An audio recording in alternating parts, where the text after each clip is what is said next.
when you try to translate those words into many other languages and find yourself having to try to explain to the person doing the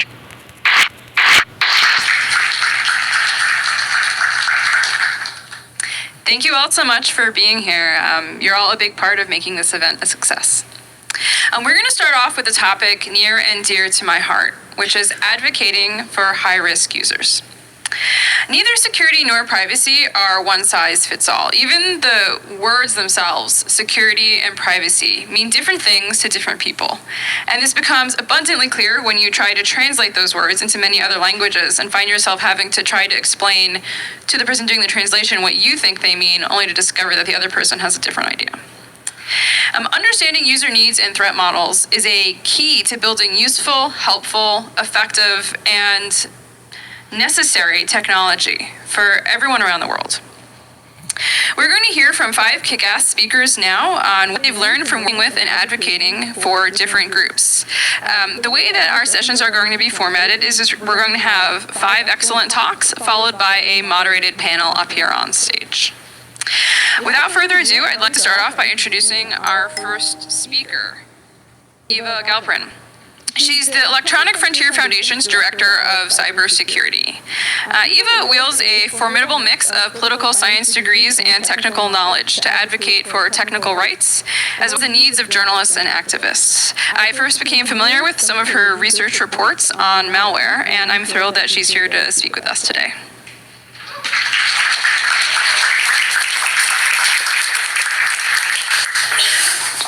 Let's get this party started. So out of all of the speakers, I'm going to be the only one doing this with no slides, and you're not really missing out on a lot because it was just 10 pictures of cats. So welcome everyone to Human Factors. This talk is everything you always wanted to know about advocating for vulnerable populations, but we're afraid to ask. So, the first thing that everybody really needs to understand about vulnerable populations is that you don't understand them.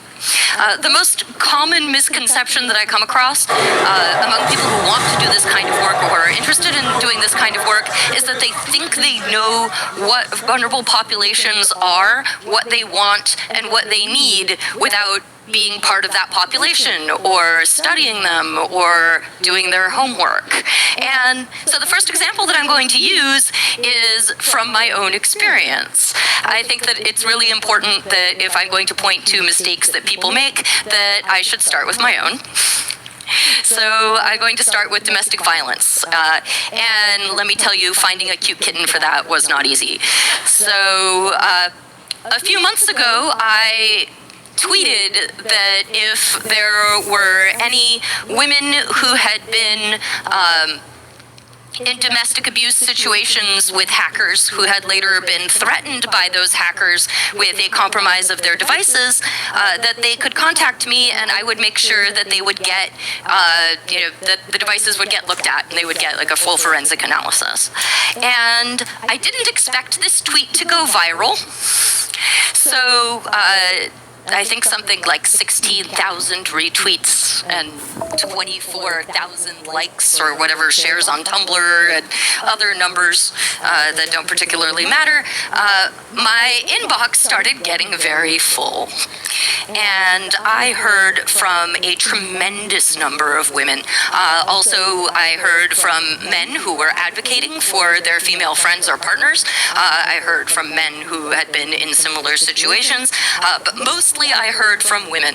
And I discovered something very interesting, which was that very few of the cases which came to me actually required any kind of forensic analysis. You would think that the people who are in this situation are like, well, has my device been owned? And what was more common was that their former partner was making a threat as a way of continuing to control them. As a general rule, if you are a hacker and you have compromised somebody's device successfully, you have root on their phone or on their laptop, and you're reading all of their email and you're tracking all of their movements, you want to keep quiet about it so that you can continue to track all of these things. So this was a very different sort of problem. So I'm not saying that domestic abusers don't use remote access tools and things like that on devices, but the overlap between the people who are making these threats and the people who are actually rooting devices is very, very small, for the reason that most people who have rooted the devices don't want to give away their advantage.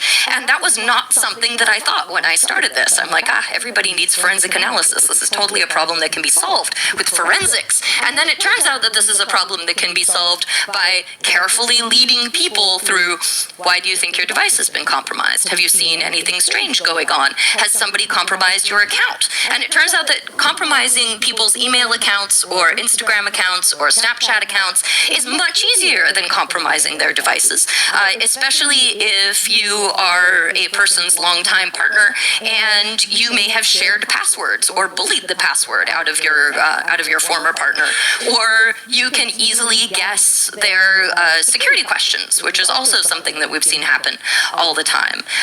Frequently, the partners have a lot of very deep and extensive personal knowledge about the person and about their family, and they leverage that into appearing to be a much more skilled hacker than they actually are. And so the primary service that I ended up paying to all of these people who contacted me was slowly walking them through exactly what it was that their abuser was doing, and kind of dispelling the magic of hacking, because people frequently think, if they're not hackers, that hacking is magic, that you take over a computer, that the person can just snap their fingers and you have full control over the device, and that's simply not true. There are some other things that we want to think about when we're talking to vulnerable populations, and the next one is, am I the right person for this job? So I was recently contacted by a guy who runs an organization that connects trainers to communities, and he expressed concern that most of the trainers who were contacting him were white men, and most of the organizations that were looking for training were, grassroots organizations and people of color and LGBTQ organizations all over the United States. And he was like, perhaps this pairing will not work out. Some things might go wrong here. Should I be putting these people together?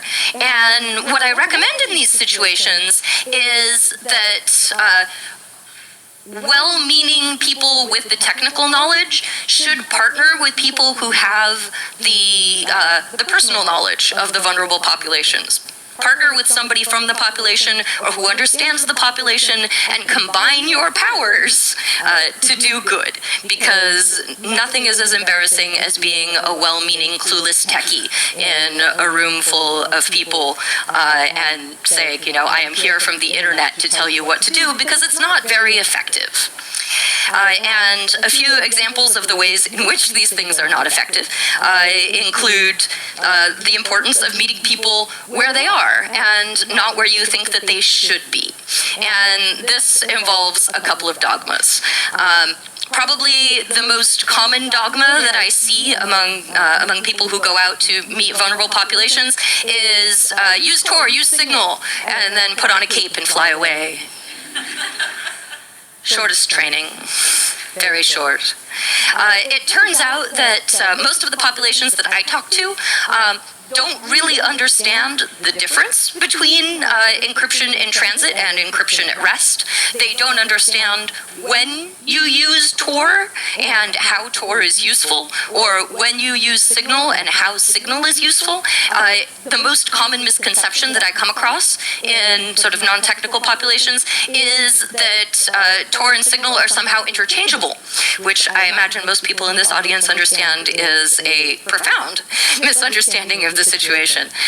Furthermore, there are situations where neither Tor nor Signal are going to help, and they're not necessarily the best tools. This is a very frequent argument that I have with people who come from tech backgrounds, who come from Silicon Valley. They say you should use the best tools, you should use the most secure stuff, and this is actually advice that doesn't make a lot of sense for some situations. For example, Signal prioritizes sending an encrypted message over getting your message to you on time. And so if you need to send timely messages like, hey, partner, I am coming to dinner, or I have bought the groceries, or we're going to meet at this restaurant, then sometimes Signal is really not the best choice, because you will be receiving that message, say, 6 to 8 hours later, or maybe the next day, and you're going to end up sitting in a restaurant waiting for your partner, and they will not come. And one day I am going to publish an entire blog post about this, titled "Moxie Marlinspike is Single-Handedly Destroying My Marriage." The other dogma I think that we should be very careful about when dealing with vulnerable populations is open source dogma. It is really common, especially at sort of EFFE kind of organizations, to say that the best tools are open source, that open source software is really great, that many eyes make bugs shallow, and therefore open source is what we should all be using all the time. But I am not Richard Stallman, and thank God. And I think that the most important thing is to recommend people tools that work. And so in the case of, say, password managers, sometimes I will have a population to whom I recommend a paid password manager like 1Password, and that's if they need to go, they need everybody in an organization to have it, and they have enough money to shell out for it. I think 1Password actually has a really excellent user interface, and that's why I recommend it sometimes over open source tools. And finally, the very last dogma that I like to counter is the just quit Facebook dogma. And let me tell you that this is not terribly good advice if you are talking to a room full of activists, because essentially what you're doing is you are telling activists, don't do activism. Don't go where the people are. And if you give people this kind of advice, they're simply not going to take it, it's not going to work, and you will not have done a very good job of advocating for them. And that's it. Thank you so much.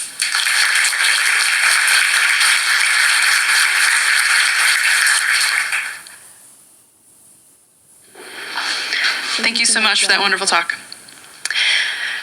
Next up, we have Jessie Irwin. Jessie is head of security at Tendermint, where she's responsible for developing, maintaining, and delivering their security strategy. Previously, she worked at 1Password. Apart from her impressive role background, I first came across Jessie on Twitter, actually, where she was tweeting about her old lady gang. I was very much charmed and impressed by her funny but respectful discussion of this topic. My grandmother is named Shirley. She's a fierce and brilliant woman who I look up to and admire. I hope to someday be half the woman she is. And she deserves online security and privacy just as much as any of the technologists in this room, which is something that I think, honestly, sometimes people forget. So I appreciate that Jessie is here with us today to talk about her squad.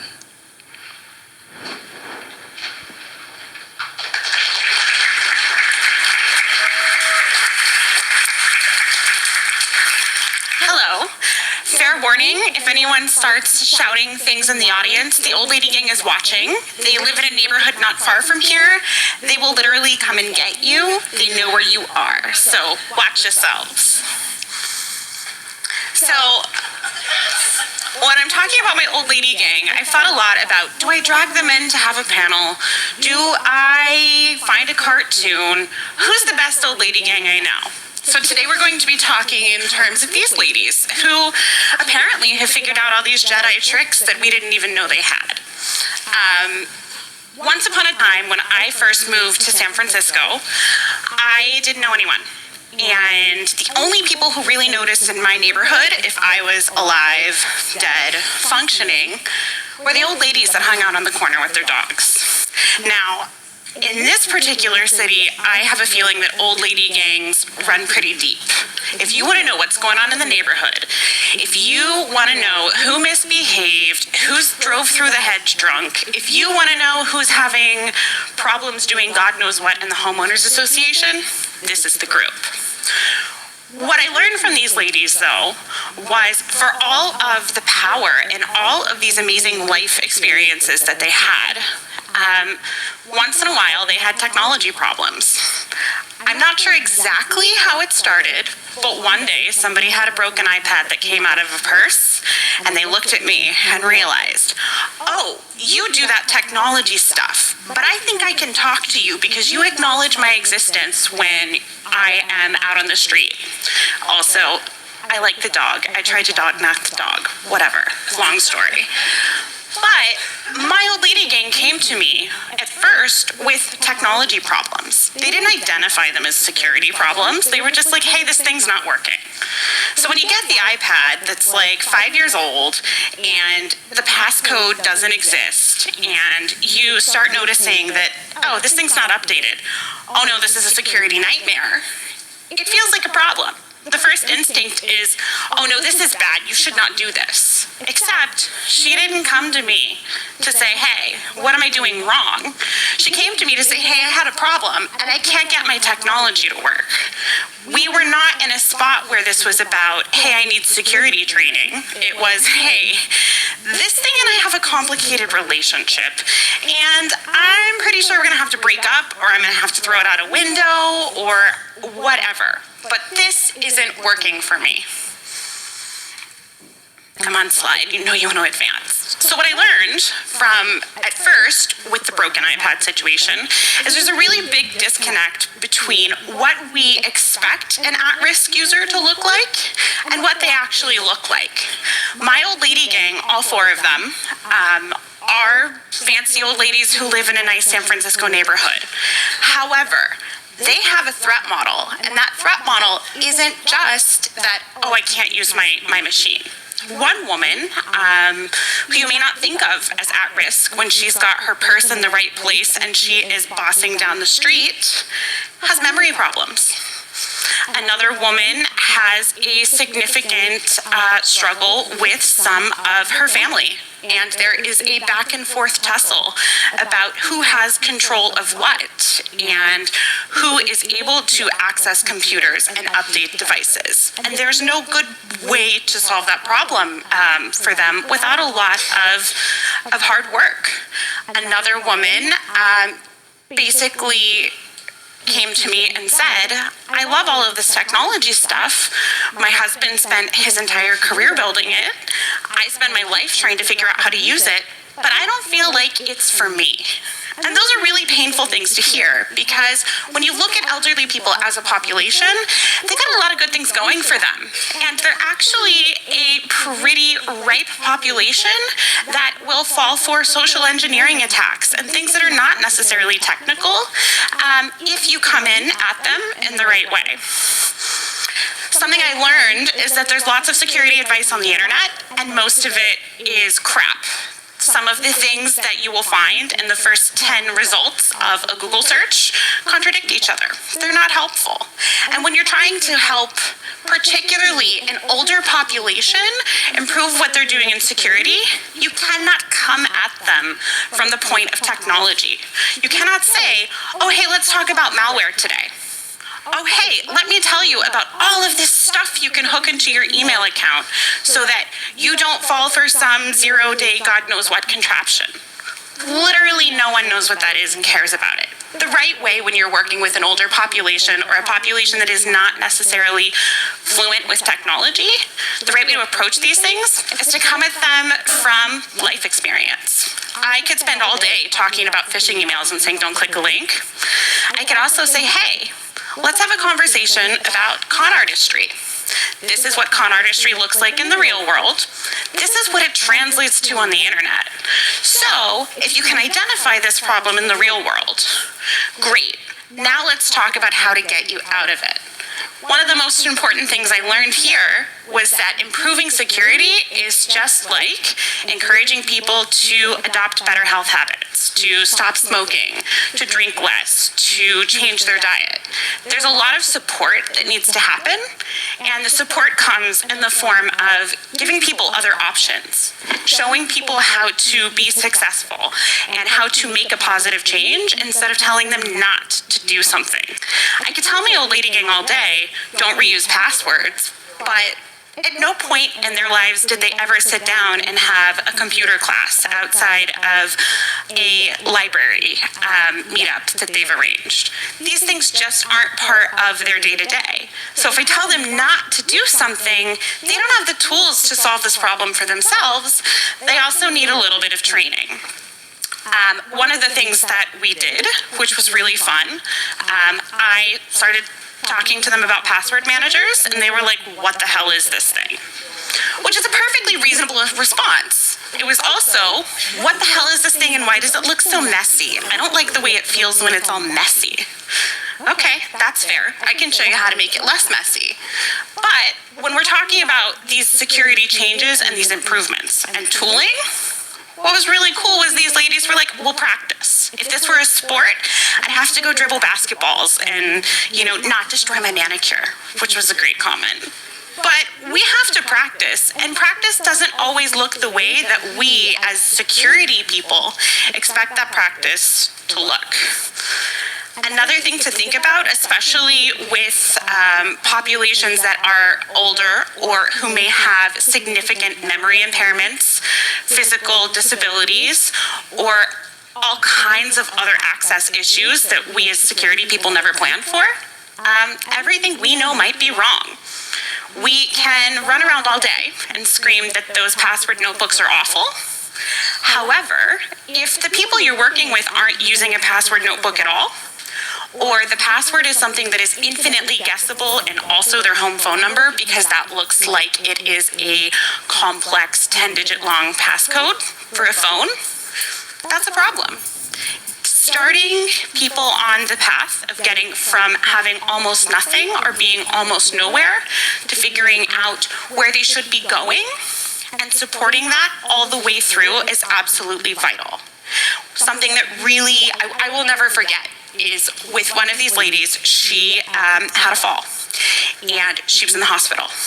When she came home, she had a home health care assistant, and she started noticing things weren't in places that they should have been. One of the things she learned is that home health care assistants, nurses, people who came in for physical therapy, at times would actually prey on the patients they worked with.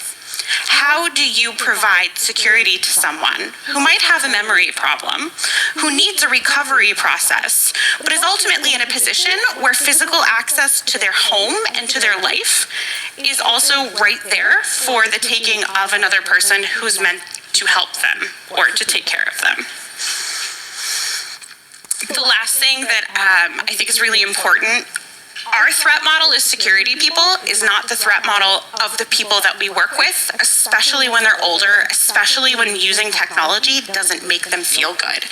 And if I had spent all of my time with my neighbors over the past few years drilling them on vocabulary, asking them what a phishing attack is and why it's important to understand all of the parts of these campaigns, they would have never been successful. They would know all of the vocabulary words for attacks. They would know absolutely nothing about defense and protection and what to do. When we're working with these groups, I especially don't think that we should focus on telling them to learn a vocabulary lesson and to do the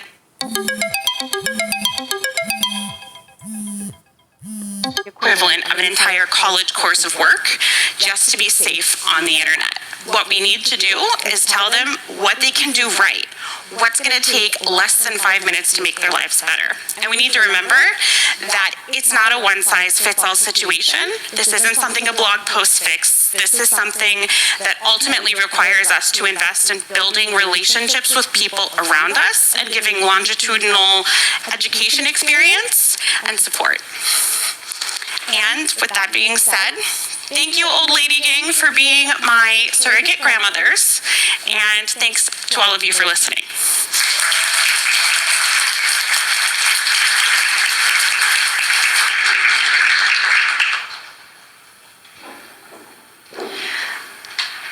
I have the pleasure of working with our next speaker, Dr. Martin Shelton. Martin is user experience researcher at Google on the Chrome team. I worked on the Chrome security team for several years now and have had the pleasure of working with Martin for a while. He also writes about digital security for Open News Source and works with the Coral Project at the New York Times. Martin has also written some of the clearest and most accessible guides to digital security practices that I've read. So I immediately thought of him when we were planning out this conference. Thank you for being here today, Martin.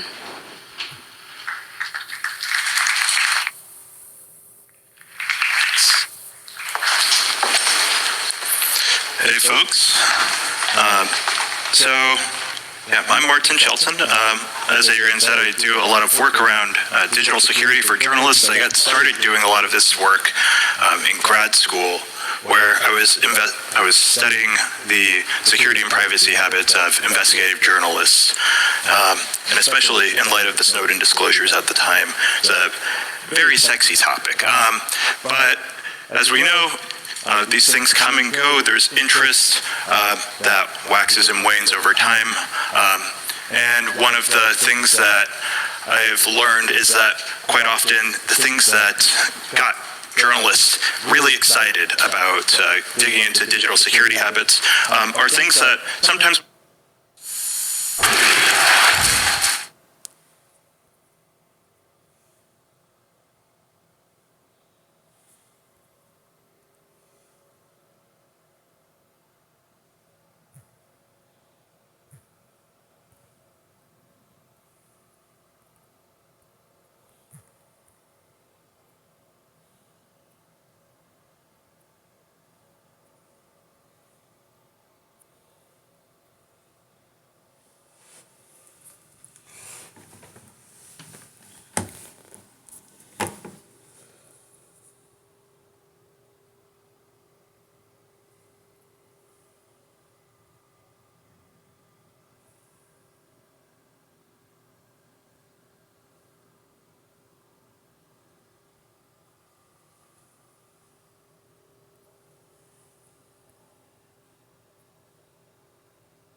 I've got a question for you, Phoebe. It's multiple choice, so don't stress. Women and girls should have access to A, contraception. B, sex ed. C, safe abortions. D, prevention and treatment of STIs. Obviously, it's nice to have a choice, but clearly, Deja, I think it's all of the above. A woman should have every option available to her when it comes to her health and personal decisions. The problem is, too few women and girls have any choice at all. 4.3 billion girls of reproductive age will not be able to access at least one essential sexual or reproductive health service in their lifetime. As global citizens and everyone here today, it's our responsibility to get uncomfortable and speak out about sex, women's health, and power. I know what it's like to need help getting information and finding the right resources. I was raised by a single mom and experienced homelessness in high school, and I got involved in the reproductive justice movement when I was just 15. And I realized the sex ed curriculum in my Arizona school district didn't mention consent, wasn't even medically accurate, and so me, my besties, my community rewrote it for our whole district. I also helped start a group that provided free birth control, rides to health centers, and training as peer sex educators. The work you are doing is so necessary, Deja. Reproductive freedom is vital here and around the world, as you know. I'm thankful to have a role model like my mom, Melinda French Gates, who's been advocating for contraceptive access for decades, in the face of a lot of opposition, frankly, including from her own faith community. Her career wouldn't have been possible without access to birth control, and as I get older, I realize how many opportunities are available to me as a result of my privilege, and it's time for me to finally take that and use it to advocate for others. Our generation can use our voices in ways that others can't. That's one reason I founded Gen Z Girl Gang, which uses social media as a community building tool. Everyone is an expert in their experience. It's time to share our stories because they're unique, they're powerful, and it can influence your community and the people that make decisions. When Roe v. Wade was overturned, a huge pillar of American freedom was stripped away. And let's be clear, a majority of Americans support the right to access women's health services, including abortions. But this is so much bigger than one country. Let's get real. We can't talk about ending extreme poverty without making sure that women and girls around the world can make decisions about their own health and futures. I mean, the benefits are huge. Every dollar invested in family planning generates more than $8 in economic gains. So it beckons the question, why aren't our leaders doing more? There's simply no other kind of healthcare shrouded in this much shame. That's why I challenge everyone out there to raise their voice with us. And with the help of Global Citizen. So now I have a call to action for you all. I want to ask you to pull out your phones if you don't have them out already and post or send a tweet to world leaders and tell them exactly why they must empower women and girls worldwide with access to sexual and reproductive health services. There is so much more to say and to do.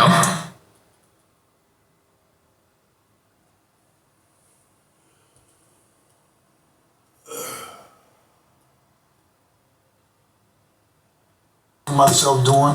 I got my homie Neil Belkin Martinez in the building. Neil, where you at? Where the fuck you at? Wave your hand, Neil. Come on, man. Wave your hand, baby. I need you to come eat one of these Holyfield lips. No, that's not a problem. Thank you. Come get a Holyfield lip. Come on, Neil, please, for me. Holyfield lip.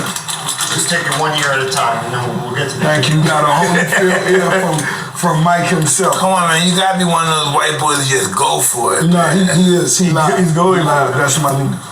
But so we finishing a new book, and guess what? We finishing it.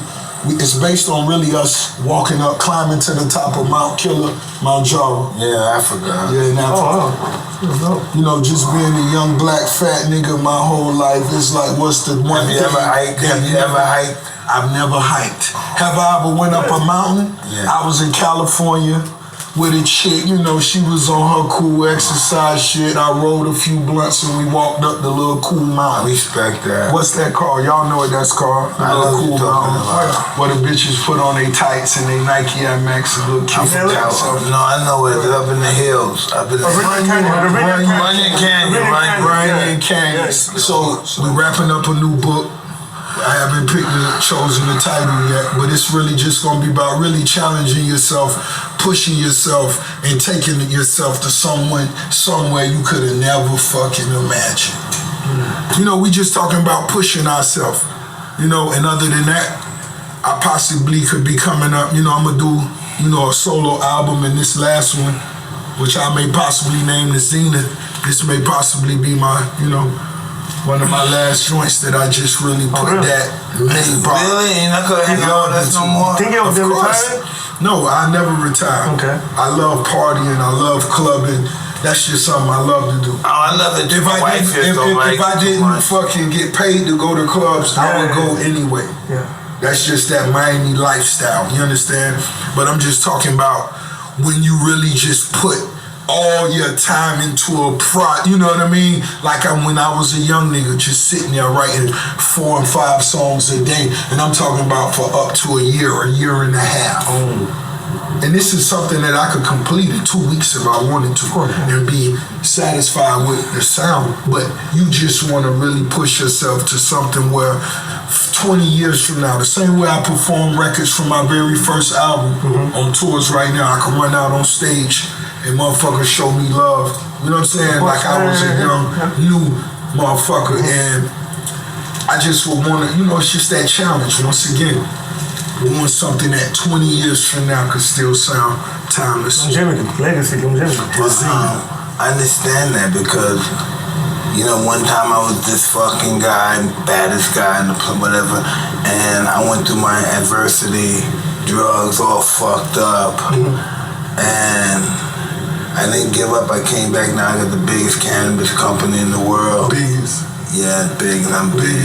High tolerance, we right behind you, and we gonna do a partnership. Yeah, we partner with everybody. Yeah.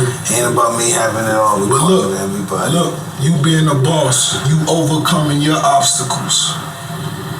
If it's too personal, let me know what was your favorite drug of choice. And for anybody that's dealing with that drug right now, what would you recommend be a way they deal with it to come from? What was that word we used 20 minutes ago? No, we used a word called native.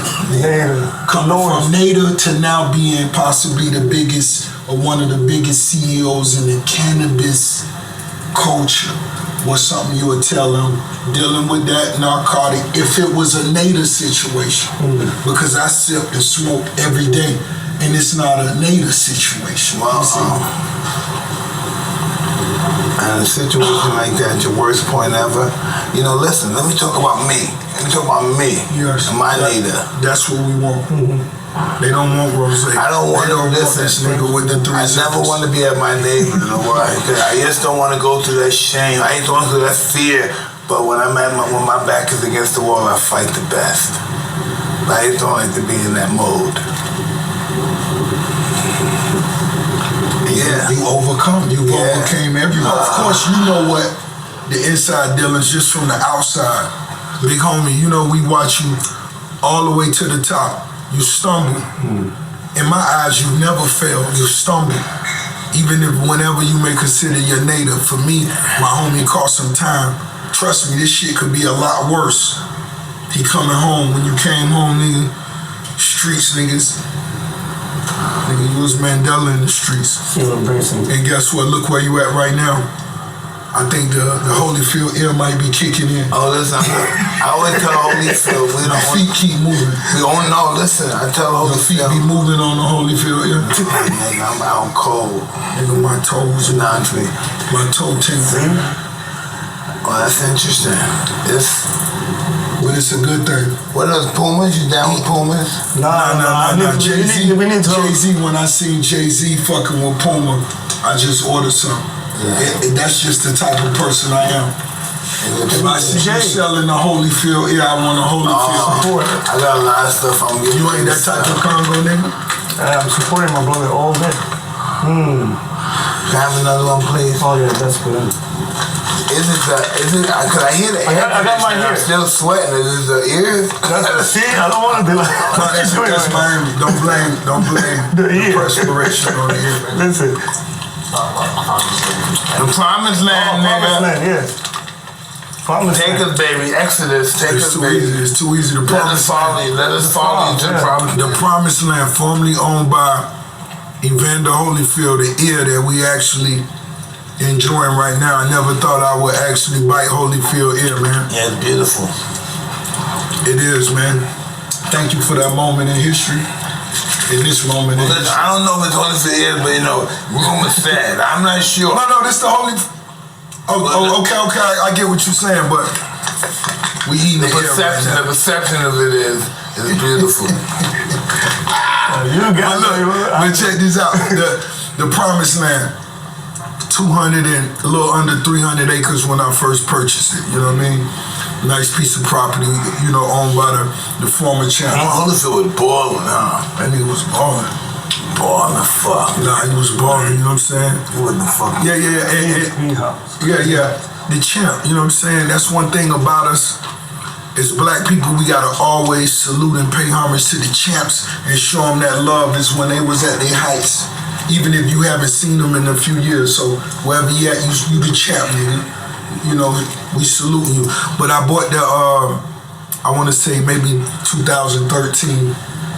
I bought it in, what was my vision for the promised land? I really wasn't sure. I just knew, you know, I just felt it to be lucrative.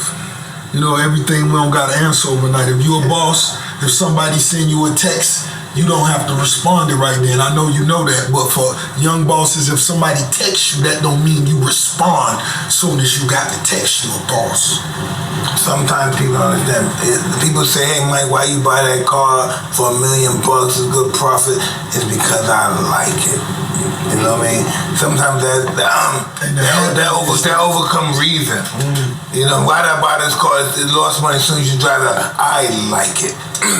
I actually love it. I love it. Yeah, it makes me smile. That's why. It makes me smile. And if it's something that could make me smile, fuck the price on it. The smart people always try to shame me. Look, you bought that car, you drove it off, now you lost 30%. I don't care, I like it. Well, I thought it would have lost 40. I saved 10. And I'm going to buy another one. ASAP. Yeah. I can't wait, actually. Tiki, you talk about I gotta get that new Rolls Royce. What's the name of it? Spectrum. Yeah. What is it? Mine's arrived It's beautiful. January 5th. Ooh, I can't wait. Don't hurt them too bad. No. It's my first real electric that I got. Nah, they're gonna hurt you. They're gonna It's shoot gonna be at my you. Electric too. He will shoot at him. They're not. No, they can't. They're not ready. Why not? No, we blessed. Stop. When you see the Rolls Royce, I know it. I've seen it. Wave at me. Blow a kiss. I've seen it. When they see it, they're gonna shoot at you. I'll take a selfie. You never saw a car like that. Don't get yourself in You never saw a car like that in your life, Frenchie. I'm talking the boss way. It's a showstopper. You ain't seen no shit like that. Why not? I'm gonna be honest. The beep will go off if you had the zippers on in the Spectrum. It'll beep in the noise and it won't go in drive. It won't go in the park. And a bad motherfucker. No, I said it. If you wear I'm a gonna try it. with 3 zippers. When you buying that, Mike? Huh? When you buying it? I want to get my wife to give me a hard time. She said I might as well buy property instead of this shit. I said, well, I like this though. You already got property. It's the first electric. Yeah. You know what I mean? Fuck it. It's the first electric. We had fun. I met my neighbor. But you gotta make wifey happy. Huh? You gotta make wifey Wifey happy. is so happy. Wow. That's what I want to hear. Wifey is Look at this, Mike. Tiki. I saw that horse around 6 years ago and I said, I want that horse. I love horses. Look how We beautiful. love horses. Look how beautiful he is. Can you ride a horse? No, I can't do that. You can't ride a horse? Of course. Really? Of course. How many horses you got Look at that. in your property? 7 horses. 7. That's your first one, Mike. Huh? First horse. That's a beautiful work of First I art. got it. You got 7. You got 7 of them. That's a beautiful work of art. The You Asian got champion. buffalo champion. Yes. Asian champion. Really? I eat buffalo. That's the best meat. Buffalo, buffalo, and what's the other one? Goat. Goat. Best meat. Well, Yeah. buffalo is so lean. Yeah, it's power. It's muscle. Yeah, all muscle. I tried it once. I never tried. You know, I tried it, but it was very lean. You know, Beautiful. yeah. Beautiful. I consider myself a traveler. So if I'm gonna travel somewhere, I don't wanna live the same date over and over and over and over. So if I travel somewhere, I will.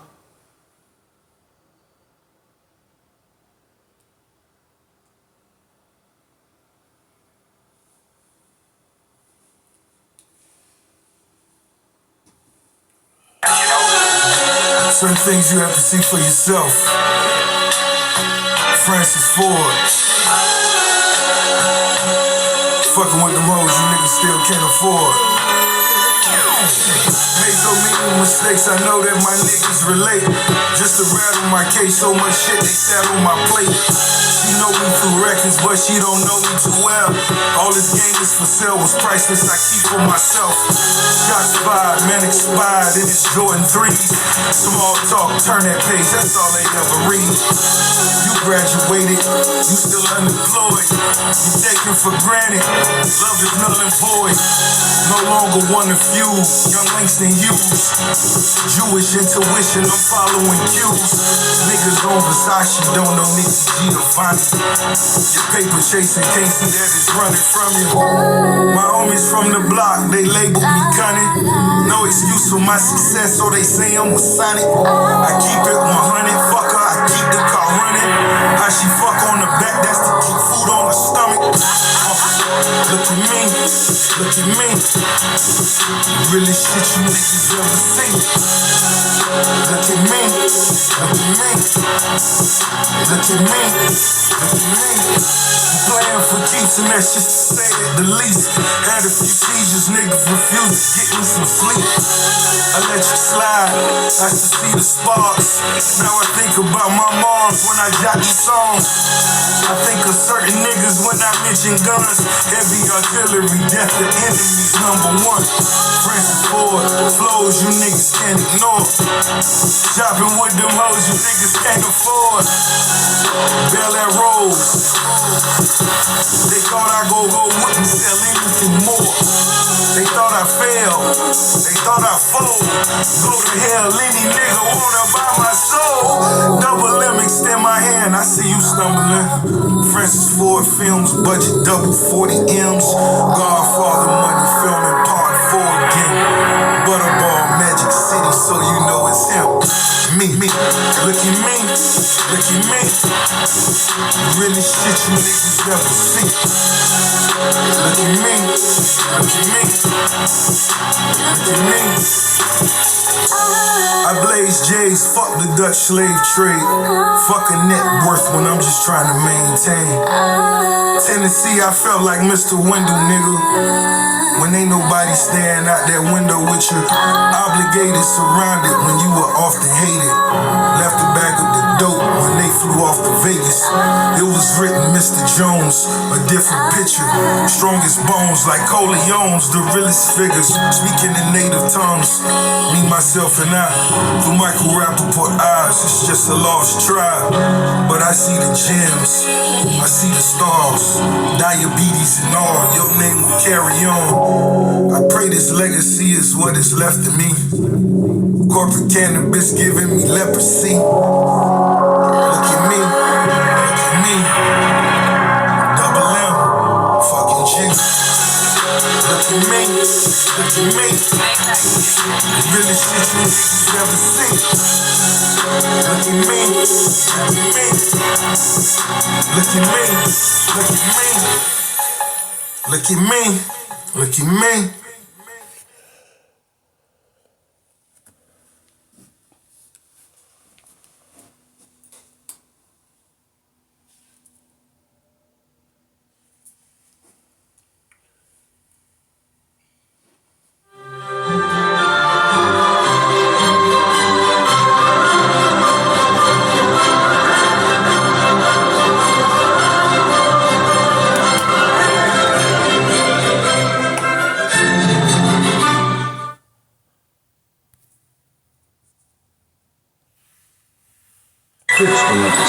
Yeah. Cheers. Yeah. Cheers. Yeah. Cartier Court. Kid Up. Tito Green. L. Hudson. St. Chase. Okay.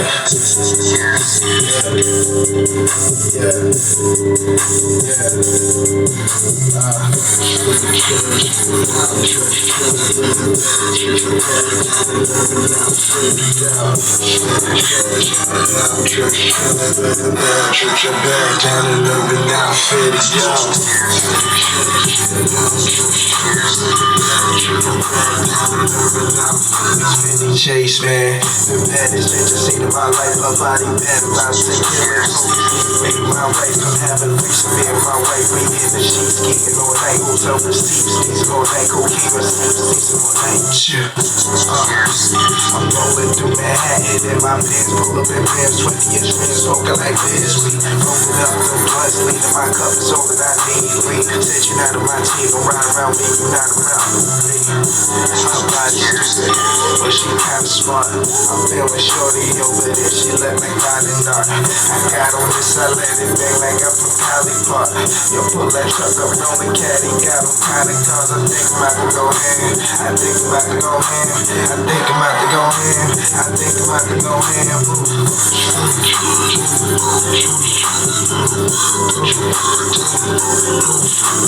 Smell trees, you notice me. Only bad bitches notice me, and I notice them. They in the bed, still girlfriend, bring some friends. I went from a fan to a cameraman. Now I'm the fucking man. Just me, Cartier, no spend $100 bitch, nigga, I get paid to be VIP. You leave your bitch around me, she gets slayed by the DIC. You're from NYC, fucking get it how we live. These niggas wanna be my son, but I don't wanna lie. These niggas came from my shoe gang. Luxury in my crew bangs. Fuck me in my crew bangs. I'm double couple like 2 chains. I'm too paid, too bossy, too folded. My whip cost me no liquor. I'm still saucy. I'm proof drinking that too potent. These ladies wanna be my bitch, but I don't fuck a lot of hoes. I'd rather keep my dick up in my pants than in the hospital. These niggas wanna wipe these bitches. I don't cuff a lot of those. I fucking when I'm clubbing and they turn, but then it's adios. Those 22 up on the ride. We sitting high, we getting paid, getting fake, getting laid, getting by. Breeze good, Cartier, he told me that. Now it's a rap. Breeze good, Cartier, he told me that. Now it's a rap.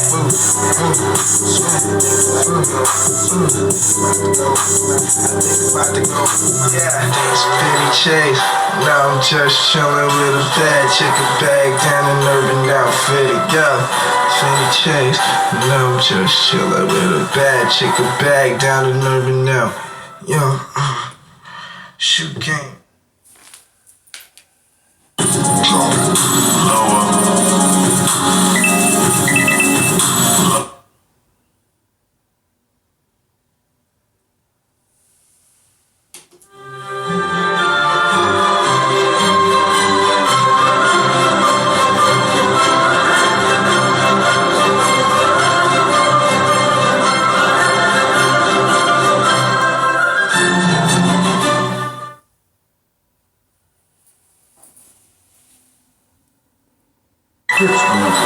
Yeah.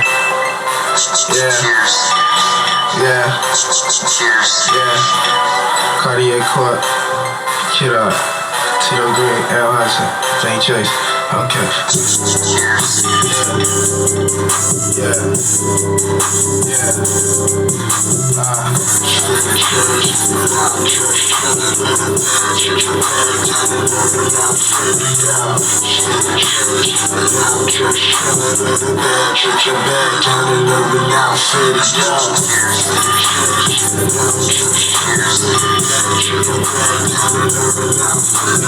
Chase, man, the baddest bitch I seen in my life. Her body bad, about 6 years.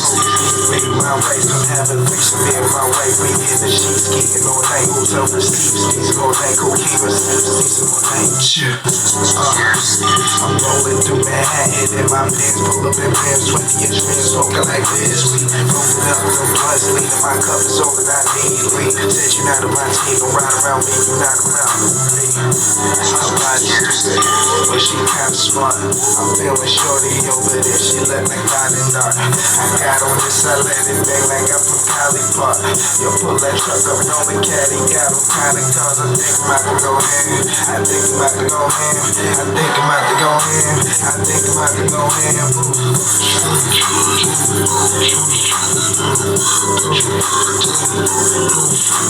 Smell the trees, you notice me. Only bad bitches notice me, and I notice them. They in the bed, some girlfriend breaks some friends. I went from a fan to a cameraman. Now I'm the fucking man. Just me, Cartier, no spend $100,000, bitch. Nigga, I get paid to be VIP. You leave your bitch around me, she gets slayed by the DIC. Came here from NYC, fucking get it how we live. These niggas wanna be my son, but I don't wanna lie to kids. These niggas came from my shoe game. Luxury in my crew bangs. Fuck me in my crew bangs. I'm double couple like 2 chains. I'm too paid, too bossy, too folded. My whip coast me. No liquor, I'm still salty. I'm broke drinking that simple. These ladies wanna be my bitch, but I don't fuck a lot of hoes. I'd rather keep my dick up in my pants than in the hospital. These niggas wanna wipe these bitches. I don't cuff a lot of those. I fucking when I'm clubbing and they time, but then it's adios. Those 22 up on the ride. We sit high, we get paid, get fake, getting laid, you getting by. Breeze good, Cartier, he told me that, now it's a rap. Breeze good, Cartier, he told me that, now it's a rap.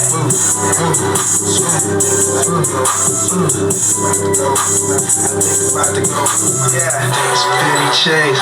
Now I'm just chillin' with a bad chicken bag down in Urban Outfitted, yo.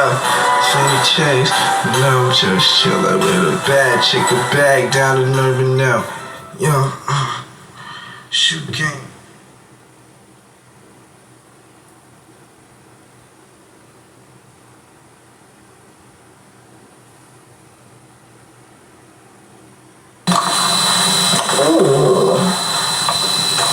Take her away.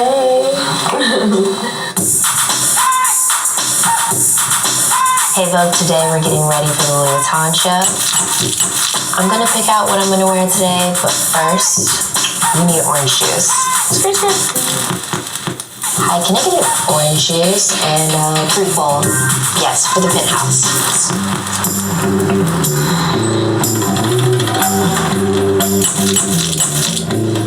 Let's see what my horoscope says. Cancer. Don't be tempted to stay in your comfort zone, which obviously cancers do. Now I'm gonna take a shower, so we're gonna need about 2 hours. Yeah, for sure. When I'm planning my outfit, I really dress for myself. I love to take like my old influences and new influences and just create an outfit. This is a jumpsuit. I love it. Wait, hold on. Let's get the earrings. Ooh, bling, bling. And I feel like, that's what Instagram's missing. It's the part of like being yourself. My style in 3 words would be streetwear, luxury, and definitely comfortable. I love to build my outfit around the shoes. Like these are amazing. The trends I'm excited about now is, this merge between streetwear and luxury and, seeing all of these things play into the street style as well as the runway. And I love a jacket. I love the structure of jacket. This is definitely the one. My beauty routine usually involves like a pop of color on the lips or like a pop of color on the eyeliner.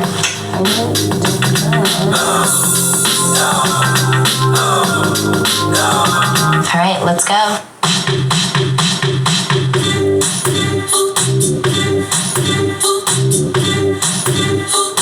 5 things I always have in my bag. Rose water, stay refreshed. Perfume, lip gloss, of course. And then we have a brush for my edges because I love to have my baby hairs laid and also my part very centered. And the invite to the Louis Vuitton show.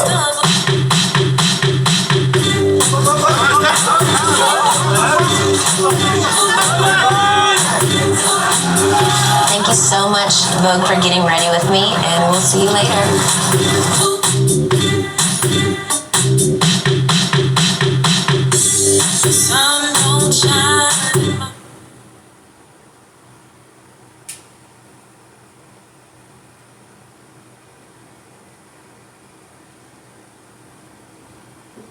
maybe 7 or 8, we'd let them use certain power tools. And my wife, much to her credit, she has this great say. She says, I would much rather have a kid with 9 fingers than a resourceless kid.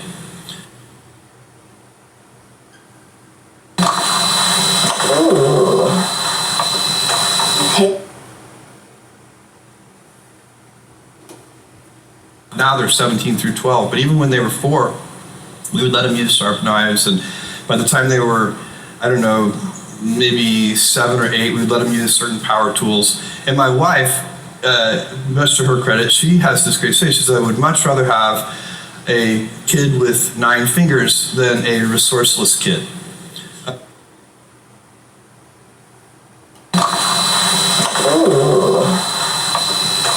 Hey girl, hey.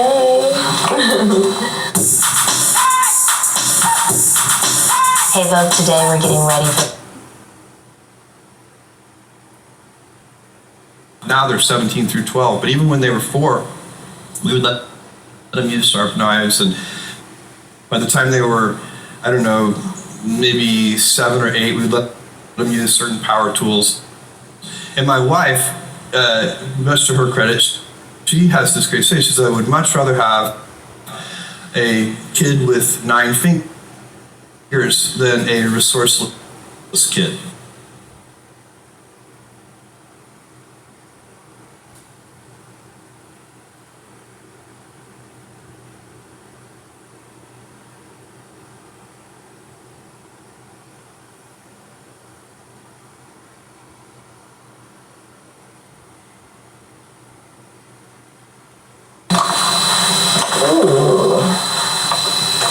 Hey girl, hey.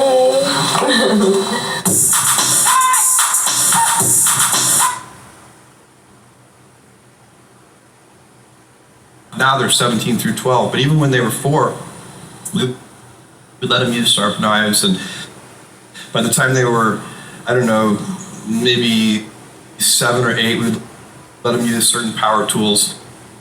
And my wife, much to her credit, she has this great say. She says, I would much rather have a kid with 9 fingers than a resourceless kid.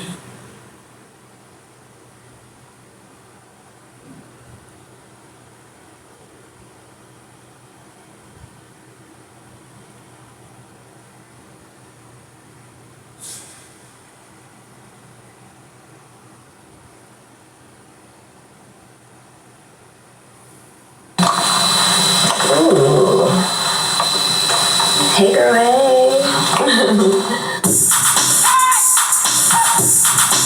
Hey Vogue, today we're getting ready for the Louis Vuitton show. I'm gonna pick out what I'm gonna... Now they're 17 through 12, but even when they were 4, we would let them use sharp knives, and by the time they were, I don't know, maybe 7 or 8, we'd let them use certain power tools. And my wife, much to her credit, she has this great say. She says, I would much rather have a kid with 9 fingers than a resourceless kid.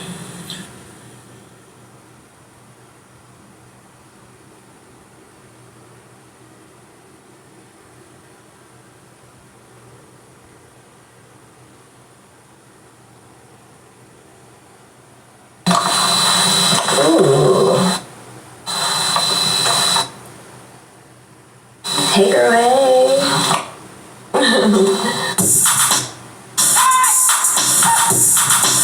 Hey Vogue, today we're getting ready for the Louis Vuitton.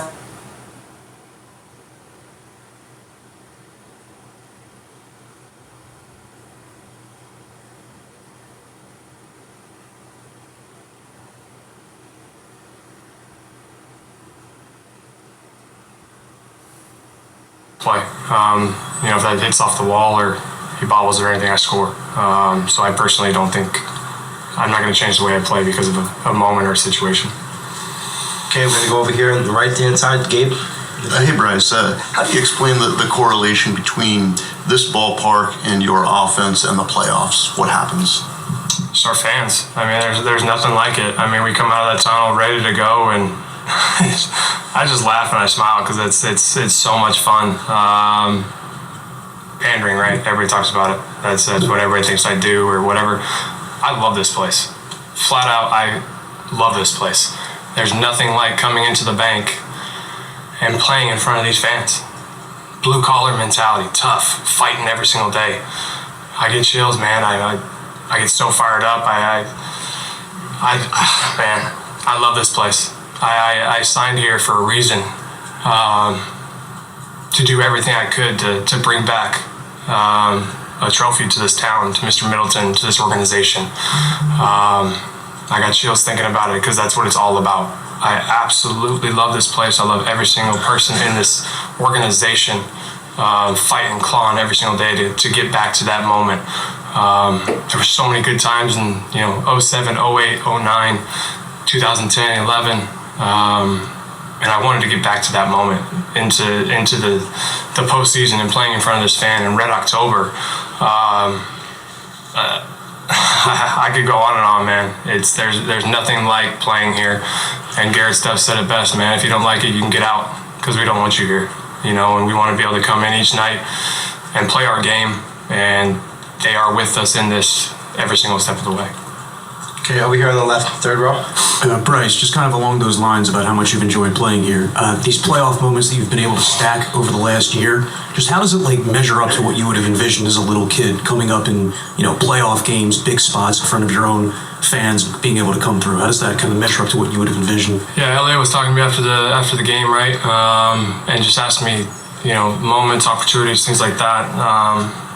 I'm so thankful that I'm able to play this game. I'm so thankful to be able to have these moments and these opportunities. And, there's nothing like it. There's nothing like, growing up and playing the game of baseball. And when I was 10 years old, 11 years old, I played in so many big tournaments and big lights. And, you guys couldn't imagine the pressure of the situations, or going to JUCO early and having everybody in the world relying on you to be the number one pick.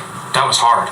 17 years old, 16 years old, trying to be the number one pick, knowing that if you're not, you're a failure.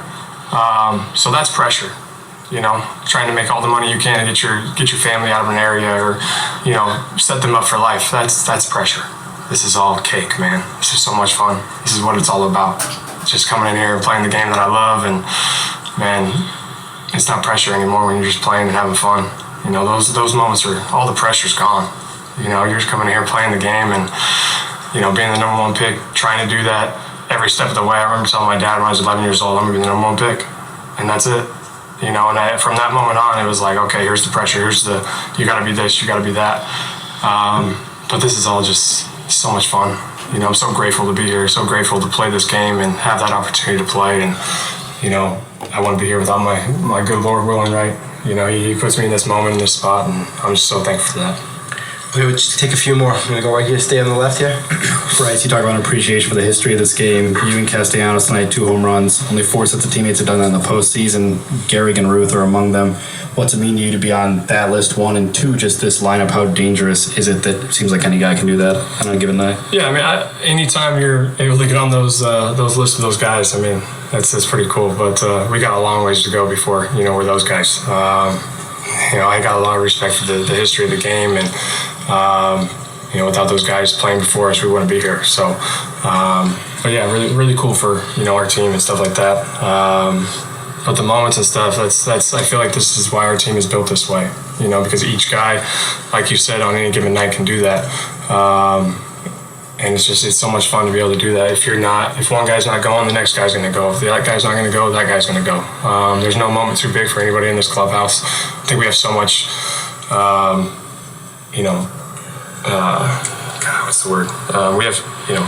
We have the ability to rely on our young guys, to be able to, not fear that they're in the game or in those moments or those situations. And I think that's really cool, seeing them grow and seeing them play.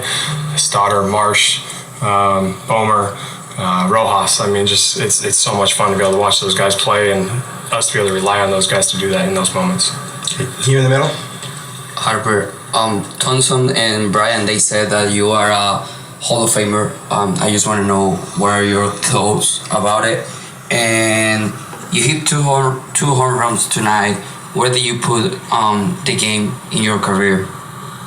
No, I don't even worry about the Hall of Fame, man. I'm trying to win a championship, and I got a long ways to go before I'm even thought about for that. I got a long ways. I want to play until I'm, into my mid 40s and early 40s, and you guys know that. So I got a long ways until that happens. But anytime you're able to go out there and put runs on the board for your team and win a game, that's what it's all about. Okay, we'll take the last two over there on the left, in the back, and and then Dave in the front.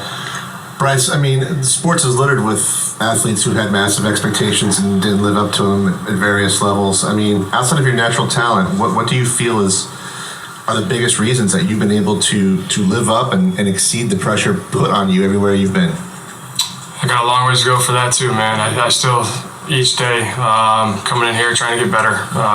Each off season, grinding to get better, trying to be the best player I can. And understand that this game isn't the only thing in my life. When I walk out those doors, I want to be the best dad I can, to crew in Brooklyn, man. And they make me smile, they make me laugh. There's nothing like it. 0 for 4, 4 for 4. Crew's going to want me to put him to bed at night, and he's going to laugh and smile, and he's going to tell me, Dad, you didn't play very well tonight. So it is what it is. But, it's such a great game that we play. Like I said, I'm so thankful to play this game and have these moments and have these opportunities and play for such a great organization, and there's nothing like it. Okay. Last one, Dave. Bryce, how were you made aware of Arcia's comment? Did you read it on your phone? Did somebody point it out to you? Did you hear somebody talking about it? Yeah, just my teammates. That's about it.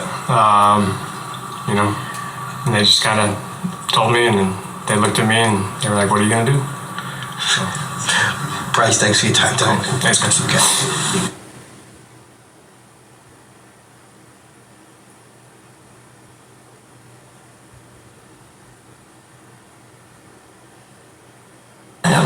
So your point.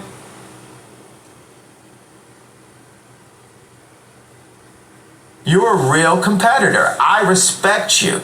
I'm worth more money than you, and I have more influence than you, and have, Piers Morgan from a different country saying, well, I'm not going to do an English accent because that would be racist. I'm funny, by the way. Fine. I know you can do that. As I said to you, the show is uncensored, you can say what the hell you like, right? But that doesn't mean I can't pick you up on a few things, right? You accept that. I accept that, but you try to say it is unquestionable because this one Dr. Fauci said this. I know it wasn't Dr. Fauci, but I'm just giving an example where we hear from even Google. Like, people feel like, if you Google it, it's factual. There's so much non-factual information about me on Google, but then I still believe Google, and people pay to get certain information to the top of Google.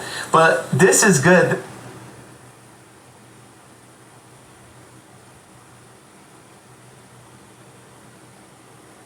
Or financial outcome, or however you want to look at it, there's always a reason.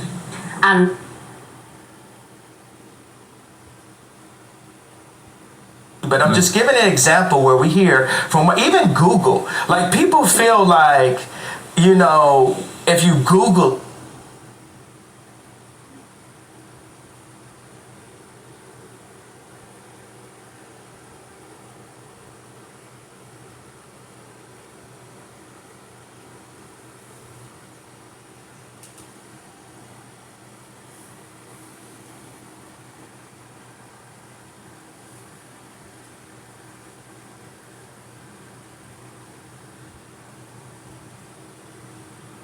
I can't pick you up on a few things, right? You accept that. I accept that, but you try to say it is unquestionable because this one Dr. Fauci said this. I know what.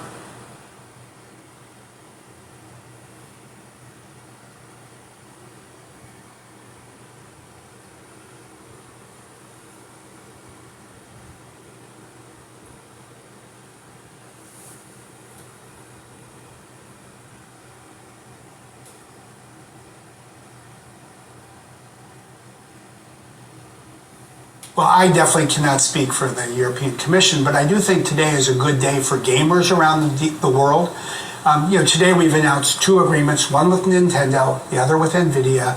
Together, this will make these games, especially Call of Duty, available to 150 million more people around the world. I think if you're a competition regulator and you're focused on the interests of consumers and competition, today was a good day. And Sony, that's obviously the big competitor here. You've not managed to sign any agreements with Sony as of yet. They still very much object to this deal. Have you got any closer to getting Sony sort of to any kind of agreement or on your side at all? Well, I live with the hope that we'll come to terms with Sony. I think that would be great for consumers around the world. We're not there yet. But I do think as we make progress with others, if we can get a deal done with Nintendo, if we can get an agreement with NVIDIA, it should provide a path forward that others like Sony can build on as well. And in a press conference just a few moments ago, you held up an agreement saying, we're ready to sign with Sony. What is it exactly you're offering Sony at this point? Well, we're offering to Sony the same thing we've offered to Nintendo and to NVIDIA, especially for Call of Duty, a 10-year agreement, legally binding, so that when we bring out a new version of Call of Duty on Xbox, it will be available on Sony PlayStation on the same day, on the same terms, with the same features. It really ensures parity. I think everybody who's looked at this would say it's a better deal for Sony than the one they have right now with Activision Blizzard that will expire next year. And just in terms of that agreement with Nintendo, that's an interesting one because, of course, it's very much focused on Call of Duty, one of the big hit games out of Activision Blizzard as well. Would you commit to other games too? I know with NVIDIA, it's a broader library of games, but with Nintendo specifically Call of Duty, and there could still be some concerns from regulators here that actually some of the other big games from Activision Blizzard could sort of fall foul and could sort of be made exclusive to Microsoft platforms. We're not hearing concerns today from Nintendo about other titles. I think we have a very good relationship with Nintendo. In the United States, literally, we're just a few kilometers apart. In Redmond, Washington. We have more than 20 titles available on Nintendo devices today. This ensures that Call of Duty will be added to that list. I think there's a bright future for both of us. And it's not just this, of course, EU case. You've got the case with the FTC in the US, the CMA over in the UK, lots of hurdles here. How concerned are you at this point with this deal just completely falling through, just given the number of large regulators still very much against the deal? I think we have a clear path to get this deal done. And today takes us a huge step forward. I think for regulators to be able to look at this deal and recognize that it brings a game like Call of Duty to 150 million more people, that has to be good for competition and consumers. But more than that, I think these 2 agreements together really provide a model for regulators, those that want to have regulatory controls in place. We've been equally clear. We're open to doing that. I think that's the path forward. And the CMA over in the UK, arguably perhaps one of the toughest opponents here, they've offered some sort of remedies, and one of those is actually, suggesting to divest the business associated with the Call of Duty games. Is that something you're considering right now? We really don't see a feasible path to sell off the Call of Duty game. It wouldn't be inexpensive. It just isn't something that seems to be lining up. It's far better, in our view, to bring Call of Duty to 150 million more people. The only reason to sell it off is the CMA's potential concern that if we buy it, we won't provide it to others as broadly. I think that concern should be dispelled by the 2 agreements we've signed today. Reggie Brown.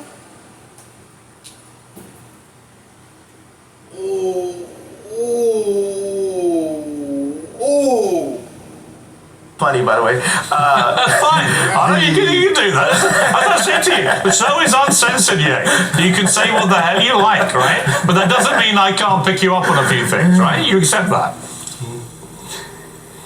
I accept that, but you try to say it is unquestionable because this one Dr. Fauci said this.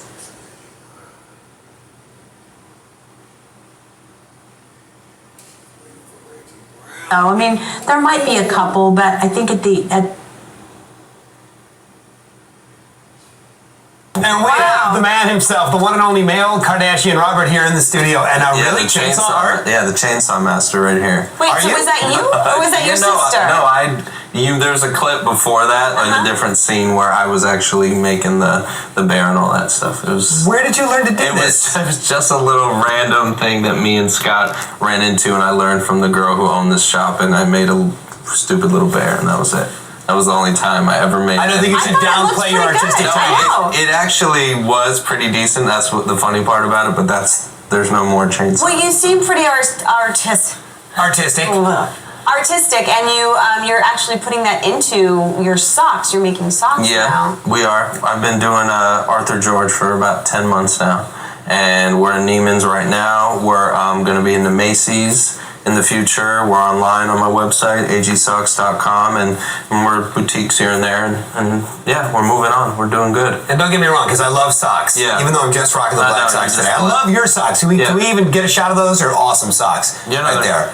You got the Union Jack there on the socks. Now, I love socks, but how does one go, I want to be a designer, and what I want to design is socks? Because there's handbags, and there's fashion, but then socks are very niche. I mean, socks is something that I feel like just isn't really like captured. I feel like it's just a market there's so much room for improvement. And so, like we were kind of saying earlier, like most people just do stripes or basics. I'm kind of doing all kinds of weird stuff, and we're doing basics, but like I said, 10 months, we just changed packaging and fabrics and materials. So I want to be in the industry for a while. And then we're doing more than just socks, but this is just like my little beginning in the fashion business. Literally starting from the bottom up. Yeah, literally. The socks from the bottom. Okay. And you majored in business at USC, so you're actually able to put your degree to use. Yeah, exactly. Business, entrepreneurship. What's it like being in a family with all women and... It's definitely weird. I'm the only boy. Fashion is definitely something that's we're all kind of talking about anyways. That's why I kind of got involved with it. But it's also, it's kind of hard. I'm like out of the house right now, just working on myself. Because honestly, there's too much going on in my household, and there's too many women, and it's just like really crazy. So I'm just trying to focus on me and my businesses and my health, and that's really it. Speaking of your health, you said that you're aiming to lose, you said 30 pounds by Thanksgiving? Yeah, for real. 20 to 30, but yeah, it's very, very doable. What I'm about to do, starting as soon as I get back to where I'm training in Florida. And what are you doing? Yeah. Exactly. Literally, I wake up like 7 a.m. I go on about a 45-minute intense run, and then I'm eating healthy all day. I have a chef in the house. I rented a home, and I'm just there with trainers, and then we work out. We have a gym in the house. We work out again in the day. I'm really just, honestly, to go from what I was doing. See, I gained 60 pounds, so it's been a tough process this past year. So, I'm doing that alongside with just getting my whole health regime just in check. It's fantastic. A little reset. We're going to take a quick break. When we come back, we're going to talk a little bit more with Rob about being a small business owner and how he's getting back in shape. Mm-hmm.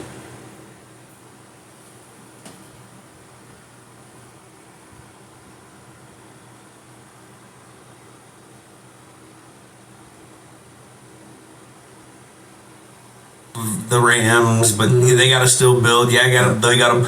But like people around here love SC. They love SC. Bolt up, baby. Bolt up. The Chargers too. Yeah. What did you say? You talking about the Chargers? I thought they're in San Diego still, aren't they? Aren't they? Come on, man. Hey, man, listen. As a San Diego homegrown native, I hate seeing the Chargers not be in San Diego. They got to get back there, huh? What's up with the city? Is it the city or is it the owners? Who is it? I think it's from what I don't know the true facts. So I don't fact check anything out there. But from what I heard, it's just the two parties just are clashing heads, and nobody wants to give. I'm sure it all comes down to money, as always. Usually the bottom line. And I think what I've heard is that the city didn't want to fund, the stadium, which we know stadiums cost a lot of money. And but also at the same time, it's like, why not? Super Bowls there would be nice. I mean, who doesn't want to go take a visit, vacation to San Diego? You know how much economic stimulus you get a Super Bowl? And when the World Cup comes here, they probably, we'll throw a game out there, a little qualifier. Bro, dust off Qualcomm, baby. Dude, I love playing there. They have good grass. Man, listen, that stadium is old as hell. They need to blow that thing up and build something new. Speaking of old as hell, this is a segment where we go back in time. of November 19th, 2005, of the time and era of what was going on, pop culture of this game. Number one movie was Harry Potter. Little Harry Potter movie. Oh my God. You guys see it? Yeah, that was a Harry Potter guy. Yeah, casual. I was casual. I just started getting into it because my daughter likes it. I've seen some clips. I haven't sat through an entire Harry Potter movie though. Maybe I in have Cliff to be Notes honest. books, yeah. I've seen the first 3. We were gonna start reading. She likes that wizardry stuff. And then we went to that Universal thing. They got the little wands that you could do the magic with. Oh man. Number one song, we all know this one, Gold Digger by Kanye West and God. Jamie Foxx. That's a long, long time ago. Boy. Oh, that was a great song. That was a good one. We probably should move on from this slide right now. What's up with our guy? Is he in trouble? Who are we talking about? Jamie Foxx? No, Yeah. he's on the Is he mend. sick? He was sick, right? Yeah, he's doing better, I think. Is he back? I hope so. We need him. He's a gem. Yeah, he's my dog. Quadruple threat. I see him out and about. He's cool. Yeah. No, he's good. He's good now. He's healthy. That's good. Around this time, Harvard beat Yale in a triple overtime. On this day, and Miami, number 3 in the nation, went down to Georgia Tech, so another upset. Is this football, Harvard? Yeah, this is Harvard Yale, baby. We're talking some Ivy League football. Harvard Yale. Love it. Gotta be honest. I've never watched a Harvard Yale football. I don't think I have either. You know, it's kind of a big. I lived in Boston, so it's a pretty big deal out there. Yeah. I mean, it's the oldest. I think it's the oldest rival in football. Oh, really? I think it's the first. The first Princeton. Princeton. Yeah, Rutgers. Yeah, Princeton and who? Rutgers. Rutgers. It was the Oldest first stadium, football though. game. Oldest stadium in the country. Yeah, that's crazy. Wild. Gotta give a shout out to the olds. Yeah. The old Ivy League. We'll be working for those people. They all own companies now and executives at top firms. I mean, we're on our phone. They own all of it. Yeah. Google, Facebook. Yeah. Xbox 360 was released. Xbox guy? Big week. PlayStation. Are you PlayStation? PlayStation guy, baby. Come on, man. So this is how I break it down. Okay? Ever since I went to college, this is who has Xbox and who doesn't. And just in all my friends. All my international friends, people from Europe, PlayStation. All my black friends, PlayStation. All my like nerdy white friends, Xbox or PC. I swear to God. Is that not the breakdown? That is it. Is that not the breakdown? International people love PlayStation. I didn't have any homies. All my black friends, they all play 2K on PS5. I had no homies that had Xboxes. None. See? All PlayStation. I think this theory checks out. Foolproof. But I was an Xbox guy. Nerd. The CFL Grey Cup went into overtime the first time in 44 years. Yeah. Talking weird football games this week. Man. BC Lions. I almost went to the BC Lions. I got drafted to the BC Lions. They wanted me to play quarterback out of college. Why you didn't take it? I didn't grow up trying to be a CFL player. I wanted to go to the NFL. No, it was like so incentive based. It was like 50 grand to be on the team, 100 grand if you're the starter, another 100. Like that's how those contracts were. It was gnarly. I took my talents to Fox. Yeah, you did the right thing. The first partial face transplant. Damn. Science taught. Was it this lady right here? Yeah, she don't look too bad. Face She Off? got mauled by a dog. When was the movie Face Off? Nicolas Cage. Let me Oh, see. she got bit by a dog? Yeah. Damn dogs. I got bit by a dog once too. Did you? Yeah. What kind? I love dogs though, but dogs will bite your ass if you run up on the wrong one. Yeah, so that, Real. Mine was a Rottweiler. Yeah. In my hand. And I was in high school and I wanted to fuck that Rottweiler up. See, you know what? I don't like dogs. I love my dog. Yeah. You know, because I know what my dog's about. You don't know what these people are doing behind closed doors with their dogs. Nah, you don't. And it's not the doggy's fault. Right. It's the goddamn owner. Exactly. It's the goddamn owner. Why don't you go sit in the mirror? It's not your dog's fault. It's you. However your dog acts is a reflection of how you're training or doing something with him. Bro, you go see my dog. He wipes his feet off before he comes in this goddamn house. Not when you're not here. I know, the little rascal. He's getting terrible. This, I'll tell you, the biggest, if you want to go to a place and you want to see whose dogs are well trained versus whose dogs are not well trained, go to a dog park. Oh, yeah. You go to a dog park, I swear to God, I've seen some dogs literally like gang fights. Yeah. Just a bunch of dogs just starting a big ass gang fight. Like, God damn, what is thug dogs we got? Dude, dog park community life should be a TV show. It really should. It really should. The people, like, I have a dog park I go to around here where I live, and you see the people, and like some people are so smug, like, oh, you have your dog off on certain, like, it's like they judge you and shit. I'm like, I'm rolling over in a fucking white tank top, a white beater, fucking some Cortezes and shit. Let my little labradoodle just run around. These people are like judging me and shit. I'm like, all right, get the fuck out of here. Heisman winner. Yes, sir. 2005. Let's go into sports history. Was my guy right here. Now is that over yet, or we get the Heisman? Oh, nah, but we got some things that are coming down the pipeline that are gonna change that. Hey, what? So, and that's about as far as I can tell you. But yeah, it's the Heisman Trust. We on that ass. Well, I'm on the Heisman Trust ass. I can say that. That's right. I'm on their ass. Let's go. And the NCAA. That's NC2A. Both of them. Hall of Fame this week, though, right? Last week. Congratulations on that. Recently, it was recently. Recently, that's Hall of Fame. You know, when, like I said, top 3. Anytime you ask anyone of anyone, Reggie's in the top 1. NFL oversees groundbreaking ceremonies for Lucas Oil Stadium and the AT&T Stadium, valuing $1.7 billion collectively. This one, this is kind of the new era of stadiums that we're seeing today. This kicked off the $1 billion. We want to host concerts. We want Final Fours. We want to play indoors. Everything should be 72 degrees on AstroTurf. I don't know if I love it. I like the elements. Again, I just want to say this. Fuck AstroTurf. Dude. Yes, this is an anti-AstroTurf podcast. Is fucking horrible for your body. As you know, playing up there in New England, especially in that cold. I don't know how y'all did it in that cold playing on that turf, because the turf hurts worse. We practice on grass. Oh, y'all practice? We practice on grass and outdoors every time. Y'all never practice on turf? No. If we did it, there was a couple times where it would be so cold that our grass would freeze. Yeah. And the pipes, it was so cold that the pipes couldn't heat it up because they have the heating system. Yeah. Where it'd freeze, and then they'd have to go into the stadium and we'd have like a lighter practice. But like, you know, when you have an older team, that puts guys down for 2 days. Absolutely. You know what I mean? There's a residual effect of working on that turf, just through joint and stuff. Yeah. You know, so it's definitely tough. Turf is not good for you, and every stadium needs to go back to grass. I'm with you. Couldn't agree more. Also this week, in the backyard brawl, Pat White balled out 250 yards, set the Big East quarterback rushing record. Reggie, were you keeping an eye on dudes like Pat White back Absolutely. then? Yeah, absolutely. Pat White was a dog back then. He was a beast. So watching him at West Virginia, Mountaineers, the West Virginia Mountaineers. This dude running up and down the sidelines, man. But nah, he was a beast, and he was rocking at number 5 too. I think Pat McAfee was there. Was Pat McAfee there that year? I think he was. Let me double check. Probably never had to punt. You got Pat White. So he was a dog. Talking about drafting.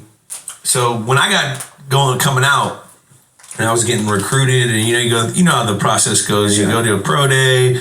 You work out for teams, then you get visited to facilities. Well, Miami was like all over me, and it was because they had the Wildcat. We were just talking, Ricky Williams, Ronnie Brown. The Wildcat thing was like hot, and I was, my senior year of my college, I ran for like 1,500 yards, and I threw for they were like thinking of an evolution potential.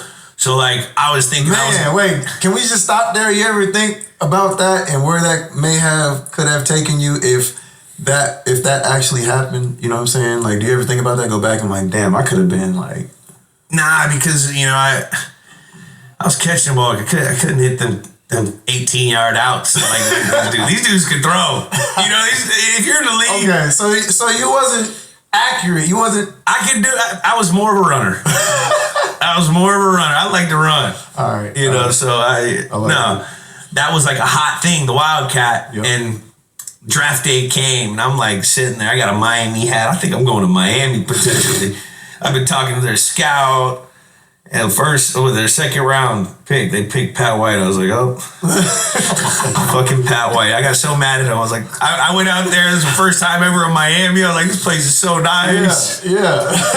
Fucking Pat White. Hey man, but look how it worked out for you. You know what I'm saying? Turned out good. And I look at that situation, similar to mine. I was supposed to be the number 1 draft pick to Houston. Yeah. And, not going to Houston is probably the best thing that ever happened to me because I get a chance to go to New Orleans, play with Drew Brees, go win a Super Bowl, and, be able to bring back hope into a city that was just destroyed by Hurricane Katrina by just winning football games. You know what I'm saying? And I never would have been privileged to that, had I not been drafted or had I gone first. So everything works out for a reason, man. How did that draft process go?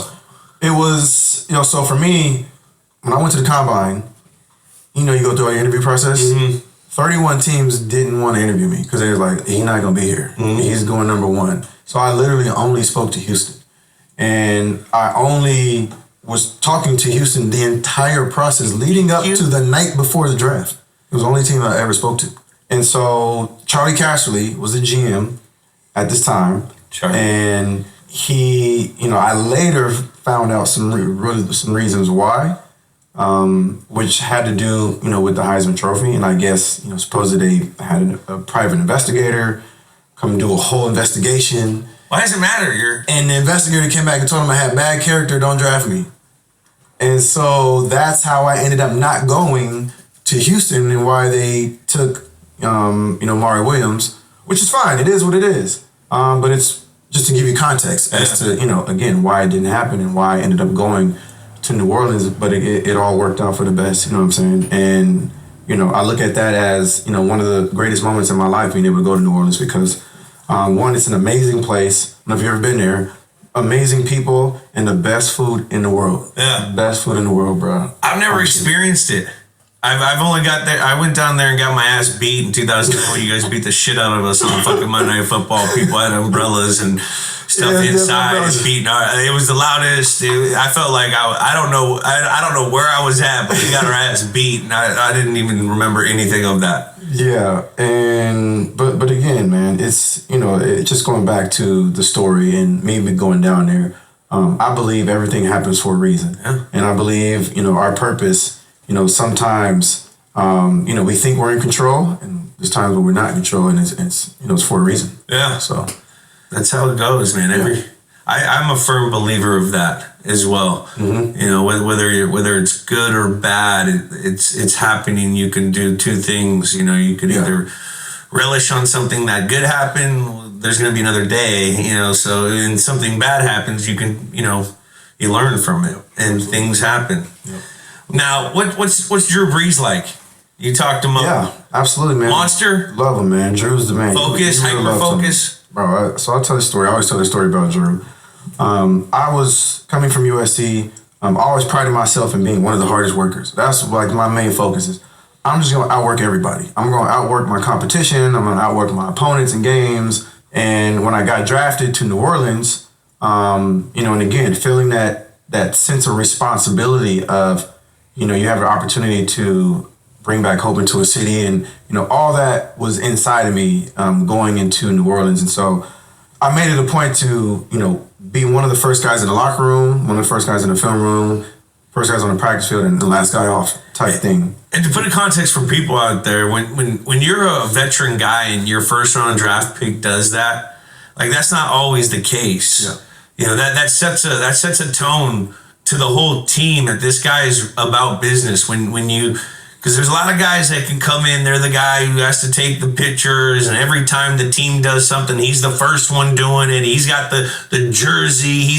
And so a lot of guys eat that up and they don't take that shit like that. And so I'm telling you, right now, as Drew Brees being a professional, I don't know him, but I know he's a fucking excellent preparer and so practices everything. When you see a guy like Reggie Cummins, who's the number 2 overall pick, and he starts like setting that tone, I mean, that's instantly, he's going to gravitate towards you. And it was instant success with me and Drew on the football field. I had 98 receptions my rookie year. I remember. 98 receptions. As a running back. You were a 1,000 guy, right? Yeah. As a running back, I had 98 receptions.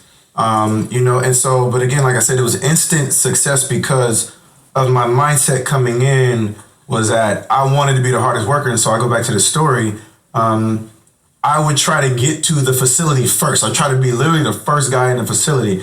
And I would get there when it's completely dark outside. It'd be like 6 o'clock in the morning. maybe even 5:45 sometimes. And there would be one car always in the parking lot already. And I would walk into the facility, and Drew would already be in there watching film. And I know this guy was the last person off the football field, off a practice field the day before. Yeah. You know what I'm saying? And so I'm thinking, when did he go to sleep? You know what I mean? If he's here this late, and when I say this late, I mean Drew stays on the practice field for about an hour to an hour and a half after practice is done. And I actually shot a video one time. I went back to New Orleans and I posted it. And they had, practice was done, and everybody had walked off and was gone inside. And I had actually went back into the facility. I was kind of taking a tour because all this shit was new. And so I went back into the weight room, and then I looked out to the football field because from the weight room you could see directly into the practice facility. And Drew was out there by himself. No football. Going through plays? No coaches. Visualization? Literally, I swear it kind of creeped me out for a second. You know? He didn't have no football. I'm like, what the hell is he doing? And he's going through every play, every motion. He's going through his checks. I see him like just doing stuff like this, like that. You know what I'm saying? He's going through the game plan, the script, through everything, the reps. Guys have gone home at this point. So there's nobody in the weight room, maybe one of the coaches, and Drew's still in there working. And I shot this video and I posted it, and I was just like, man, listen, for you young guys out there, if you want to know how to play for a long time in this league, you want to make a lot of money, this is how you do it right here. This is the way that you go to work. This is the way that you show up. And so, again, going back to the story, I would try to beat Drew into the locker room. He'll tell you this as well. He would already be in that chair, sitting down, watching film, and I'll just shake my head every time because, you know, I'm 21 at this point. I'm 21, 22, so, you know, I'm doing everything I can to try to beat this guy. Which is a lot easier, people don't realize. When you're 21, 22, you're fresh in the league. Yeah. Okay, you ain't got family. Exactly. You ain't really got kids unless you got kids. You know, you ain't got responsibility. Yep. You know, when you're probably, what was Drew? His like 8th year? He was, because he had already played half a career in San Diego. He's got 8 years in. He's got a fucking wife at home. He's got kids.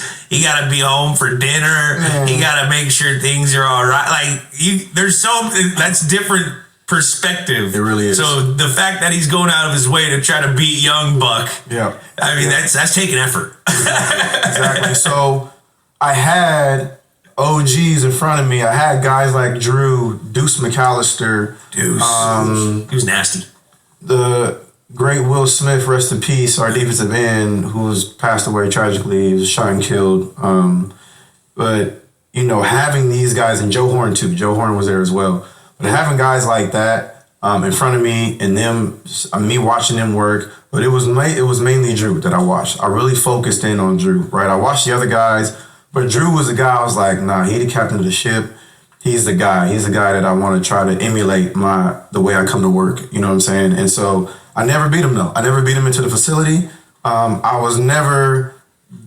He was always later than me off the field. You know what I'm saying? It was just, you know, relentless work, relentless pursuit.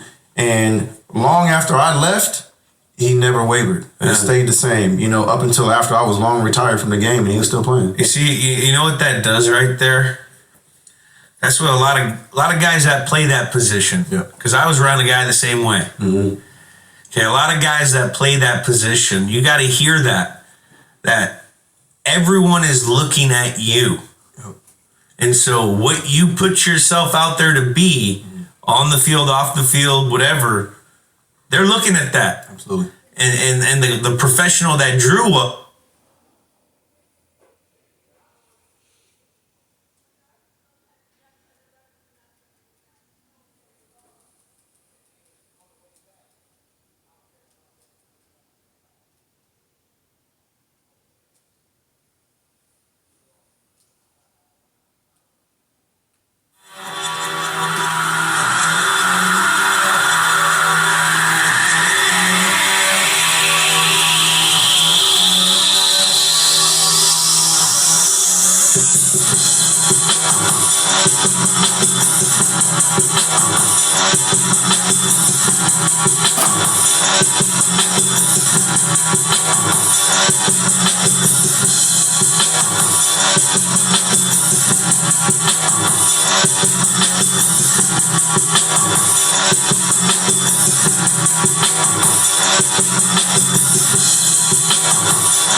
Your point about Netflix pushing maybe certain programs out that aren't as good as others,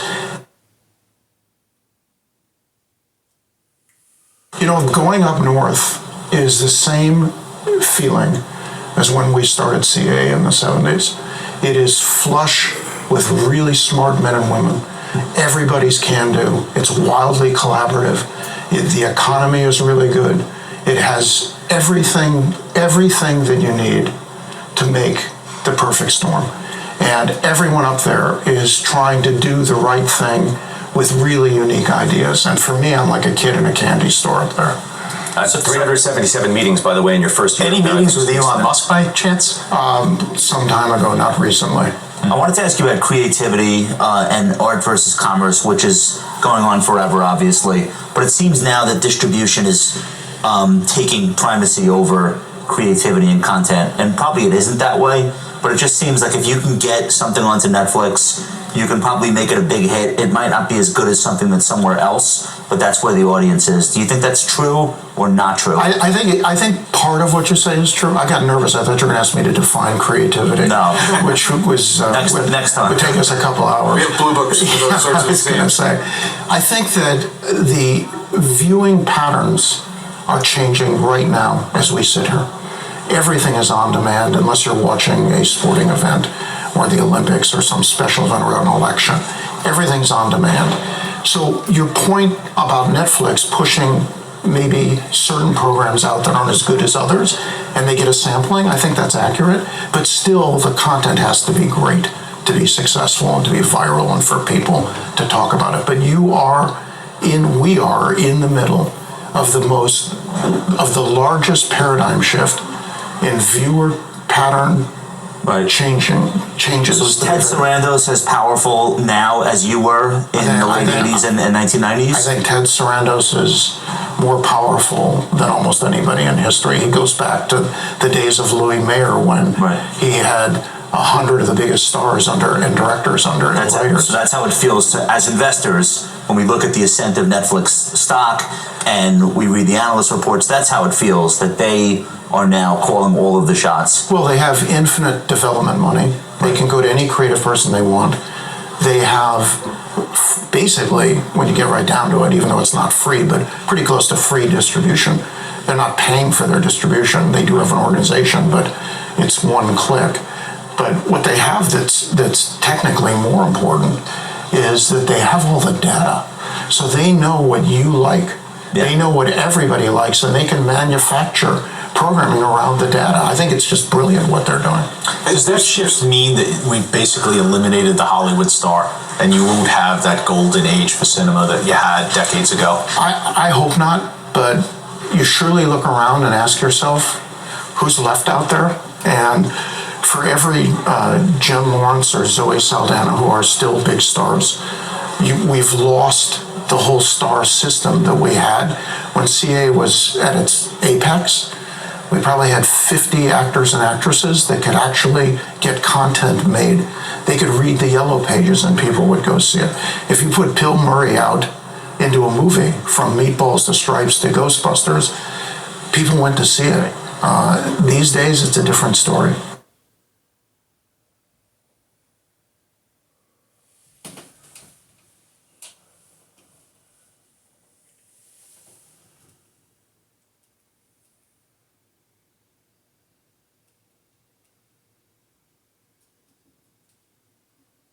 I get the easy job because I get to introduce people who everybody here and everyone in the world knows. We've got the founders of the largest foundation in the world and the two most important philanthropists in the world right now. $300 million towards vaccine treatments, more than $1 billion to production distribution, more than $1 billion to Gavi, with more to come. But Bill and Melinda Gates are putting tremendous amount of time, money, and brain power towards solving this scourge. We appreciate it. We appreciate you guys joining us. Thanks for having us. Please. And I love the couch. Before we can get into, I really want to focus obviously on COVID, but before that, Melinda, actually, you made some news this week with Mackenzie Bezos, your announcement about the Equality Can't Wait Challenge, that you're putting $30 million into, basically to challenge ideas to move the needle in terms of gender equality. Can you maybe talk about the genesis of that and why you're doing this now? Sure. I believe that we have to get gender equality here in the United States. It is imperative, and there are several barriers that hold women back. And we have to really, if we're going to bring women up, we have to invest in things to help them with their power and their influence. If we invest in 4 key sectors, such as politics, finance, tech, and media that tells our stories, and we started to get gender equality in those 4 segments of society, we would change society at large. And so Mackenzie and I have been talking about this actually for quite some time, and this happened to be the right time to make the announcement, but we're looking for bold new ideas of how do you actually move gender equality in the United States. And so we thought this platform, Lever for Change, was the perfect place to announce that, and we will start to see candidates come forward, and we'll make some prize-winning announcements hopefully next summer. Okay, guys, we just had Dr. Stoffel's talking about timelines. It's the biggest question in the world, and you guys are right in the center of it. When are we gonna have, whether it's a therapeutic or a vaccine, but when is the world going to be able to get back to normal? You guys are running point on it. Help. Well, hopefully one of the 3 vaccines that are furthest along end up being both safe and efficacious. The Moderna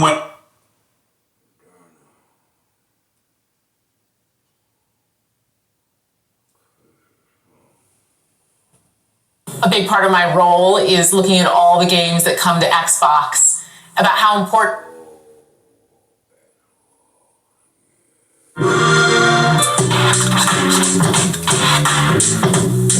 Well, it's great to see you again, Trevor. How are you doing today? Wonderful to see you. Unfortunately, not in person yet, but yeah, I'm doing better. I'm doing better than I have been over the past few months. I think the sun is shining again. How are you? How have you been? I'm good. I feel the same way. It's sort of nice to be moving into the summer and to get to see people a little bit more. Right. But we're still playing a lot of games at home. I'll say it has been one of the biggest things that has kept me sane during this time is that I have a group of friends from Trinidad. Yeah. And they all play, so we're all online. So one of them is in Brazil, another one is in, I want to say, he's in Norway right now. And I mean, most of the time the game is just a backdrop to you guys having a conversation, everyone just hanging out together. The global stuff you're talking about, playing with all your friends around the world is super cool. I always think about this, the reality that gaming is this media form where you can connect with someone you may have never met, you might not speak the same language as them, you might not have the same abilities as them, and you can come together and achieve something. Yeah, it's because a really great story is one where you're immersed in the journey of another, And you can transform yourself into anything. You can become, another race, another gender, another age, another species, someone from another time. That's something I've always loved about games is how it can create an almost singular humanity. It's no, you truly are experiencing this through somebody else's eyes. And so I've always loved that. A big part of my role is looking at all the games that come to Xbox, about how important it is to see diversity in the characters in games so people can have all of those different experiences that you're talking about. What happens is actually every time we do a big showcase, we look at all of these different assets for the show and all of these different games. And at the end of it, I turn to my daughter and I'm like, okay, so what game did you love the most? She said, The Gunk. And I was like, really? And by the way, it was trending on Twitter and everyone was talking about this game. And I said, why did you love it? And she said, oh, the character looked like me.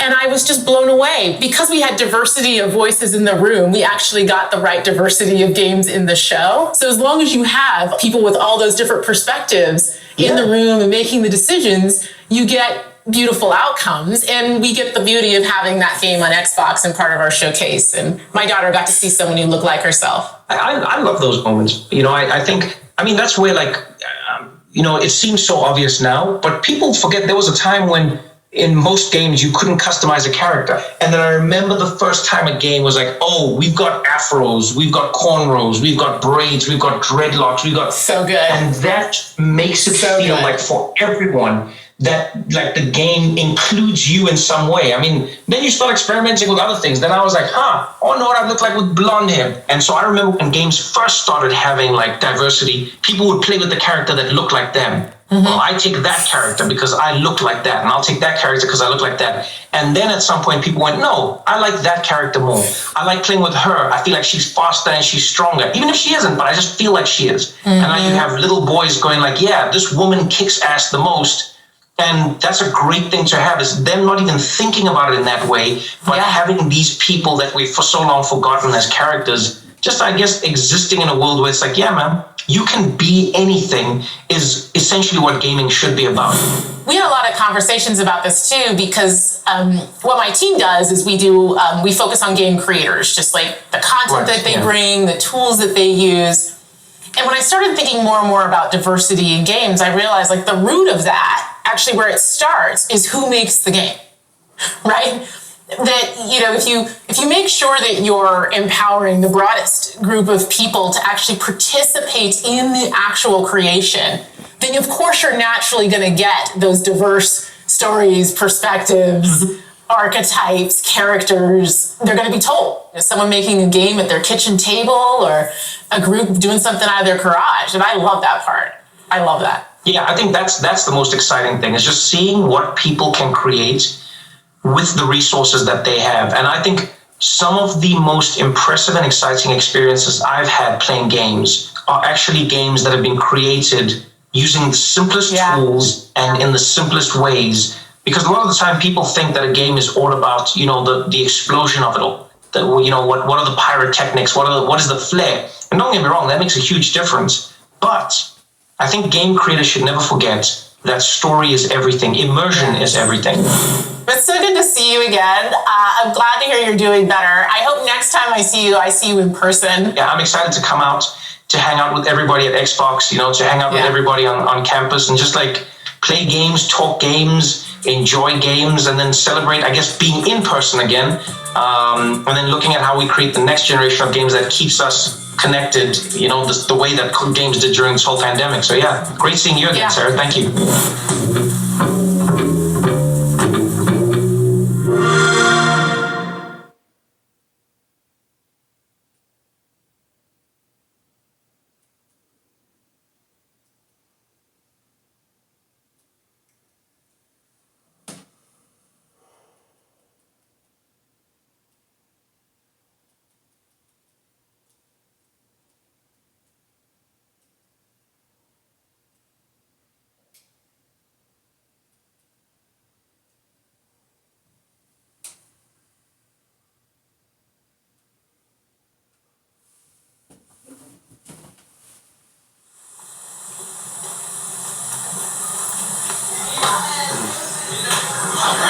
This is my mom. This is my mom house. And this is my door. This is Mike's house. Hey, baby. Where you at? Hey. What you doing? I saw you before. What you doing? Huh?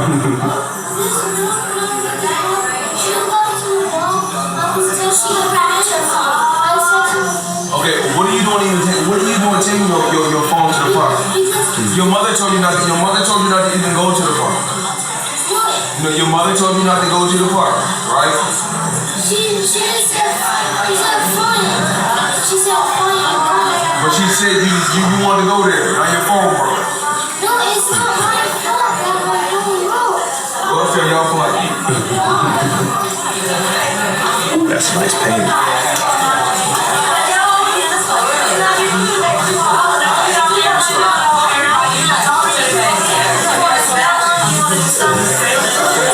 I get everybody. How y'all doing? How you doing, Nisha?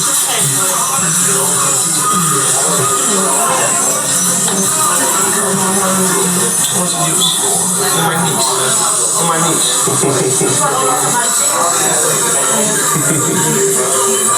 That's why you gotta keep changing the What's up? What's up? Say my uncle Chef. Say my uncle take care of me. My uncle Jim. This is my little sister. How you doing? Nice to meet you. This is my older sister. How you doing? This is my daughter, mother. How you doing? This Nisha, she does everybody here. She do the hair. Nice to meet y'all. Nice to meet y'all. I'm Ben Thompson. I run a website. This boy gave me the exclusive. This one do fight night. Yeah. You already know. Nah. I mean, I don't think it would do too well on board. This my driver, this 5'3". Yes, sir. Yes, sir. But you see her give you a 5. I know. It's going right down. All right. This is my nephew. He turned 18 yesterday. Your birthday, man. Thank you. You know, my boy P. Let y'all hear about.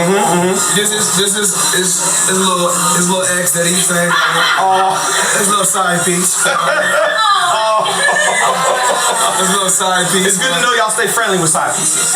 That's good to know. That's good to know. That's good to know. She work at Neiman's. She work at Neiman's. She can put together. Okay.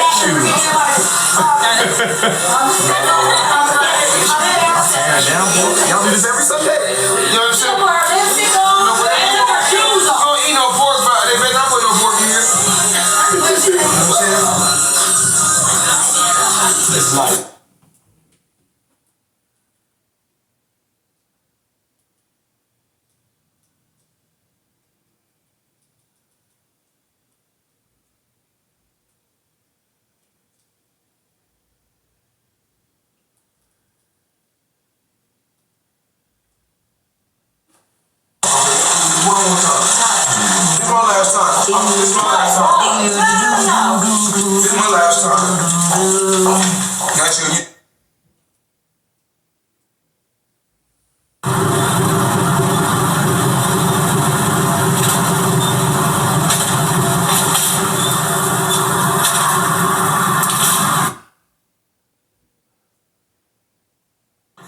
Money may.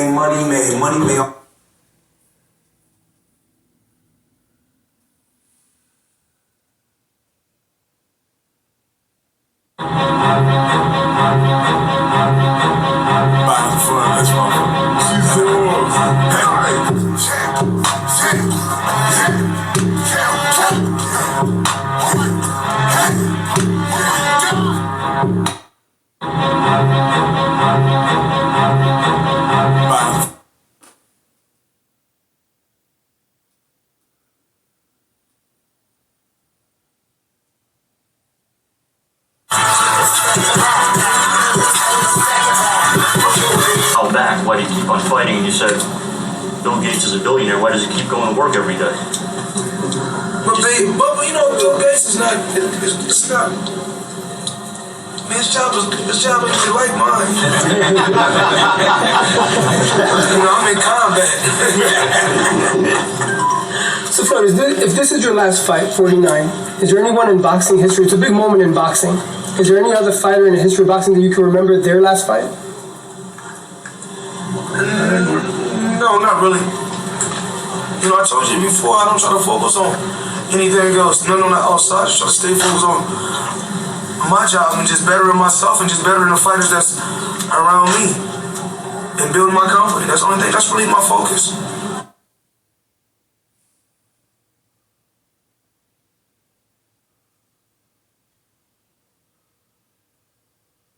What's up, champ?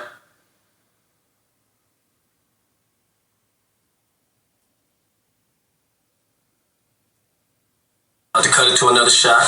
It's your boy Ben Baller. You know how we get down. So I'm about to walk into this casino right now. Hold on, Ben. Get me back again, man. Hold on 1 second. Before I walk in, I walk in with a light one. There ain't nothing but like 50 racks right there. You know, like. Just 50. You know what's so crazy? You know, everybody talking about popping tags, right? Yeah. And the first one to let you know, we pop straps. No, we pop straps. It's popping straps. We pop straps on the daily. No, pop a strap. You heard the champ. You know I started that popping straps. That's patented. I'm getting that patent now. Popping straps. That's the new thing. The t-shirts coming soon. Oh man, all right, we gonna be right back and we gonna walk into the casino, do what it do.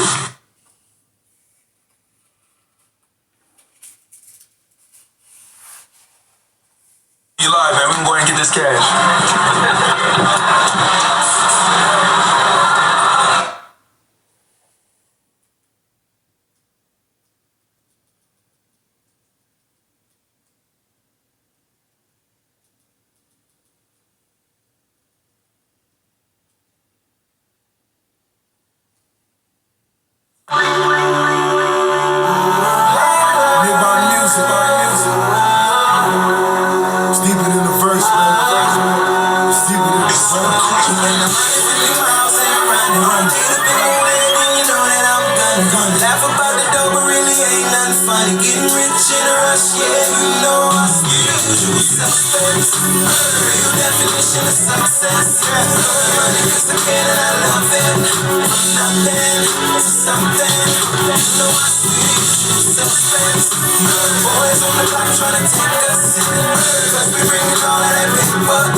Trying to man up, feed the fam, boy, I put that on these canned goods. All I got was diabetes in the damn hub. People talking down, calling me a damn scrub. Young niggas, all you wanna do is roam free. On your own feet, gotta cook your own beef. I'm too cool for lame dudes to ridicule. I laugh while I'm doing laps in the swimming pool. I don't owe you niggas nothing. Throw me 2 fingers when you see a nigga stunting. Black Phillip from in limousines of the Hummer. Penthouse suite, pretty bitch, I call her summer. Lot of homies pass, see him in the future. Running so fast on the gas, never neutral. Gotta keep a shooter while I'm riding in the 7. Hide in the kite by the time I get to heaven. 150 miles and running. Get a bit more head and you know that I'm coming. Laugh about the dough, but really ain't nothing funny. Getting rich in a rush, yeah, you know us. Suspects, real definition of success. Going running cause I can and I love it. From nothing to something. You know I see suspects. suspects. Boys on the block trying to take us in. Cause we bringing all of that paper in. Nothing to something.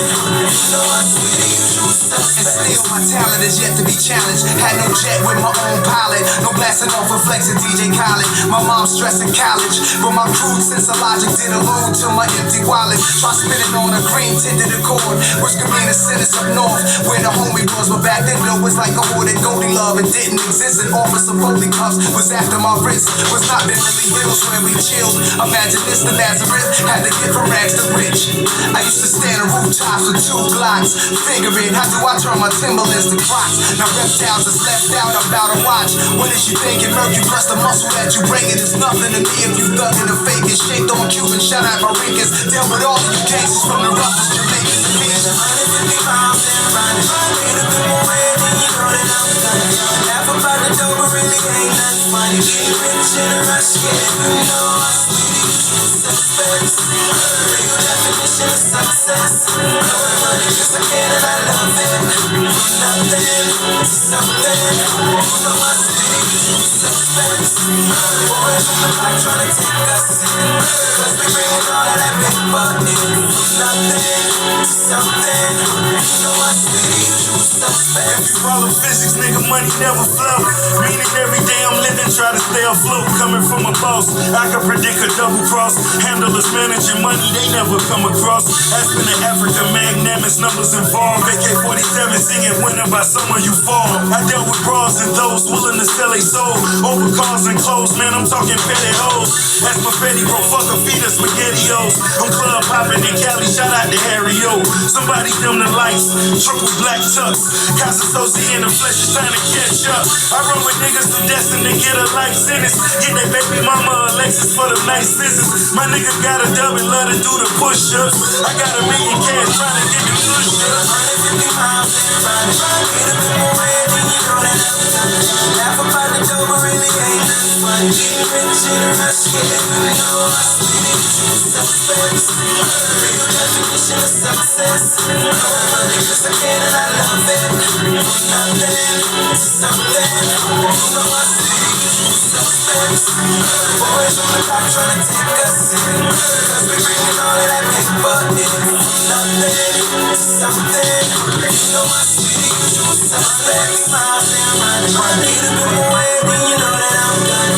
Laugh about the dough, but really ain't nothing funny. Getting rich in a rush, yeah, you know us, we the usual suspects. Real definition of success. Blowing money just like it and I love it. Nothing to something. You know us, we the usual suspects. Boys on the block trying to take us in. Cause we bringing all of that paper in. Nothing to something. You know us, we the usual suspects. New about music, keep it in the verse, man. Keep it in the rap.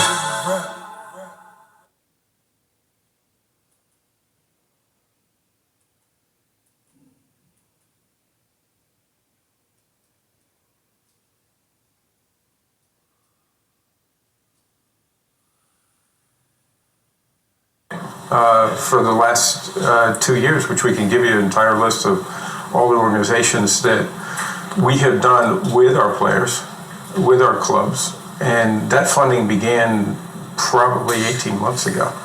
And we have commitments to do that going in the future. And I think opportunity is something I'd say that's going to come out of this, where I think there'll be additional opportunities and frankly additional money that may come out of this that will go back into the communities because of this. Okay, so there are no new partnerships as of yet as a result of this one? We're not making that announcement today, no, but I have no question that that's going to evolve as we continue to talk with the artists and the players. What he's saying, what was exciting for us as well is what we're saying is all those other initiatives, Rock Nation, Drew Up, and these guys agreed to, which you have to give them credit for that. Inspired Change already existed. They already were donating money. I think it was 1.4 from the last event, but it was so, in my opinion, it was so spread out that it needed to be happening all year long. It not just happening around a Super Bowl event. It couldn't be like one event a year. It had to happen all the time and throughout the whole year. So things are happening every day. like we're creating philanthropy organizations for our players and realize, no, things are happening every day. We need a separate, which is Team Rock. This is Danya. I keep pointing to her because she runs it. No, we need something that happens every day, because there's things happening all over this country and it's a lot of turmoil. And I think that we all have a responsibility to just push it forward. Like, it's good to have, like, you know, conversations about it. That's great. We have to bring awareness to it. So I'm not knocking the conversation. I actually welcome the conversation. I want to be held to a higher standard. I'm not even gonna say higher standard. I want to be I want to be held accountable for what I'm doing. Right? It keeps me sharp. Let me know that I can't play around. I have to do what I said I'm going to do. I'm self-motivated, so that's fine. You know, the extra pressure is fine too.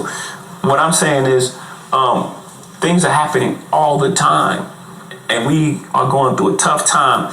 And the NFL platform for us, what was exciting for us, Inspire Change was already happening, and the NFL has a huge platform, and we can use that huge platform for. We've seen it happen, like when J.J. Watts, you know, came the aid to everybody in Houston. The whole world forgot about all the turmoil they had with the NFL. It was, oh, that's a great thing. That's a fantastic thing. And if you can use that platform to do that in different areas, then it's a home run. That's the success. I think someone asked me what I would view success. That's the success for me. Thank you. Hi, Randy from ET. In this presentation, you mentioned that the Super Bowl performance will be picked based on the city and honoring the heritage of that.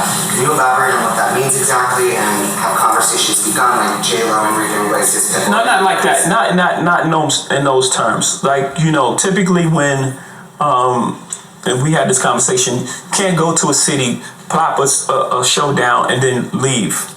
You know, like, at least speak to the community, speak to the things, speak to the guys that's on the ground, organizing things and trying to make things better in that sort of way. Because Tampa's next year. I love Tampa Bay. I don't have no idea who's from there, who performed. So you get it. So you start running into that problem.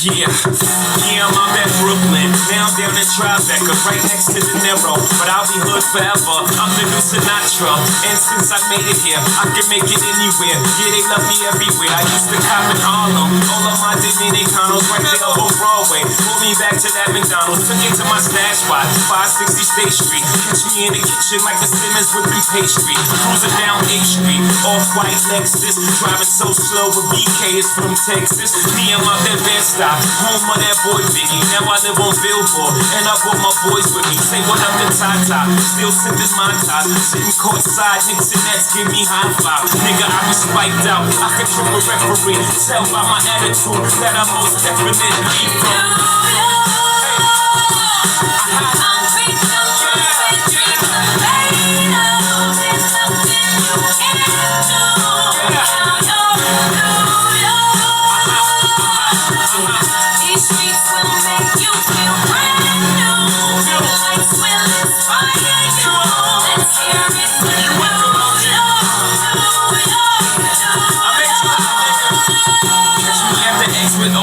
Got a Yankee king. Shit, I made the Yankee hat more famous than the Yankee king. You should know I bleed blue, but I ain't a crypto. But I got a gang of niggas walking with my click though. Welcome to the melting pot. Corners will be selling rock. Africa been by the shit.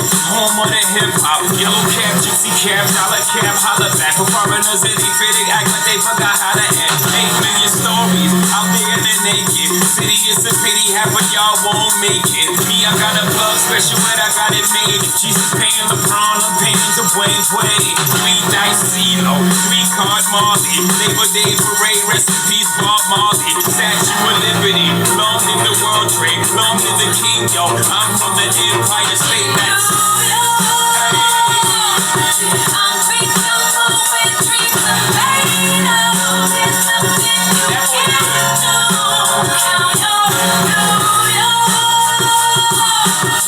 welcome to the right side, baby. You feel brand new. Big lights will inspire you. Let's hear it for New York, New York, New York.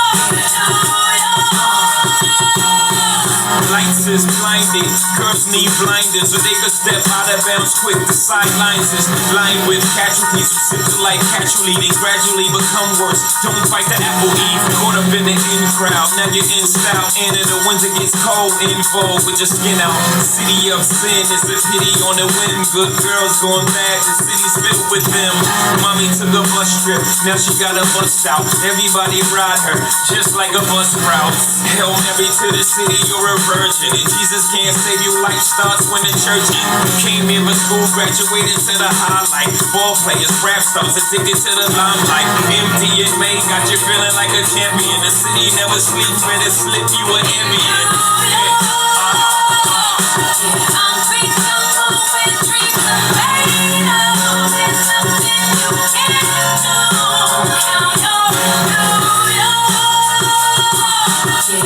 These streets will make you feel brand new. Big lights will inspire you. Let's hear it for New York, New York, New York. One hand in the air for the big city. Street lights, big dreams, all looking pretty. No place in the world that can compare. Put your lighters in the air, everybody say yeah, yeah. Come on, yeah, yeah. In New York.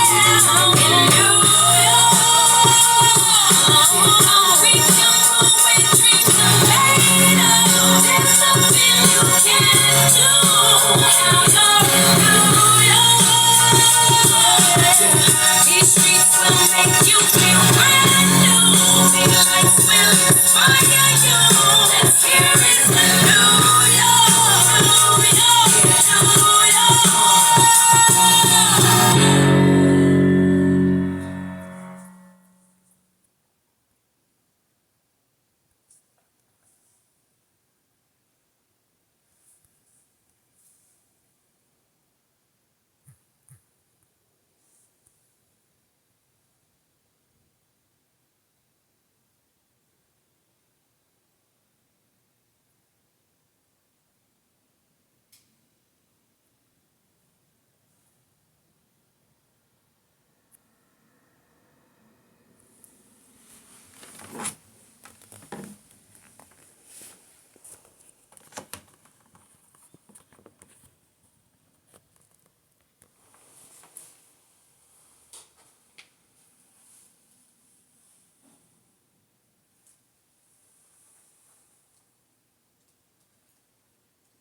This one goes out to all sides worldwide.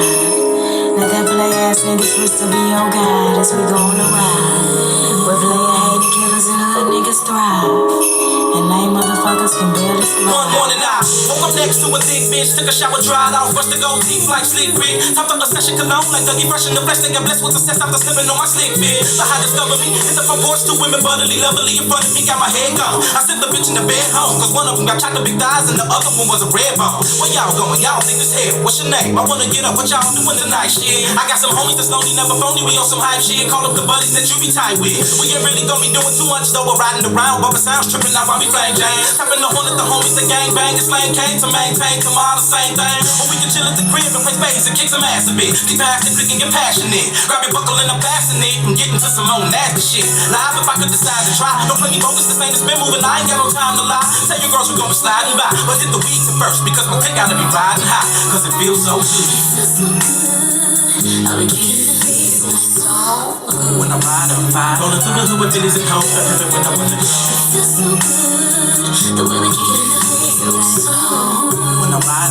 Rolling through the hood with feelings and hoes, stepping up when I'm ready. Me and my homies hooked up, sometimes we stuck up. When niggas we love, smoking on some bud, the flame tight. Tripping on how we survive in this rugged terrain to try to hang tight. Getting fucked up on gang night. Used to be gang fights, now we gotta try to relax with the strap. Even though we see Devo back to back, we still be holding stacks of packs. Rolling through in black blacks, ashtrays with blunt reds and crack sacks. Hustling and chill is what I'm focusing on. Bending through bitches' cribs, hoping it's on. If ain't no stroke, we strolling alone. Rolling the cone, not really tripping because we take a smoke to the dome. Up in the tones, while finger frozen, hair and bones glisten from all the sunlight. Beeping the bees with their head done tight, booty hung bright, and every night we'll see at least one fight. Hooking up with my fellow Westside cliques, not together much, but when we all got Phillies and rug huts. Despite the envy and jealousy throughout the others, it's love brothers riding, cause all y'all my motherfuckers. So put the black magic on the ties and get the wax off the chrome. We gone, the blaze on till my brain's blown. Hoping to get my thing on, no matter what rock you stay on. Kicking it around my world, it's the same song. So the mobs was just playing mom. First like we was willing for spurts of blood, now we got gators on, hurting the clubs, but still attempts where they serving the dubs. Now we got herpes and buzz, straight beating up the block, searching for love. Reach up and hit the default, see through the smoking delight in the body, right what the party like. Now you was live inside, come roll with me so we can ride the sky. But only if you let me play with you while we riding high, cause it feels so good.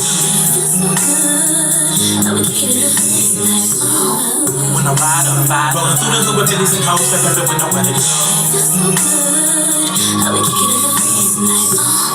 When I ride on the vibe, rolling through the hood with Phillies and hoes, stepping up with no ready to go. Sitting back cruising through the slow breeze, thinking how can I get more cheese? Bumping the system, costing OGs. I stay on my P's for the pole peas and spin the Philly with my dope keys. Scoop a big O to the crib and get my boy to bring a blessing through. Sit on the floor and play some Tekken 2. Lesson 2, I'm addressing you. Turn out the lights like the world-class wrecking crew. Bring out the best in you, confessing true. Lies about your inner thighs and where they been at, hoping maybe you be my lady. What's the potatoes without the gravy? What I'm feeling, no maybe some for the silicone, baby. But can you pay me? Cause daily, we riding on the whole stroke while rocking dope blows. I lose a spot if I choose to stop. We can cruise some blocks and talk about how later on you coming out your clothes, shoes, and socks. Now is that news or not? Cause I'ma step on the gas slow and smoking this last, so get it, be split it and spill it. Come watch me kill it. 10 the wheels to conceal it. I'm in the astro with Billis, talking on the truck on, so I really feel it. Thinking about not having the rich life, but the hood life was still a good life and never slow. Always and forever though, forevermore. Rolling through the ghetto with nowhere to go, cause it feels so good. When I ride on the vibe, rolling through the hood with Phillies and hoes, stepping up with nowhere to go. When I ride on the vibe, rolling through the hood with Phillies and hoes, stepping up with nowhere to go. When I ride on the vibe, rolling through the hood with Phillies and hoes, stepping up with nowhere to go. When I ride on the vibe, rolling through the hood with Phillies and hoes, stepping up with nowhere to go. When I ride on the vibe, rolling through the hood with Phillies and hoes, stepping up with nowhere to go. When I ride on the vibe, rolling through the hood with Phillies and hoes, stepping up with nowhere to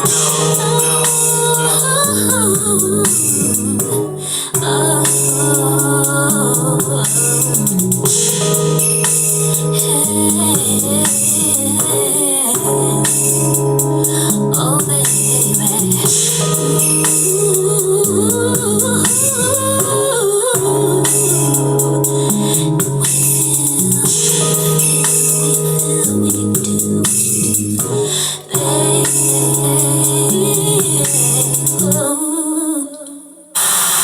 In other news, authorities are looking for two men in connection with the brutal murder of a West Side resident. Police sources say the man identified as Jimmy Pilgrim was found this morning in the K-Town section of Chicago with several gunshot wounds to the head.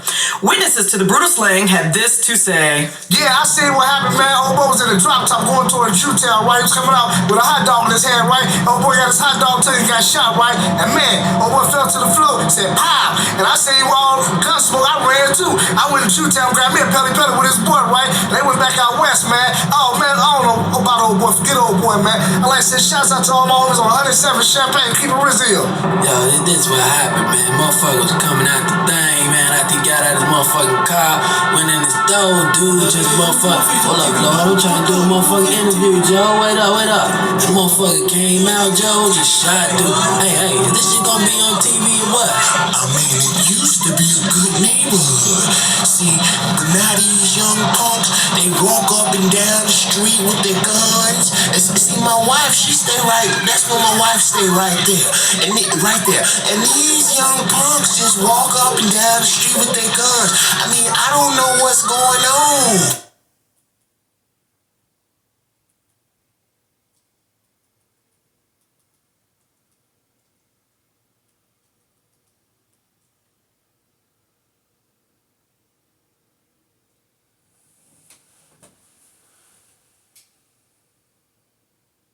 injured, you like, I want like killing my ego.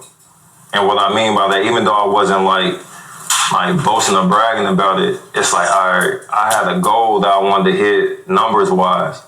That once I got injured, I knew that shit was wiped off. So what I mean by that, my first contract, like it's a crazy amount, close to 100. So in my mind, I'm like, damn, I want to be able to, like, my next contract gonna be something stupid. You know what I'm saying? Right. For that to just go away. And you looking at your peers get paid. You get what I'm saying? Right. And it's like, damn, I never touch that shit again. So that's what I mean, killing your ego. Like, I gotta reset over. I gotta reset everything. I gotta put myself like at the bottom and like grind my way to like get to where I really want it. And I'm sorry. No, you good. Do you think you came back too soon? No, I came back. That's why I'm here right now. I came back at the right time. Normally, prior to me, and that.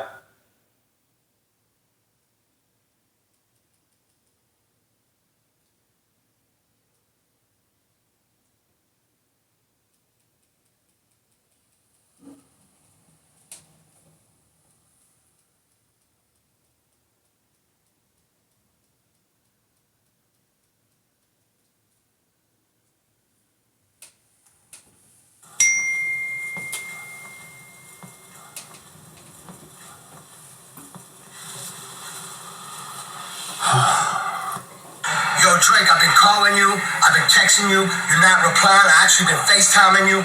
So I'm sending you this video so you can feel my passion and my pain. We have to shoot the pop star video. Yo, Drake, you know that emoji with the smoke coming out the nose? That's how I feel like that emoji. I'm so damn, let's get to the motherfucking video shoot. And then after the video shoot, we should go live at 11 o'clock on my IG Live. See, I got you framed up all over the place. Come on, do it for your brother. It's Cali. Yo, Drizzy, I come out here to meditate and pray in these beautiful ocean waters. Stay in these beautiful ocean waters. 2020, I came to fuck with Drake. I know the border's closed. I know they won't let me in the country. What do you want me to do? This song is too big. We have to shoot the video. We have to figure something out. It's not like I'm dropping tonight. No, but we gotta get the song done so we can mix and master so we can get the video done. Then we drop. Shoot the video, man. It's for me, man. I know you see what's going on. We make sure I go pop. You told me Monday, so I'm thinking Monday means Tuesday. 2020, I come fuck it up. Shoot this video. Draco, do this to me. Wow. All one. Khaled, man. Like, this guy's off his rocker. I don't know what to say. It's every waking moment that I'm alive. It's like you give someone everything you have and they're just like, another one, honey, every 5 seconds on my phone, asking me for something. And it's like, I already gave him the songs and now he wants a video. And I can't do a video. I can't even make my own album in peace. I can't even leave the country. And this guy wants me to do a video for him. I don't know. So what are you gonna do? I mean, there's one thing I can do for sure. But I'd have to call in that favor, though. For real? Yeah, I gotta do it. That's crazy. Bitches. We the best music. Another one. DJ Khaled. Bitches calling my phone like I'm locked up non-stop. From the plane to the fucking helicopter, yo. Cops pulling up like I'm giving drugs. Nah. I'm a pop star, not a doctor. Bitches calling my phone like I'm locked up non-stop. From the plane to the fucking helicopter, yo. Cops pulling up like I'm giving drugs. Nah. I'm a pop star, not a doctor. Hey, shorty with the long text, I don't talk to. Shorty with the long legs, she don't walk to. Yeah, last year I kept it on the tuck, ayy. 2020, I came to fuck it up, yeah. I want a long life, a legendary one. I want a quick death and an easy one. I want a pretty girl and an honest one. I want this drink and another one, yeah. And I'm troublesome, yeah. I'm a pop star, but this shit ain't bubble gum, yeah. You would probably think my manager is Scooter Braun, yeah. But my manager with 20 hoes and Budokan, yeah. Ayy, look, Ariana, Selena, my visa. It can take as many charges as it needs to, my girl. That shit platinum just like all of my releases, my girl. Niggas come for me, I tear them all to pieces, my girl. I'ma show your sexy ass what relief is, my girl. Please don't take no shit that's about to have you geeking. And I'm not driving nothing that I gotta stick the keys in. Wonder how I got this way, I swear I got the bitches calling my phone like I'm locked up non-stop. From the plane to the fucking helicopter, yo. Cops pulling up like I'm giving drugs, nah. I'm a pop star, not a doctor. Bitches calling my phone like I'm locked up non-stop. From the plane to the fucking helicopter, yo. Cops pulling up like I'm giving drugs, nah. I'm a pop star, not a doctor. I'm a pop star, not a doctor. Watch her, said she rep a whole different block, so I blocked her. Busy at the crib, cooking salmon with the lobster. If we talking joints, it's just me and David Foster. Bodyguards don't look like Kevin Costner, you tweaking. Just pulled up to Whitney, Houston, Texas for the evening. They tell the same story so much they start to believe it. The ones that start like Drizzy shit was cool, but we even. Man, how the fuck? 2, 4, 6, 8 watches factory so they appreciate. Crown in my hand and I'm really playing keep away. Shit don't even usually get this big without a beaver face. Nah, piece of cake. Nah, Turks and cake. Yeah. Go and get your friends, we can sneak away. Yeah, I keep her like I keep the faith. Wonder how I got this way. Swear I got the bitches calling my phone like I'm locked up non-stop. From the plane to the fucking helicopter, yeah. Cops pulling up like I'm giving drugs, nah. I'm a pop star, not a doctor. Bitches calling my phone like I'm locked up non-stop. From the plane to the fucking helicopter, yeah. Cops pulling up like I'm giving drugs, nah. I'm a pop star, not a doctor.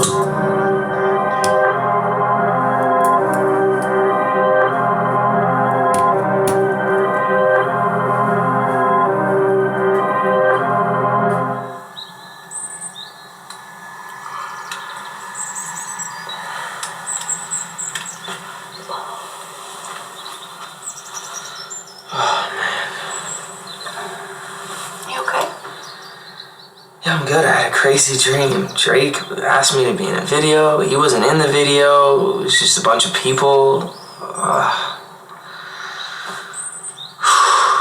I love you, baby. I love you. Let's go walk the dog.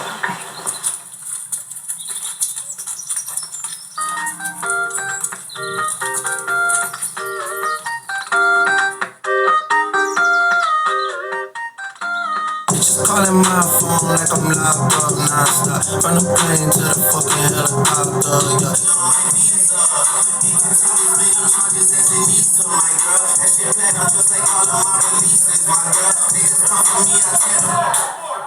Easy one. I want a pretty girl and a nice one. I want a big drink and a little one. You know, shorty with the little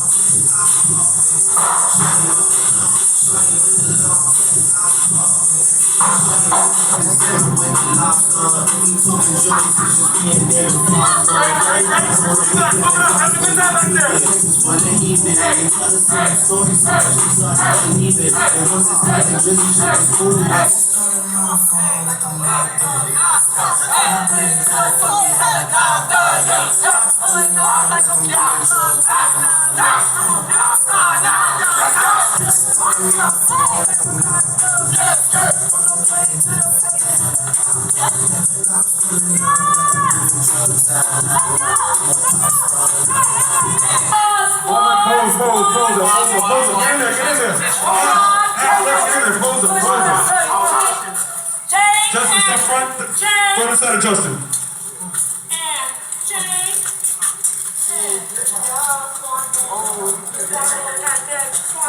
Yeah, that's it. I'm kind of moving on.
And the cheapest you're doing this thing, ain't you?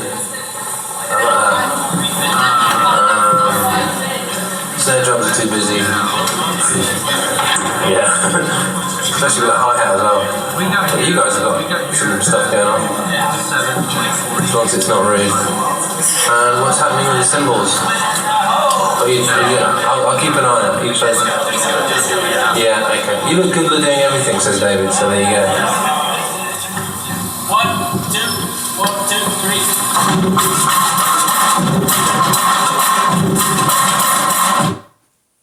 Thing, says David, so there you go. 1, 2. Oh, yeah, I'll keep an eye on it. You play. Yeah, okay. You look good at doing everything, says David, so there you go. 1.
Fans. How is it going so far? Do you have any data about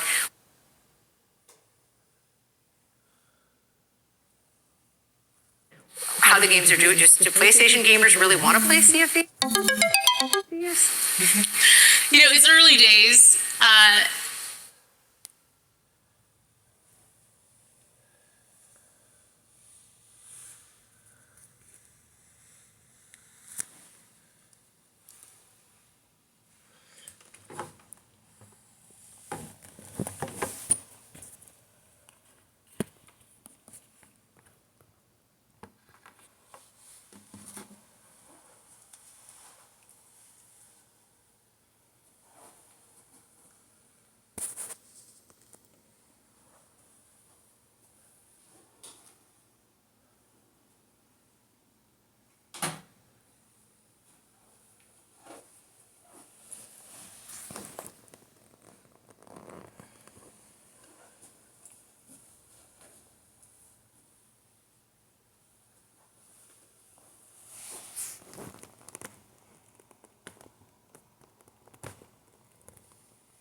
I always dreamed that everything would be okay with me and you, but I was wrong. When I looked into your eyes, I didn't see all the things I used to see. What's going on? Gave me reason to believe that we were always meant to be, but now I see you were wrong. You can't keep running back to me with all those baby pleases no more. No more. No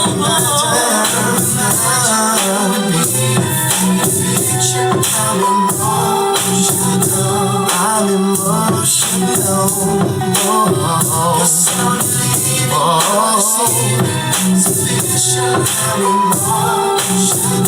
so emotional. I can't forget that night I saw you in the corner wrapped up tight. You were warm, slow dancing on the floor while I was watching from the door. So hurt. There you were. Gave me reason to believe that we were always meant to be, but now I see you were wrong. You can't keep running back to me with all those baby pleases no more. No more. Cubby, met head low, hit my Tommy up in the waist in case the opposition trying to find me. Giuliani can't sleep till I'm 6 feet deep. Hey, time he close his eyes, I be moving the pot. So what it be? I wanna know you know me. The type that's waiting on a shipment out of Kennedy. The type that's soaking when I poke you, make you wanna pee. Russian cuts on the teeth, all eyes on me. Cash rules, fast coops, mad rude. D-class jewels, mad glue, ass who? You look like the type of not the like a G when he hyper. If I decipher right, just write your map so I can pipe you. Stone heart, gangsta adrenaline pumping.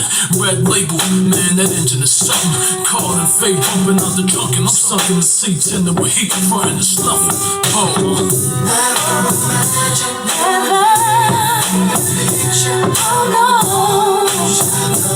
I'm emotional.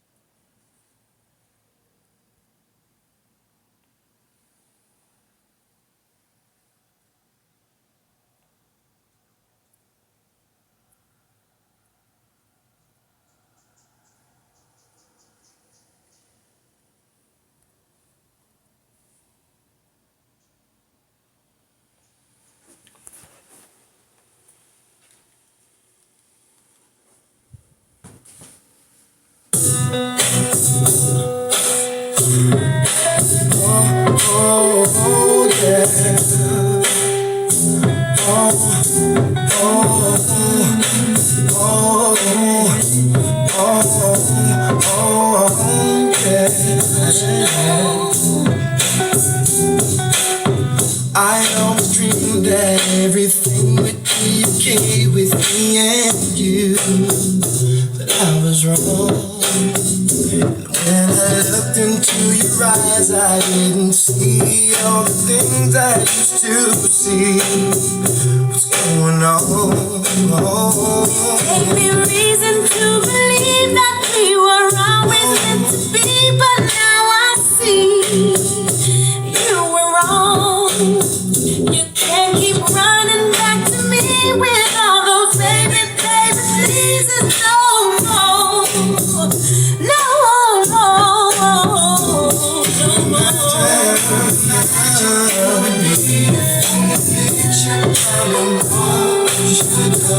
I'm emotional. Yes, I'm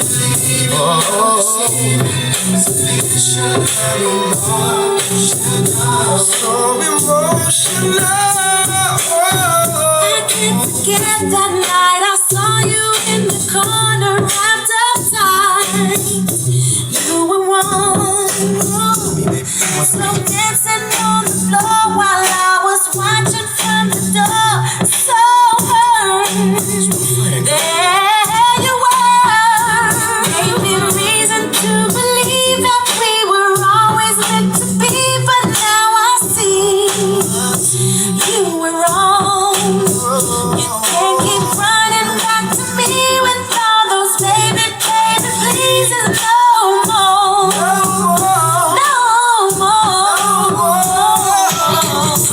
head low, and my Tommy up in the waist in case the opposition trying to find me. Giuliani can't sleep till I'm 6 feet deep.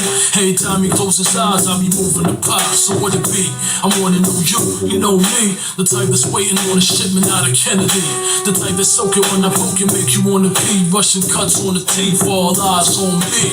Cash rules, fast coops, mad rude. D-class jewels, mad blue, ass who? You look like the type, but not the like a G when he hyper. If I decipher, I just fight your man so I can pipe you. Stone heart, gangsta adrenaline pumping. Red label, man, that engine is something. Carl and Faye bumping out the trunk, and I'm stuck in the seats in the heat, frontin' and snuffing.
fintech story.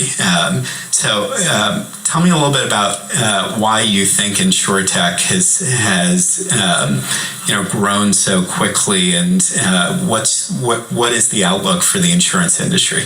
Yeah, and as you were saying, Minnie, it's an industry that, of course, through my study, you can tell that hasn't innovated too much, probably in the last 100 years or so, until the past 5 years, right? If you look back and think back to sort of, the modern era, the beginning of the modern era of insurance with Lloyd's Bank of London, typically arising out of this need to insure the loss of property, starting in the shipping industry. There hasn't been that much change from that initial model until recently. And I think if you think about the categories where innovation is happening a lot quicker today, I think the first one is around customer acquisition. How can I, as an insurance provider, get to my end customers quicker? And I think generally innovation in this space happens in industries where the intermediary cost, and in this case would be brokers, is incredibly high. So generally you always look for a customer acquisition disruption. And how it's evolved in the early days has been around marketplaces, but we've seen even companies like some in our own portfolio, CXA, that is local here out of Singapore, but has expanded across the region, including to China, that they're partnering with both, banks and insurance providers to develop a tech-enabled platform that enables the sale of group insurance and then a direct touch point to the end consumers under that employer. And that enables the upsell of individual insurance products, which happens to be in many cases more profitable.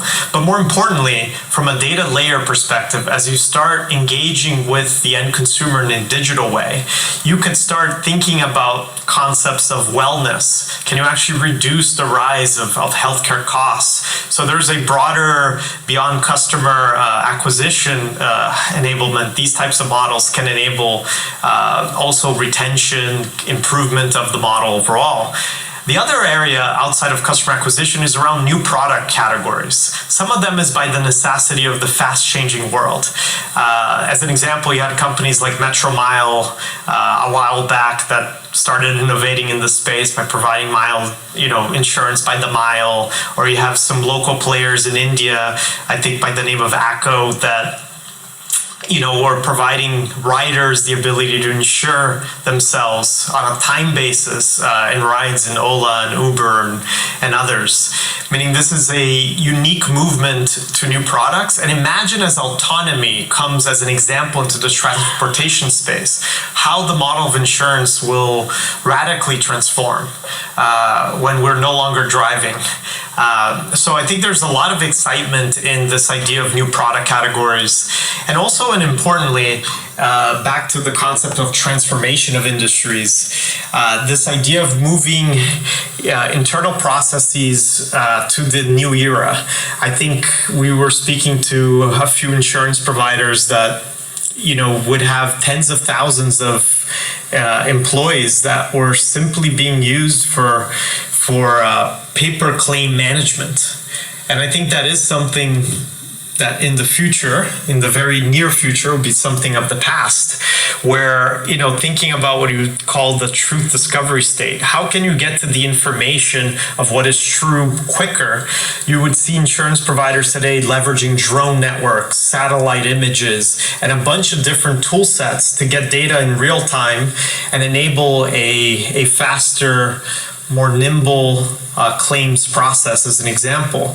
But at the end of the day, I think one of the biggest areas of innovation will be to come back to the core of what insurance really is about, which is peace of mind. I don't know how many of us think of our insurance providers today or our insurance relationships as providing peace of mind. But if it's not all of you, I do think that the industry is and will evolve in that direction, and technology will get them deeper and deeper in providing that as a service. So it's an incredibly exciting, large industry with limited innovation in the past that we'd like to look at today.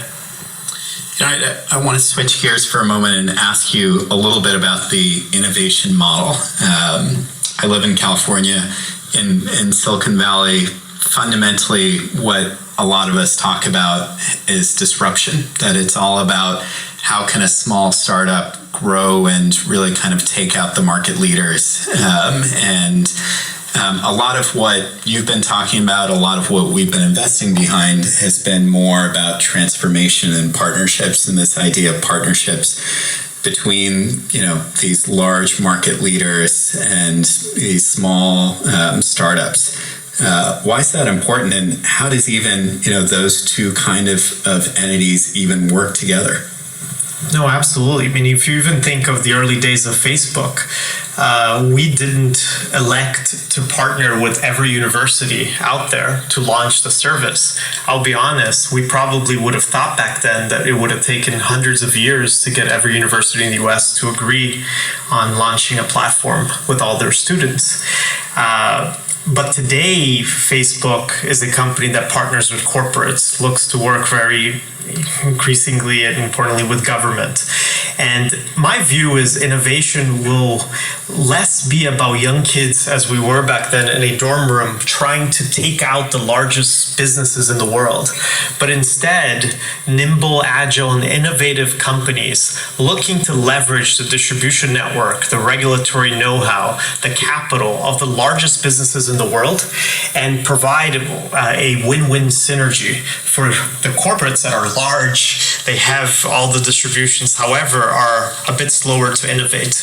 And I think this is increasingly important as innovation touches very traditional regulated fields like financial services, meaning this is heavily regulated, generally requires a large amount of capital to get something to scale.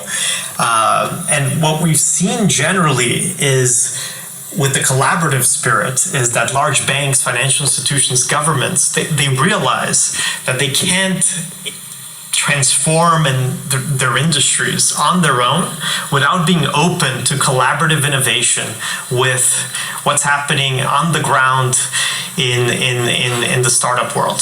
So it's a space and a category where, as an example, if you're building a digital-only bank, you could do it, spend a lot of money and try to get to 1 million consumers. But imagine if you're doing that or building a wealth management platform, if you could now leverage the existing relationships of some of these very large institutions, you'll get there a lot faster. So this idea of marriages between the startup and corporate world isn't the simplest thing at the surface. They're very different types of entities. They speak a different language. However, will be, in my view, the future of how innovation touches the hands of consumers quicker. Because if you're trying to start something new and your view is recreate everything that already exists in the world, I believe the answer will be you'll be much slower and less successful than you leverage that already exists, especially in large regulated industries. Yeah, I mean, just to add on to that, I was an investor about a decade ago in one of the first digital-only banks. And to your point, Eduardo, it took us a couple of years to get to about 300,000 customers. We eventually sold it. And you look now 10 years in, and what you're seeing is that many of these kind of technology companies, just by partnering with one small part of a bank, that they're going from 300,000 customers to 3-4 million customers. And the reason that's really important is a lot of fintech today is about data and algorithms. And if you're in a space like personal financial management, being the company that has more customers, being able to refine your algorithms is a big part of winning. And that's why, we encourage the companies we invest in to be open to partnerships, to not try to go it alone. We're big believers in that approach. And it's part of the reason why, as a venture capital fund, known as B Capital Group that we run today, we decided to partner with the Boston Consulting Group, a phenomenal institution that understands the corporate world in a very deep way, that enables us to drive a real bridge, a sustainable bridge between what's happening in innovation centers and the corporate world. Great. Now that we've given our required plug for our partners at the Boston Consulting And they are Group, great. should we open it up to Q&A or? Let's do it. Okay, great. Do we have time to do Q&A? How you gonna lose every day, Yaydiddy? Yes. No. I think that was a yes. For like 1 or 2 questions, I'm sure it's fine. Okay. Yeah. Great. So guys, you're gonna do Q&A. You have a question for the gentleman, just raise your hand and we'll come over with a microphone. I see a question over here. We have one right in front. And then let's see the second hand, please. And then we'll come to you very quickly. Second hand. Also in front. Okay, got it.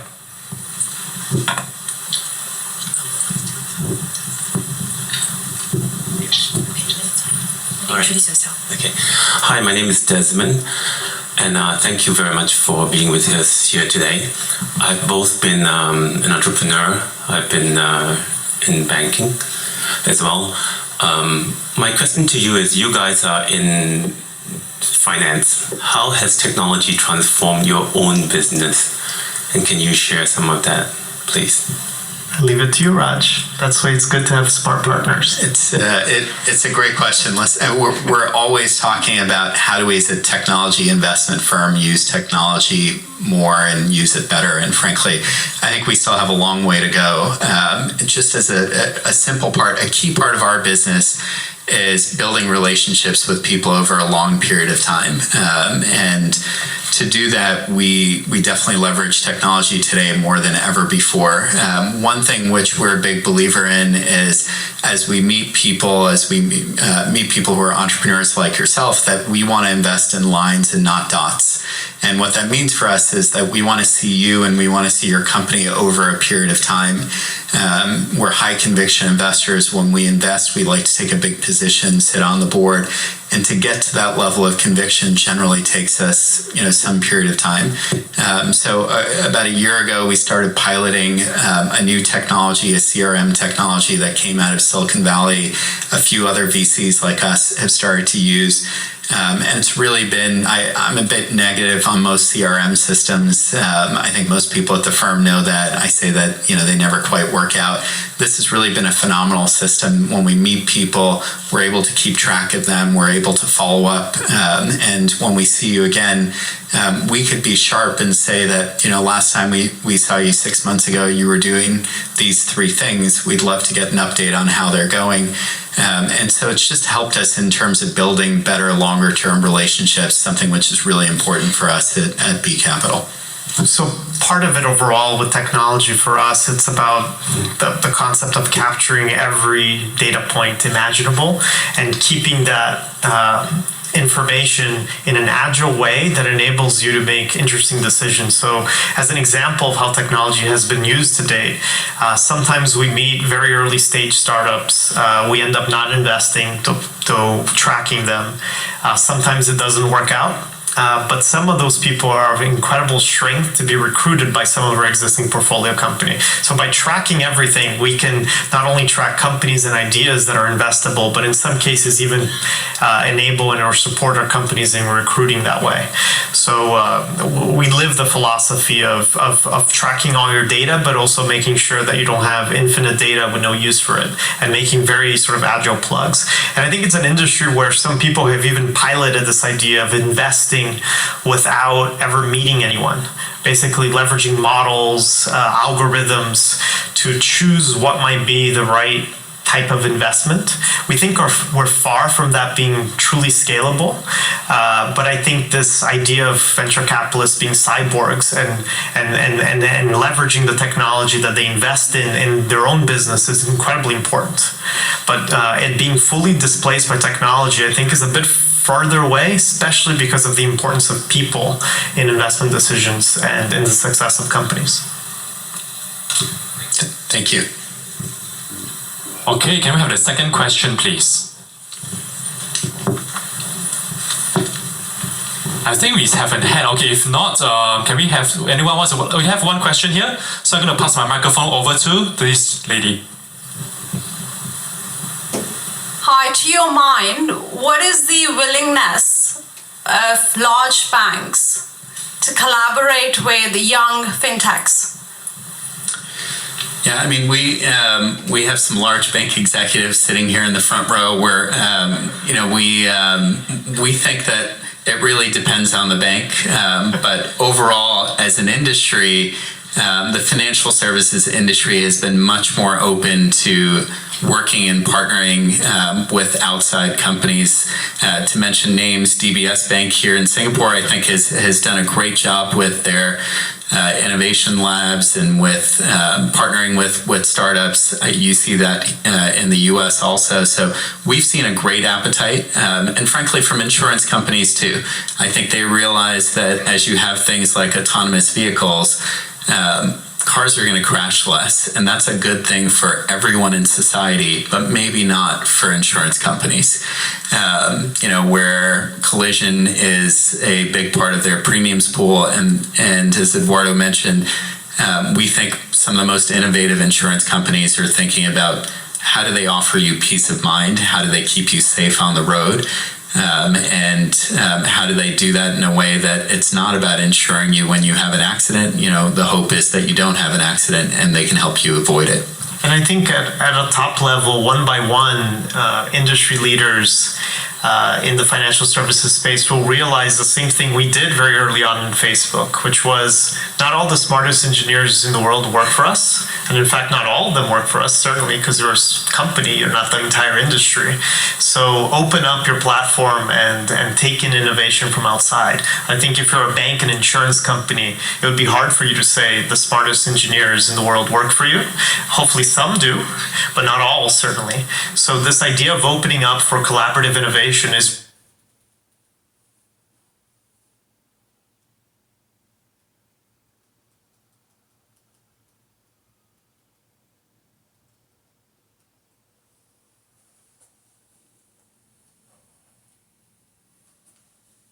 we're not good at putting in something better.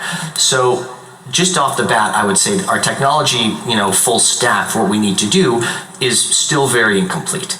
And that's something that we're funding research on, and it's an area that we're very focused on. However, there's quite a lot that you can do with eliminating single things. So for instance, sickle cell anemia is a major disease, particularly in the African American population here. And it's caused by a single point mutation in your red blood cells. And it actually is the case where if you can knock out that one bad gene, and it's a dominant gene, your recessive gene, which is normal, can function well. And we're seeing early data of this disease actually being cured, truly cured with this single gene knockout. So right now there's several diseases that are, they're called autosomal dominant, where it's one bad copy. Huntington's disease, which is a horrible neurodegenerative disease. Sickle cell is a great example as well. These things can be really knocked out with just single gene specificity, and we're already starting to see some of that. So those are the areas where we get really excited, and right now that's probably the limits of what we can do right now in humans. Okay, great. Well, that sounds significant. What about epigenetic engineering? That's another thing that came up on our call, and I was like, explain it to me. Tell me what's so exciting there, and maybe what you're funding. I'd love to. It's actually one of the areas that we're the most excited about. So if you think about epigenetics, a good way to kind of mentally model it is every cell in your body has the same DNA, right? But clearly, your liver is significantly different. There we go again, Yaydiddy loses. Works is, how it works? remember biology. Biology, Reed, don't do biology. You gotta get one red. You gotta get one cake, nigga. Have your DNA rolled together with these various proteins, and you can chemically, without changing the DNA, turn on or off various areas of the genome. So your skin cell will just turn off all the liver genes. It doesn't need it, right? Well, how that works can actually now be perturbed, and we can change it. Oh, Yaydiddy loses. A lot of diseases. You lost, Yaydiddy. No, that's you, Yaydiddy. They're caused. Yaydiddy, we got you, Yaydiddy, in the courtroom. Neurodegenerative disease, and actually, Yaydiddy gonna lose. Your immune system's slow. He did lose. It becomes exhausted. You lost. It hasn't changed genetically. The expression levels go way down. And with what we're doing now, we can actually turn it back up. You can create a dye. And some other diseases, of course, are caused by things becoming hyperactive. So in those cases, you want to do the inverse. And so that's how we that gonna use it on you, dye is Yaydiddy. really interesting, and you can actually touch a you whole in there, Yaydiddy. new You know you class don't of want it diseases no with more. it that are much You go to the appointment, more Yaydiddy, interesting to than get just you actually right for going the in and changing lawsuit, things. Yaydiddy. So that's another We'll get area you that ready is for distinct from lawsuit, gene Yaydiddy. editing, but it's actually probably going to happen in the clinic closer just because the safety is a lot better. Great. I guess with either of these, either sort of downsides that concern you. I mentioned sort of the obvious, sort of cartoonish version of the concern about genetic engineering, but with epigenetic engineering, are there sort of concerns that you have about it being, I don't know, used in wrong-headed ways? Of course. Now, with any type of genetic or epigenetic perturbation, you're going to have really clear ethical guidelines for all this, which is why all of our companies publish data, all of our academics publish everything, and there's a really good ethical framework that's been developed internationally about how these things need to be developed, how they need to be disseminated and shared. And I'm happy to say that right now, everyone is really focused on mainly two areas. One is disease mitigation and one is climate change.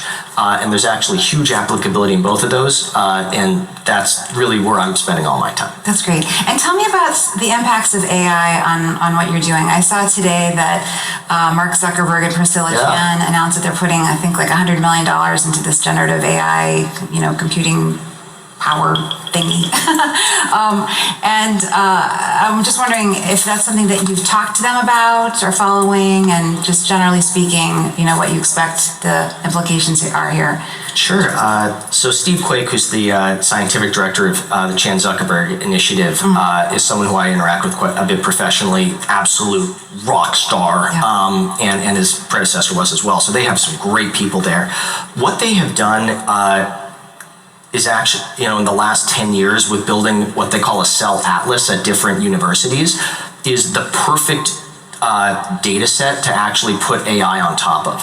So just to answer your first question, what are we seeing with AI right now? It's pretty remarkable. What we're seeing is AI is making scientists significantly more productive by accelerating research, and it's also probably going to be accompanying them as they come up with different theses.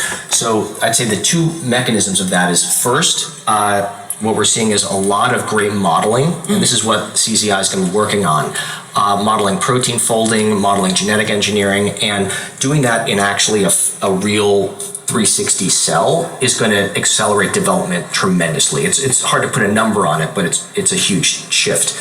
And the second version, though, is really looking through all the scientific literature that's been published. I mean, when you're in medical school, part of your job is to try to absorb all the scientific literature that has ever really been made available, which is pretty impossible to do for a single person.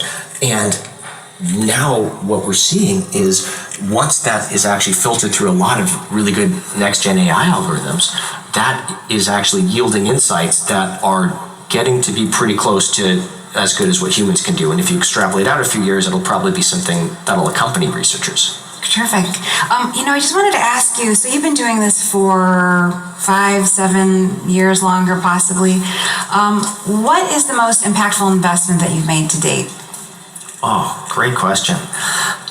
We've been doing this for 8 years, and I would say by far the most impactful, I'll say a grant and investment. So there's a grant that we did at Yale, which I'm extremely proud of, which worked with their main hospital system to actually get clinical trial representation from across the state from a lot of physician providers. It worked great in Connecticut because it's a small state with like kind of one big academic medical hub in it. And they actually got representation to be demographically proportional, which I'm really, really proud of. That's a first for that entire institution.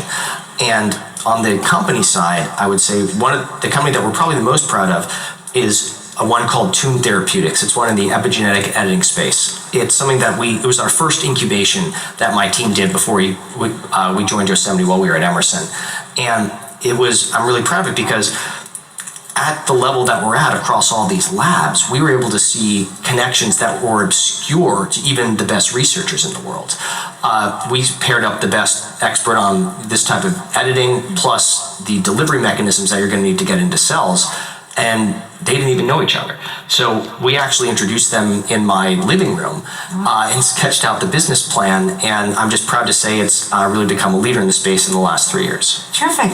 And, so you mentioned incubating this company. Is incubation a big part of what you're going to be doing at Yosemite? And if so, how does that sort of differ when you're talking about giving these very early stage grants to scientists? I guess, should they be worried that you're going to be competing with them?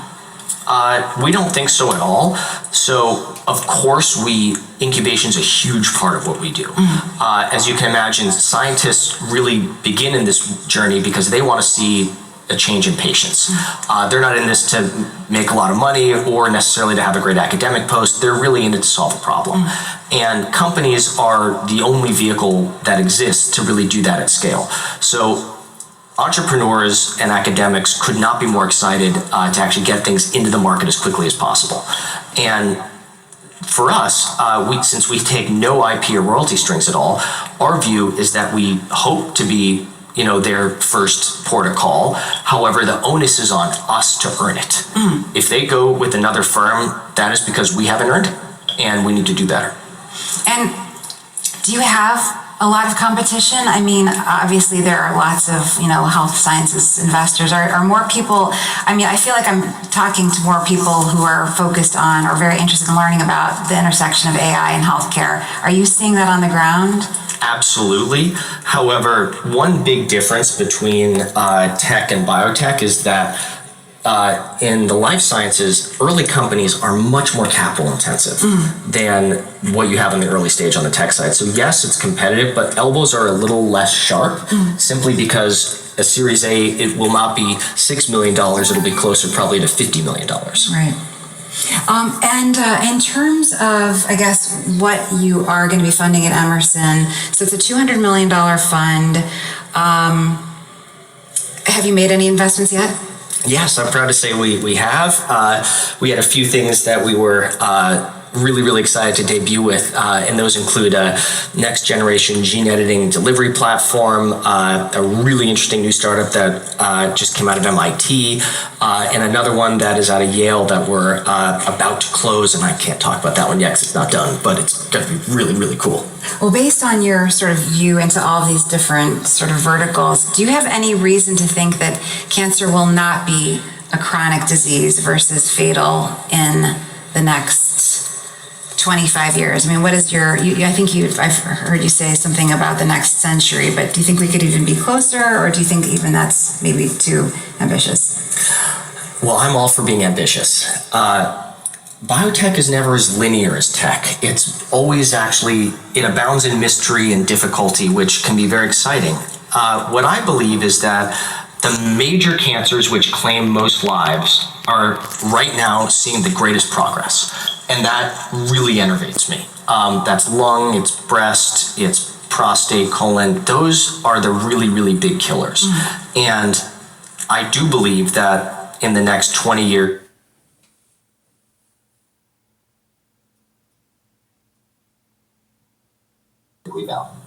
And that's great, because I think, one of the things, or just an article, I think unfortunate about this, that there's a data set from Brigham and Women's that a lot of people use, but of course, that's a data set, so if everyone uses the same data set and it's a limited population, you can come up with the wrong conclusions. You sure can. Right, so there's like the work, I know you did breast cancer originally, but the fact, I remember seeing a map at one of your presentations, it's not like we did breast cancer at Hopkins, we'd have a big cluster in Baltimore, which maybe there's some bias for different reasons, but the way you had it was 50 states, it was from small cities to big cities, and so it really has a much broader look at the disease and not potentially bias you, though it's an unintentional bias, but it's a much better population. We can see that. So I don't want to claim to be anything that we're not, and we do not have perfect ethnic proportionality yet.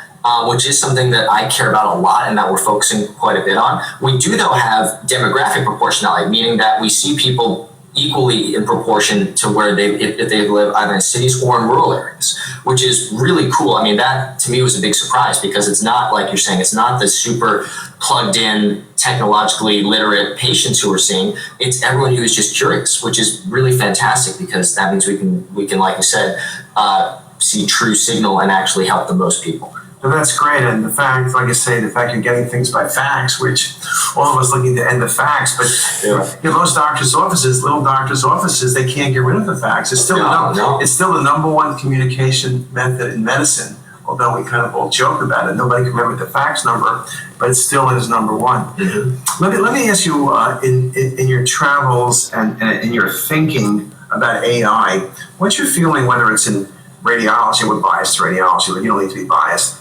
medical, drug discovery, treatment, how do you see AI playing out? Well, everything you do is fantastic and just perfect. Right, so, okay, we're everyone watches that. Get that. So, like you were just saying, one of the biggest concerns that people need to have about AI is what is the training data set? What is this learning off of? And is the data this is learning off of accurate? Is it representative and is it accurate?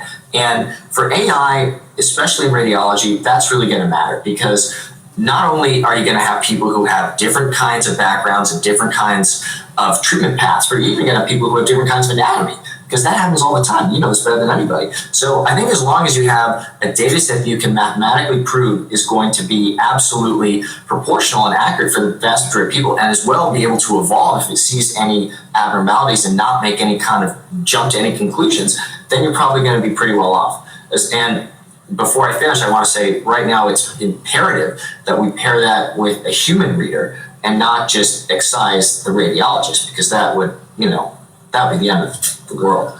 Maybe, but I as a radiologist think, I think it's surely, when we talk about this, it's surely going to change how we practice. It must. But of course, the truth is, I've been in practice a while, but CT came along was a major change in MR. So I think radiology has been really good about looking at change. And the most exciting thing is to be in a field that is changing. You don't want to be in a field that's not changing. I think the question is, how are we going to adapt? I think different parts of radiology are going to have to adapt differently. If the computer, we're doing, like you said, the Felix, if the computer can pick up pancreatic cancer better than any of us, we should use the computer. Yeah, there are other things you'll need to use us for, and surely our job will change.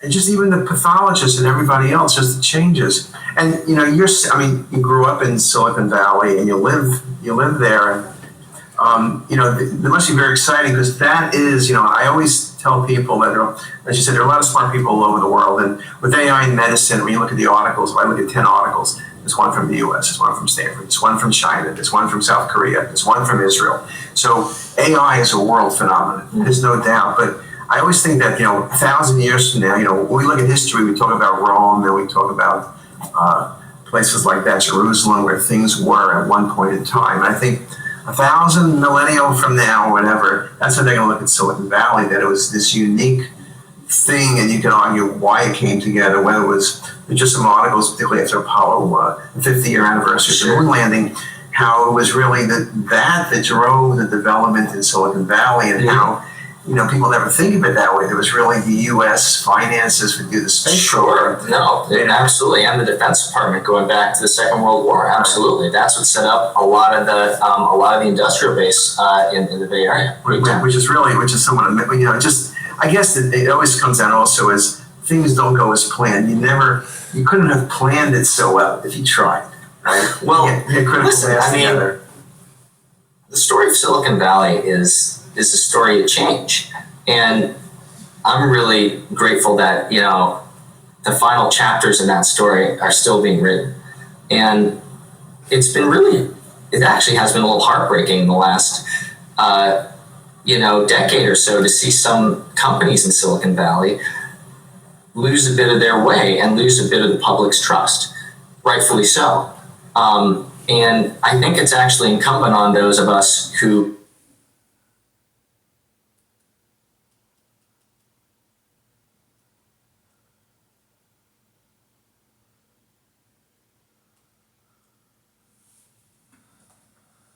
exciting. What I believe is that The major cancers which claim most lives are right now seeing the greatest progress. And that really enervates me. That's lung, it's breast, it's prostate, colon. Those are the really, really big killers. And I do believe that in the next 20 years, we're going to see a very significant decrease in mortality there. Of course, cancer is a very heterogeneous population, so there will be a few outliers. If I had to speculate, cancers that like ovarian, brain, and unfortunately pancreatic are going to be a bit more difficult. They have low mutational rates, they're hard to detect, they have these weird, horrible microenvironments that are very suppressive to anything, really getting in there. And I think, unfortunately, those will likely sort of be the final outliers. And we will stay on to the end here at Yosemite. We are not going anywhere. We're really not going to go out of business until we see mortality decline to a level that people don't die of cancer anymore. I love it. Reed, we're going to have to go here in a second, but I also just wanted to talk to you as a Bay Area native. Yes. The San Francisco Bay Area has obviously gotten a lot of grief. I'm just wondering, do you want to sort of tell us why you think people have it wrong? Well, I am likely the most biased person you're ever going to talk to. Because I was born in Palo Alto, I went to Stanford, and I very proudly have lived in San Francisco for the last 9 years. I think Bay Area is the most beautiful place in the world, and it will always be home. The Bay Area, if you look historically, has been a lot like a phoenix. It has had booms and busts that have been extremely volatile all throughout its history. And every time, there's a bit of a downturn, there's always a lot of naysayers and, this was the end, what were you thinking? And consistently that has been proved wrong. And already, I promise you, there are companies, young companies that are very excited to be here, talent that doesn't want to look anywhere else, and capital. And you mentioned AI earlier. AI is not happening in other parts of the country. Right. It's happening here in San Francisco. Yeah. No, it's exciting, and you can just see the energy. I mean, obviously at this show, but elsewhere, the restaurants are buzzing, people are out on the streets, and it feels like the city has really come back. Obviously we have problems to overcome, but... That's exactly right. Well, I see we're at time. I actually just want to end by thanking you for putting on such a wonderful inaugural event. Oh, Congratulations. Thanks. It's amazing. Thank you so much. And thank you all.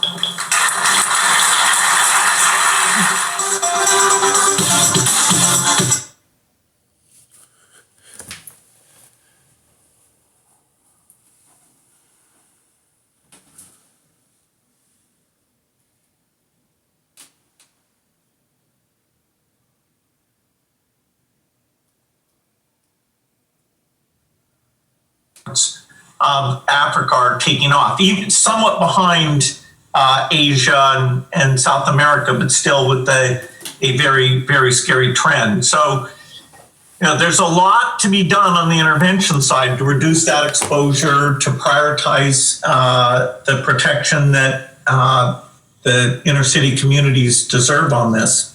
Yes, and I was just going to add on the race. I think also it's exposed for us the gaps in our healthcare system. You are not treated equally in this healthcare system, and that is something that needs to be fixed. On the gender side, I think, again, it's exposing the gaps that were already there that we so often as Americans don't want to look at. So just to give you some statistics, women are losing their jobs at a disproportionate rate to men. A lot of it has to do with the sectors that women work in, like retail and hospitality. But even as people start to go back to work, fewer women are coming back to the workforce as a percentage compared to men. So those are the statistics for the United States. Now, the other issue that's going on is we know women are doing 2.5 more times unpaid labor at home. And they and their husbands are reporting that when it comes to teaching the kids, trying to make sure they're online, fixing the meals, cleaning up, babysitting the kids, caring for the elderly, women are doing that more at home, whether you're a white collar female worker or whether you're a person who lives in the inner city and you get on the bus to go to your job.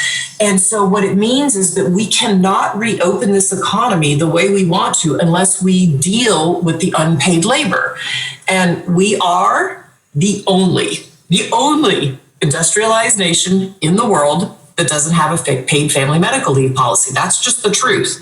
And so we have it now in 8 states and in DC. We finally have it for federal military workers. And you saw Congress address this in 2 of the stimulus packages. But we have to update our thinking and realize that we're not in society anymore where the man, if it's a 2-person headed household that's married with a child, it's not that the man goes off to work and the woman stays home with the children. That was what was going on at the mid-century. But today, of most married families with a child, 64% of them both go out and work. So if we're going to take care of the family and take care of capitalism and the economy, you've got to address that issue. And it is absolutely addressable. Many, many countries have done it with finesse. There are many great policies out there. In the United States, it's time we did it. And we say, many people taking credit for the saying, never let a good crisis go to waste. And I think you are seeing movement in terms of public opinion on that.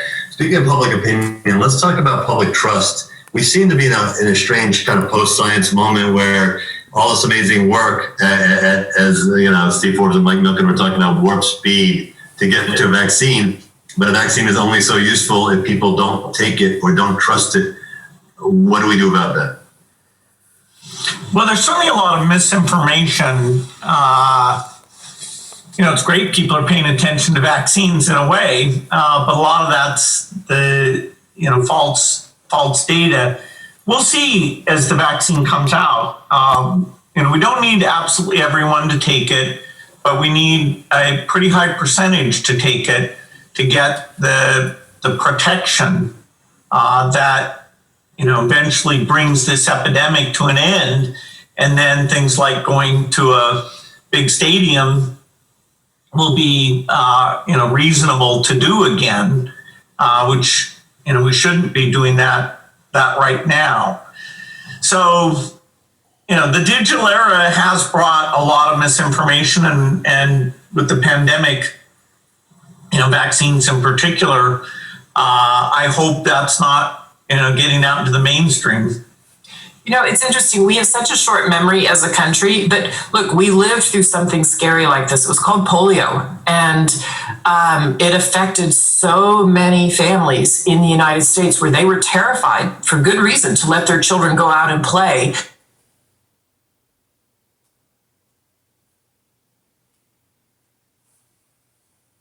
Story are still being written, and it actually has been a little heartbreaking in the last decade or so to see some companies in Silicon Valley lose a bit of their way and lose a bit of the public's trust, rightfully so. And I think it's actually incumbent on those of us who understand the Valley and understand what people there are really trying to achieve to win that back and to bring back what we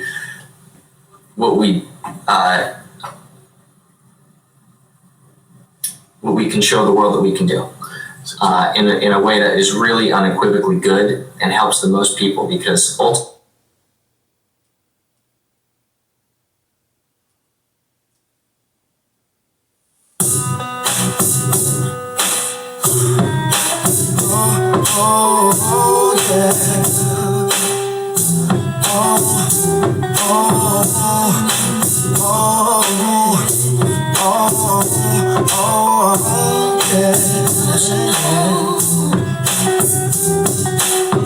I always dreamed that everything would be okay with me and you, but I was wrong. When I looked into your eyes, I didn't see all the things I used to see. What's going on? Gave me reason to believe that we were always meant to be, but now I see you were wrong. You can't keep running back to me with all those baby pleases no more. No more. No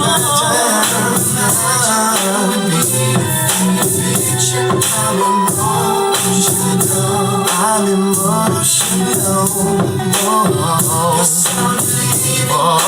I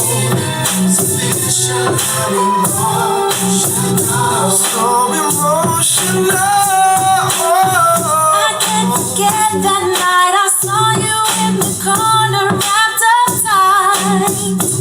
You were wrong. Slow dancing on the floor while I was watching from the door. So hurt. There you were. Gave me reason to believe that we were always meant to be, but now I see you were wrong.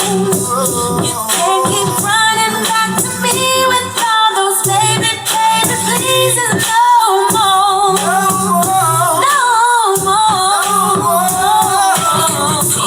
Met head low, and my Tommy up in the waist in case the opposition trying to find me. Giuliani can't sleep till I'm 6 feet deep.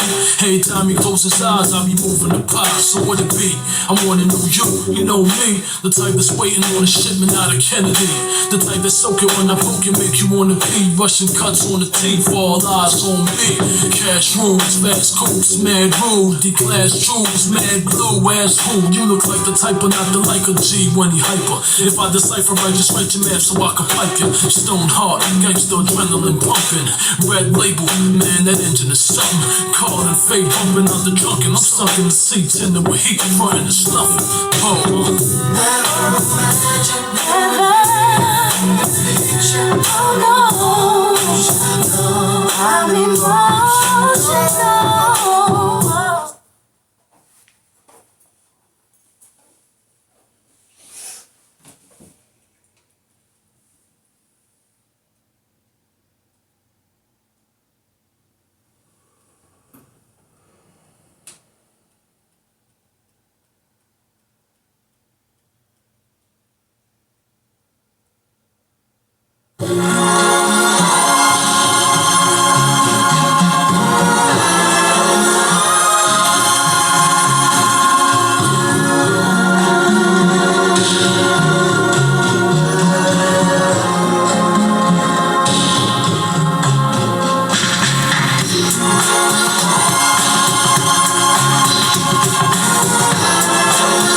Well, I definitely cannot speak for the European Commission, but I do think today is a good day for gamers around the world. Today we've announced two agreements, one with Nintendo, the other with Nvidia. Together, this will make these games, especially Call of Duty, available to 150 million more people around the world. I think if you're a competition regulator and you're focused on the interests of consumers and competition, today was a good day. And Sony, that's obviously the big competitor here. You've not managed to sign any agreements with Sony as of yet. They still very much object to this deal. Have you got any closer to getting Sony sort of to any kind of agreement or on your side at all? Well, I live with the hope that we'll come to terms with Sony. I think that would be great for consumers around the world. We're not there yet.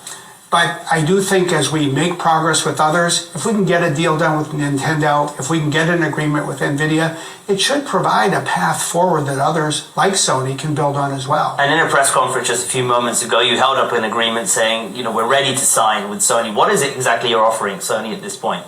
Well, we're offering to Sony the same thing we've offered to Nintendo and to Nvidia, especially for Call of Duty, a 10-year agreement, legally binding, so that when we bring out a new version of Call of Duty on Xbox, it will be available on Sony PlayStation on the same day, on the same terms, with the same features. It really ensures parity. I think everybody who's looked at this would say it's a better deal for Sony than the one they have right now with Activision Blizzard that will expire next year. And just in terms of that agreement with Nintendo, that's an interesting one because, of course, it's very much focused on Call of Duty, one of the big hit games out of Activision Blizzard as well. Would you commit to other games too? I know with NVIDIA, it's a broader library of games, but with Nintendo specifically Call of Duty, and there could still be some concerns from regulators here that actually some of the other big games from Activision Blizzard could sort of fall foul and could sort of be made exclusive to Microsoft platforms. We're not hearing concerns today from Nintendo about other titles. I think we have a very good relationship with Nintendo. In the United States, literally, we're just a few kilometers apart. In Redmond, Washington. We have more than 20 titles available on Nintendo devices today. This ensures that Call of Duty will be added to that list. I think there's a bright future for both of us. And it's not just this, of course, EU case. You've got the case with the FTC in the US, the CMA over in the UK, lots of hurdles here. How concerned are you at this point of this deal just completely falling through, just given the number of large regulators still very much against the deal? I think we have a clear path to get this deal done. And today takes us a huge step forward. I think for regulators to be able to look at this deal and recognize that it brings a game like Call of Duty to 150 million more people, that has to be good for competition and consumers. But more than that, I think these two agreements together really provide a model for regulators, those that want to have regulatory controls in place. We've been equally clear. We're open to doing that. I think that's the path forward. And the CMA over in the UK, arguably perhaps one of the toughest opponents here, they've offered some sort of remedies, and one of those is actually, suggesting to divest the business associated with the Call of Duty games. Is that something you're considering right now? We really don't see a feasible path to sell off the Call of Duty game. It wouldn't be inexpensive. It just isn't something that seems to be lining up. It's far better, in our view, to bring Call of Duty to 150 million more people. The only reason to sell it off is the CMA's potential concern that if we buy it, we won't provide it to others as broadly. I think that concern should be dispelled by the two agreements we've signed today. And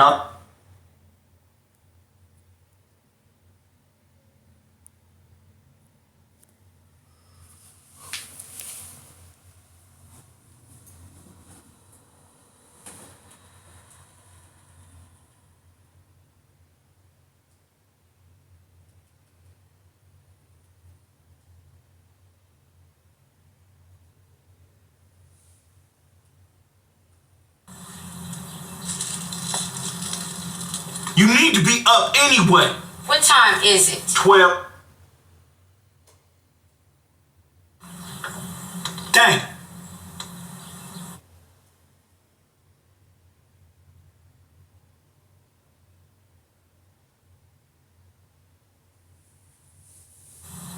Dana.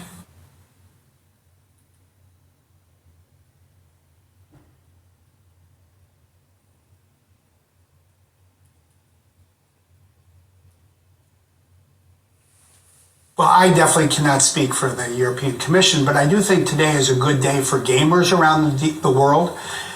Today we've announced 2 agreements, one with Nintendo, the other with NVIDIA. Together, this will make these games, especially Call of Duty, available to 150 million more people around the world. I think if you're a competition regulator and you're focused on the interests of consumers and competition, today was a good day.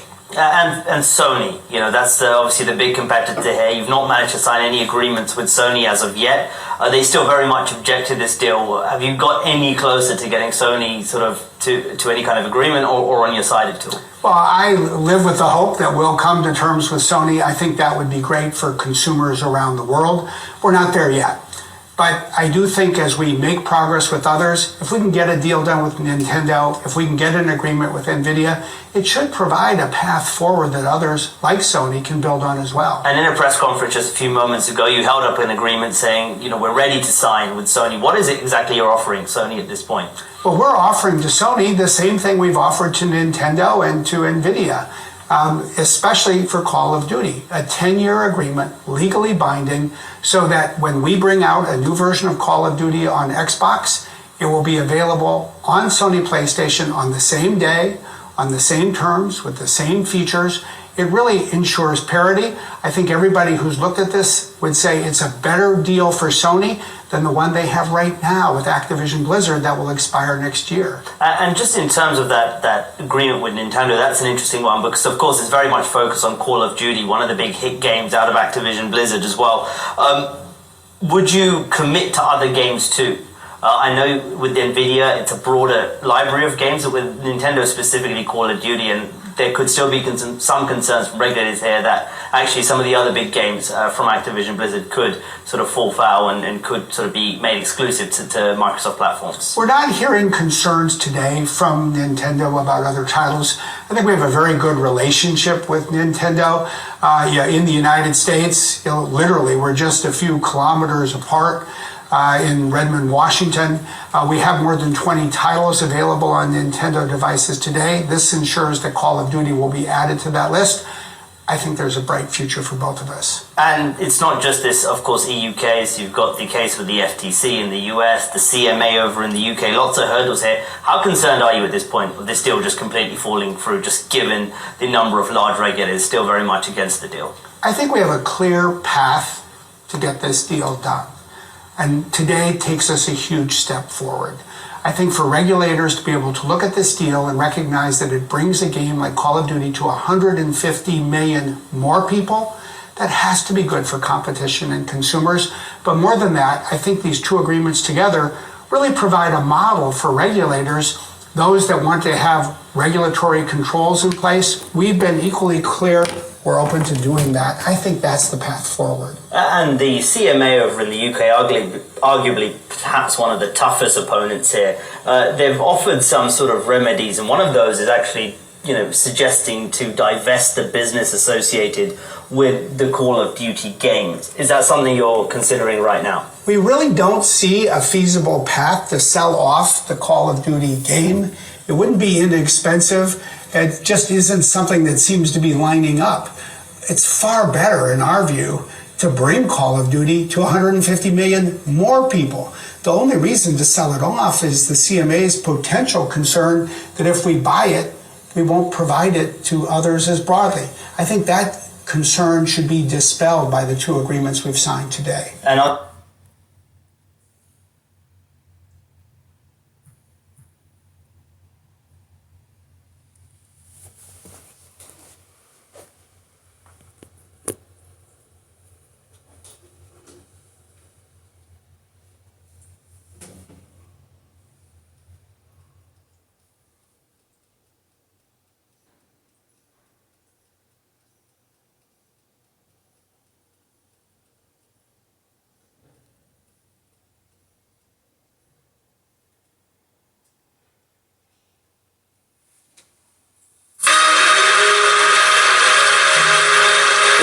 Eldrick Tiger Woods. And Eldrick is an accomplished golfer. He wins tournaments on a regular basis and has shot close to par on 18-hole courses. Incredibly, Tiger here is only 5 years old. On the tee, We have the 9 o'clock starting group, the youngest contestant ever. He's 5 years old. Eldrick Tiger Woods. On a golf course, Tiger has the kind of poise and confidence that would be the envy of most golfers 10 times his age. His knowledge of the game is truly amazing. Tiger has a overall concept of strategy right now. I pointed him down the left side of the fairway as an overall concept. Then he implemented that concept repeatedly right down the fairway. And as we approached the hole, which he had never played before, we made slight adjustments. But he followed the concept.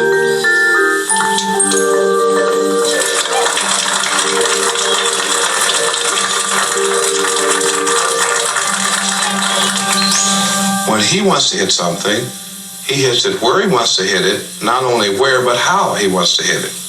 Par. Okay, you gonna make a par on the last hole? Uh-huh. Okay, all right, let's go do it. Okay. That's better.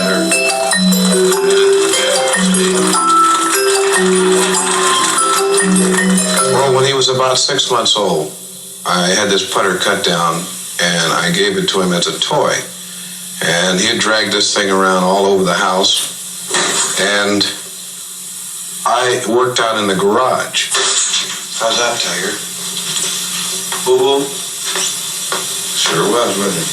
When he was 11 months old, I took a break, and he walked right over, picked up his little putter, set up just like I did, looked at the net as his target, took the club back, and hit the ball right in the center of the net. At 11 months old. At age 2, I took him out on a course, and he played a regulation course, 9 holes, which is par 36, and he shot a 48. But he entered his first tournament, which was a pitch, putt, and drive tournament. And he was competing in the age category of 10 and under.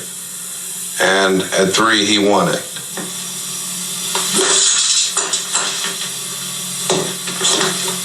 Parents should be supportive. We can't dictate to him what he can be and what he cannot be. So as a consequence, what we do is we participate with him in golf. And if it was bowling, we would participate with him in bowling. And each and every one of us has our own life to live. And he has a choice to live his life the way he wants to live his life. There's a lot of living ahead for Tiger. He hasn't even started school yet. That leaves a lot of time to share with his family.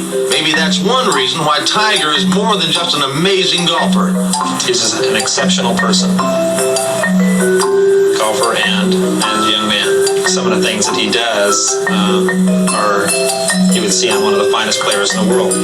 His depth perception, the ability to hit the ball pin high up to the flag, and his judgment on distance and putting is really, really acute. You have a hard time beating him around the greens, no matter who you are. Like he has an awareness on the golf course of what he's doing, his ability to put together a series of shots for long periods of time is which enables somebody to either be a good player or a great player. And Tiger's ability to get it going and keep it going for extended periods of time is remarkable. There it is. Great shot. I'm gonna be 20. I'm gonna beat Jen Nicholas and Tom Watson.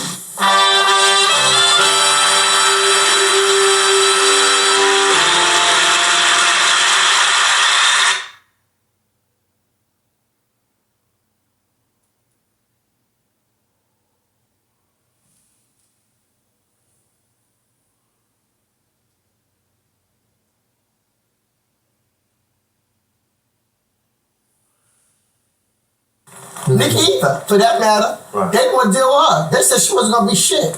Every label turned me down for her. Wow. Every label. They turned me down. What labels were they? One of all of them. I went to everybody. I talked to everybody. That's why if you listen to that song that she did, She talks about it in the song, but she always wanted to be under Young Money. She was not under Young Money during that time. So even when Beat Me Up Scotty came out, she was not under Young Money. That whole thing was, the game was put Wayne in it so that they'd have to come take you. And it was Baby, I'll always respect him. I will always, he's another one I will always have respect for. He let me know they was coming for me. He let me know. He said, be careful. And they also let me know what she was doing. And who was coming? In the industry, people. They didn't like it. They didn't like that I was a female and I was able to go to all these states. I wasn't taxed. People didn't tax me to bring artists through or to go through any of this stuff. They didn't like it that I also could get phone calls in the middle of the night and stop people from doing things to people. You understand what I'm saying? Like, I could actually call and get that favor in. And or get somebody's jury back, or do different things. You know, even now I get calls from different people, some things be happening. You know what I'm saying? So it was like good, but I earned that respect. I did a lot of shit out here. More things than they'll ever know. I just don't talk. I don't boast about it, I don't brag about it, I don't talk about shit, but I did a lot of shit. A lot. But it's the same shit that you was running away from. You were trying to get away from. But it became part of your arm. Because you knew you could use it.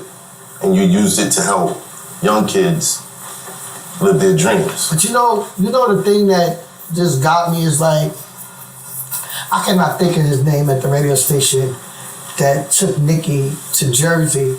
We went to this thing at the school, and that's what blew her up there. Where did you meet Nikki? Fendi. Fendi. Shout out to Fendi. Yeah. Gucci had a show. Fendi had got Gucci for a show. And everybody knew I wanted a female. I wanted a female, right? I just had to have a female. And I'll never forget, Fendi, I'm coming into his store down there in North Carolina. He said, I got the perfect female for you. And I said, Fendi, get the hell out of here. And like, I wasn't trying to hear. He said, damn, listen to this. And I said, get out of here. I ain't trying to hear this shit. Because, I just could not find no female. Nobody. He said, listen to this. I didn't even get down the street good. And I heard that little bitty voice. And I said, yo, who is this? And anyway, it didn't happen then. One of my security happened to be married to her cousin. So she was in North Carolina. She got stuck in North Carolina. He stuck her there in North Carolina, her in Safari. And she didn't have no money. They didn't have nothing. And I was on the phone with him, so I was talking to her. And I said, would you want to come to Georgia? Like, I'm sent for you to come here. And I got her, paid for a ticket for her to come to Georgia. So when we was talking, and she's like, yo, I want a female to help me, and coming out and doing stuff. And I said, listen, the only way I'll help you is you have to come here. I can't help you in New York. I'm not coming in New York. You know what I'm saying? I'm here in Georgia. I can help you here. So you went back to Georgia? I'm trying to keep track. I was in Georgia. Right. And Gucci was doing a show. I just told you, he was doing a show. Right. Okay, you took Gucci up to New York. I brought him up here, but I brought her down there. Yeah, but when did you see the difference though? You see the contrast? I already lived there. When I brought him up here, I lived in Georgia already. All right, so what was part of your method to just get them away from all the bullshit that they was doing? No, it wasn't. That's just how it worked out. It's just how it worked out. Yeah. But no, it wasn't. It was that with him, I couldn't help him in Georgia. He had too many enemies. I couldn't help him there. I wasn't totally straight. People knew me for the charity side of me down there, not street side. And I didn't want none of that to come up. I had a history. I didn't want my shit coming up down there. I didn't want to get into all of that bullshit. You didn't want your past. But I knew I was safe here. I could come back here and get shit done. So by you getting shit done over here with Gucci New York, it increased your power and everything back home.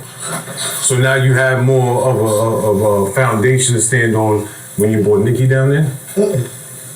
No, I know this sounds really crazy. Yeah. It just worked out like this. It really, God, it's so hard to say. The universe just... It just worked out. So take us through the steps. All right, Gucci gets off the plane. He's here. What are you doing with him? You said you worked. Yeah. With the farmers, he had to learn. Take him through Brooklyn, take him through Queens, take him through Manhattan. He had to learn. He had to learn New York. Joe had the store up there. He was down there at the store. You understand what I'm saying? So he learned where we came from. So he started talking shit because for a minute there, people thought Gucci was from New York. He got the New York swag. He got the New York swag. They thought he was from here. And they really thought he was like, even to this day, people really think he's my nephew. Like, I still get along with his family. I'm still in contact with them. I still go down there to see. You understand what I'm saying? Like, and they still call me. Like, it's still like that to this day. So people literally thought that he was really related to us. They didn't know that it was just like that. So it all worked out. So he got the swag up here. What was the process after that? What were you guys doing? And trying to get him a deal and trying to get things to happen of what he wanted done, they wouldn't touch him. So, okay, so now let's go back to that then, since you want to go there. That's a good one then. Asylum, you remember Asylum? Yes. Okay. Shout out to Beasley. Okay, well, Todd was getting ready, it was getting ready to go under, fold under. Todd Moskowitz. All that was about to go. He said, Deb, don't take it there. Let it come through us, because Craig didn't want that. He didn't want to deal with it. He couldn't deal with it because one, T.I. was there, and at that time in Atlanta, he couldn't touch it. It was a whole bunch of little shit. I don't want to go into all that bullshit, okay? But it was a whole bunch of shit. That's when I told you, when I talked to Teddy, I went to Jimmy Hinchman. I need you to back me. And Jimmy Hinchman is who came in. So he was signed to Czar. He went to Czar, but still was so icy. Do you understand? But Todd said, let me do the deal. I need the deal. At that time, because they was going to shut the whole label down. The Asylum label's going to go down. If I didn't bring all of this over there, they would not have been there. So I said, bet, because now I get to experiment and do what I want to do. And that was in the mixtape part of things. There was no mixtapes, because we're doing original beats here. You understand what I'm saying? 50 started out organized and allowed people to get deals off of those tapes that they was just putting out there. That's how people started getting those deals. The other side of the trap, which became Juice afterwards, with the other side of the trap, that's what opened the door for all these artists to be able to get deals off of those CDs the albums that they were doing. But they was mixtapes, quote unquote, and some of them still don't know to this day. That's considered an album. If they sold it, that's an album for you. So even when you owe, I remember sitting in my living room with their amigos, and I'm telling them about that. They was telling me about what they did, and I said, if you sold those things, that's your album. Those albums. And that's what a lot of people didn't know. So they was pissed with me when I went to share that information with them. You were telling the secret. And I told. But they took that away from me. My dumbass never, and here's another thing. This is to me. It's my dumbass. I didn't lock this shit down. I was so busy working, I didn't think about anything else. I didn't have people around me that was really looking out for me to make sure, okay, we got her on this side. Okay? Except I did have Julie Knapp that my lawyer had me with, but she crossed me. That bitch crossed me. How? Went and told all of them a whole bunch of shit when she was the one doing it. She was the one that handled all the money. She's the one that handled everything. She did it. But my lawyer gave her to me at that time. That's how I no longer had that lawyer anymore either. So there's a lot of shit that I went through. You know what I'm saying? But I was putting the right people in there, at least I thought I was. But I didn't really know the business. I knew how to hustle. I knew how to be a mother. I know how to feed you. I know how to make sure you're okay. But it was all the other shit that I really didn't know. I really wasn't no manager. People made me out to be a fucking manager. They gave me that name. But you were learning on the job. You were learning as you went. No, I was doing the job. Same thing. No, I was doing the job. Failure's not an option. I'm a mother first. Remember, I told you that everything I did, I associated with family. So I'm not going to lose with that. Did you get any tips from this guy? He was cool. He was there with me. He was there. Joe was there. That's why you'll hear Nikki talk about them. We made sure that it's the one thing that they made sure that they were okay. But stuff was just crazy. I had too much going on. It was just too much. Okay, so this is a little difficult. It's not difficult. Just break it down. There's a lot of things you can't talk about. There's a lot of things I won't talk about. Right. Okay, and there's some things that's personal to the artist. I will not go through that. Because that's their story. That's their story. Right. I'm not going to do that. Like, if I did something with you and you shared some shit with me, I don't give a fuck what they say about me. They know the truth. They know what time it is for real. Right. I ain't done nothing wrong to none. I ain't done nothing but love their asses too much. Yeah, but Deb, I said before, every time I interview you, I say this to you. You are silent sometimes to your own detriment. You let people just invent these new narratives about you because but they're not going to invent new narratives. I'm telling you it's not there.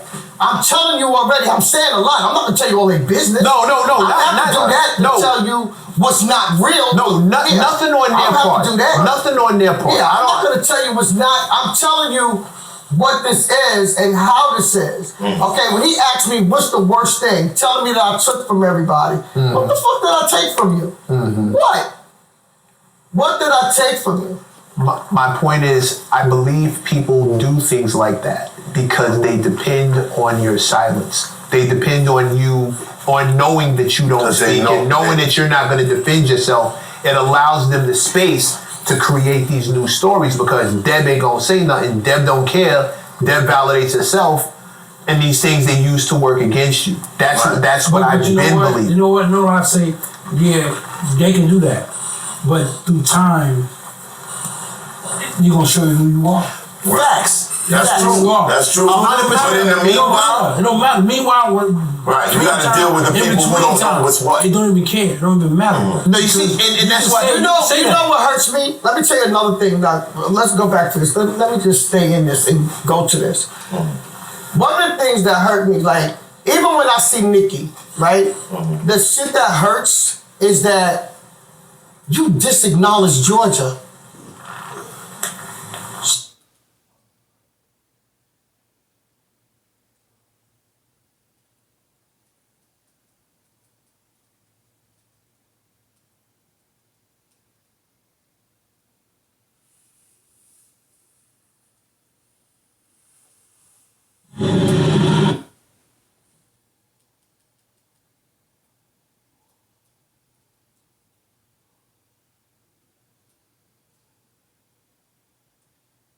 I mean, work comes home. We care deeply about our work, and so we don't leave it at the door, but we are super careful about thinking about, is this the moment to talk about it? I guess it was when you kept on bringing up work on date night. How often is date night and what is date night? We're pretty good about this. Every week. We do it every week. Yeah. And no.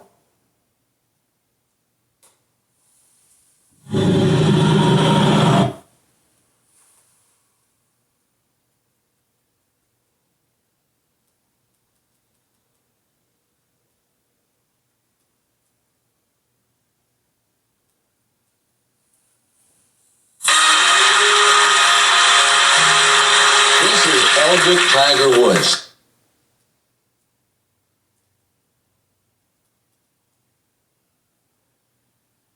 Yeah. And no work talk on date night. No work talk. Who started date night? Whose idea was that? It's Mark's idea.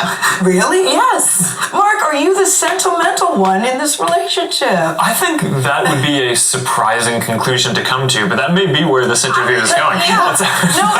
Another surprise? The couple's first date, way back at Harvard after meeting in line for the bathroom at a frat party, almost didn't lead to a second date. There was a major red flag. What? I'm like a type A student. At the end of the date, he said, I have a take-home midterm I need to do, but I'd rather hang out with you. Oh. Which I thought would be just like a compliment, right? And it's like, all right, I'm having fun. This is going I well. was like, this guy's going nowhere. He's blowing off his homework. From your standpoint, Mark, you're thinking that's a way to impress her. Tiger Woods. And Eldrick is an accomplished golfer. He wins tournaments on a regular basis. Yeah. And no work talk on.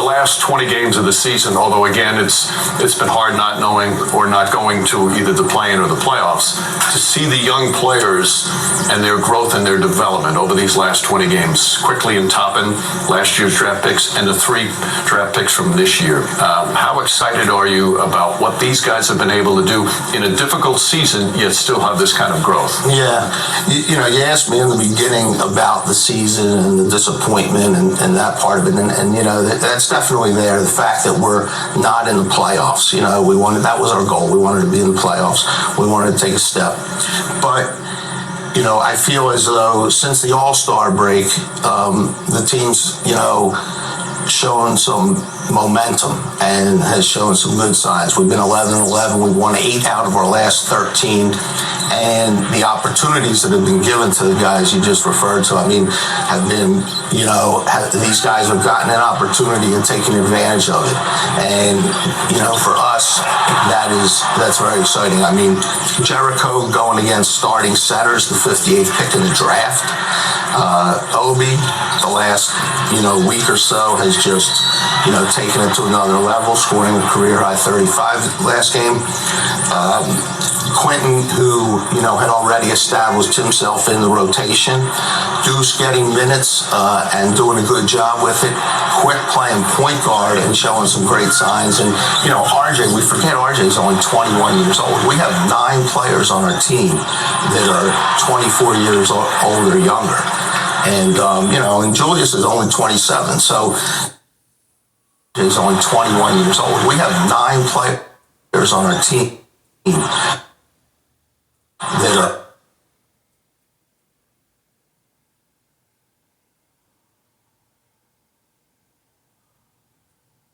are 24 years old or younger. Quentin, who, had already established himself in the rotation. Deuce getting minutes and doing a good job with it. Quick playing point guard and showing some great signs. And, RJ, we forget RJ's only 21 years old. We have 9 players on our team that are 24 years old or younger. And, and Julius is only 27. So, all those things take, that we look at that like, development is key. And this part of the season, we've seen some good development, and we just need to work and continue on and build on that. You look at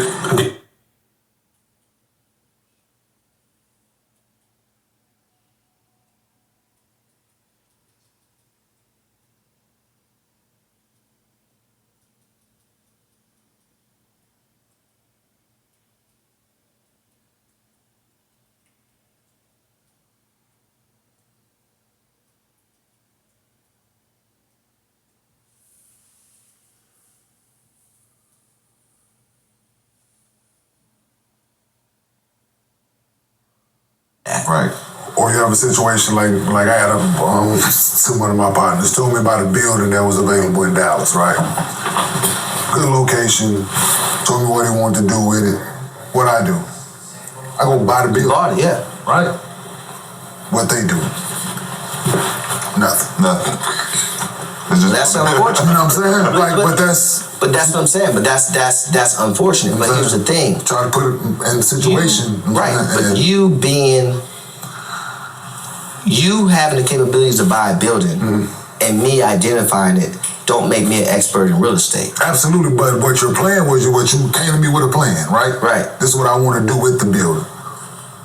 Oh, thought about it, presented to, great idea, whatever. Let's do it. Right? Come to you, okay, we're going to buy the building, this, that, third. The building just sit there. No execution. No execution, you know what I'm saying? Like, that's... Well, that's unfortunate. Yeah, very. That's taking your opportunity for granted. To your point, you was making. Is that what makes you rare versus other agents, that you know the players themselves, you understand their game, you understand their mannerisms? I know. So is that what makes you above the others? Because my agent, we used to argue every day. I used to call him just to argue. No shit. Oh, what's my favorite move? Oh, you don't know. Click, click, click. You ain't even watch it. What's my second move? You ain't even watch it. Click. You ain't even watch it. But here's the thing, why do I need to know? I gave you the marketing advance. Why do I need to know? I cut everybody in. So why do I need to know? Box score agent. Yeah. I'm a highlight agent. Yeah. You know what I'm saying? I know your favorite move. Watched it 1,000 times. You know what I'm saying? I watched it in Arizona too. You understand what I'm saying? But this is what we deal with. But again, we've created this environment in sports where we got a lot of people that aren't okay with just being good or being great at what they were born to do. So now I have to pretend to have all this other capabilities because society has placed the dumb jock tag on athletes. Yeah. Right? So now I don't want to be considered a dumb jock. So now I have to put myself in this environment to where I'm doing a lot of fake business. Times, multiply that times, the ecosystem placed around me, right? And it's a recipe for disaster. And it's the reason why you see a lot of individual activity as it pertains to infrastructure and collaboration, or the lack thereof collaboration. But if Geffen, Spielberg, and Katzenberg can do business, you mean to tell me pick 3 names out of a hat? Can't? Right. Right. So, but this is the mentality. I watch it. And a guy like LJ, he's going to get the short end of the stick for a number of reasons. I've been a part of 5 generations of the NBA, but we can all be honest and know that there's always going to be competition amongst the players. That's just how it's always going to be. So when you have these conversations about who the GOAT and who all this, you're not really going to get the real answer from anybody per se. Now, everybody's opinion, they're entitled to their own opinion. Everybody got their own opinion, and I'm fine with that. But then you got this TV component where there's people on TV saying what they feel, but that's kind of tainted too, because we all know the difference between Mike, LeBron, and Kobe. Mike and Kobe, they didn't care if you were their friend or not. Matter of fact, they don't care to be your friend. They don't want to speak to you.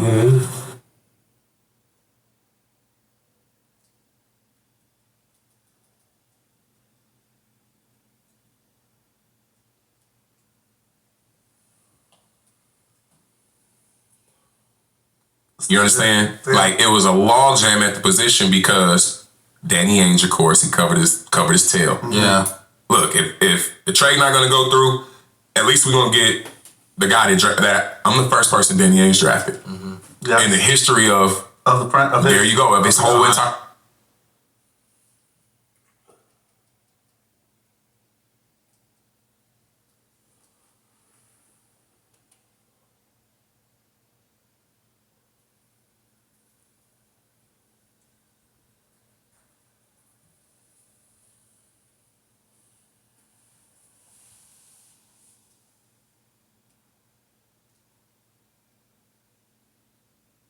No work talk on date night. No work talk. Who started date night? Whose idea was that? It's Mark's idea.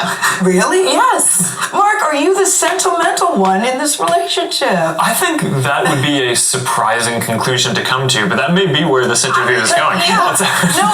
Another surprise? The couple's first date, way back at Harvard after meeting in line for the bathroom at a frat party, almost didn't lead to a second date. There was a major red flag. What? I'm like a type A student. At the end of the date, he said, I have a take-home midterm I need to do.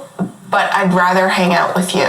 Oh. Which I thought would be just like a compliment, right? And it's like, all right, I'm having fun. This is going I well. was like, this guy's going nowhere. He's blowing off his homework. From your standpoint, Mark, you're thinking that's a way to impress her, to say, I'm so interested in you, I'd much rather spend time with you than my homework. Yeah, and I was pretty confident I could do the test fine. So When Facebook launched, what did you think, Priscilla, your life would be with this man? Not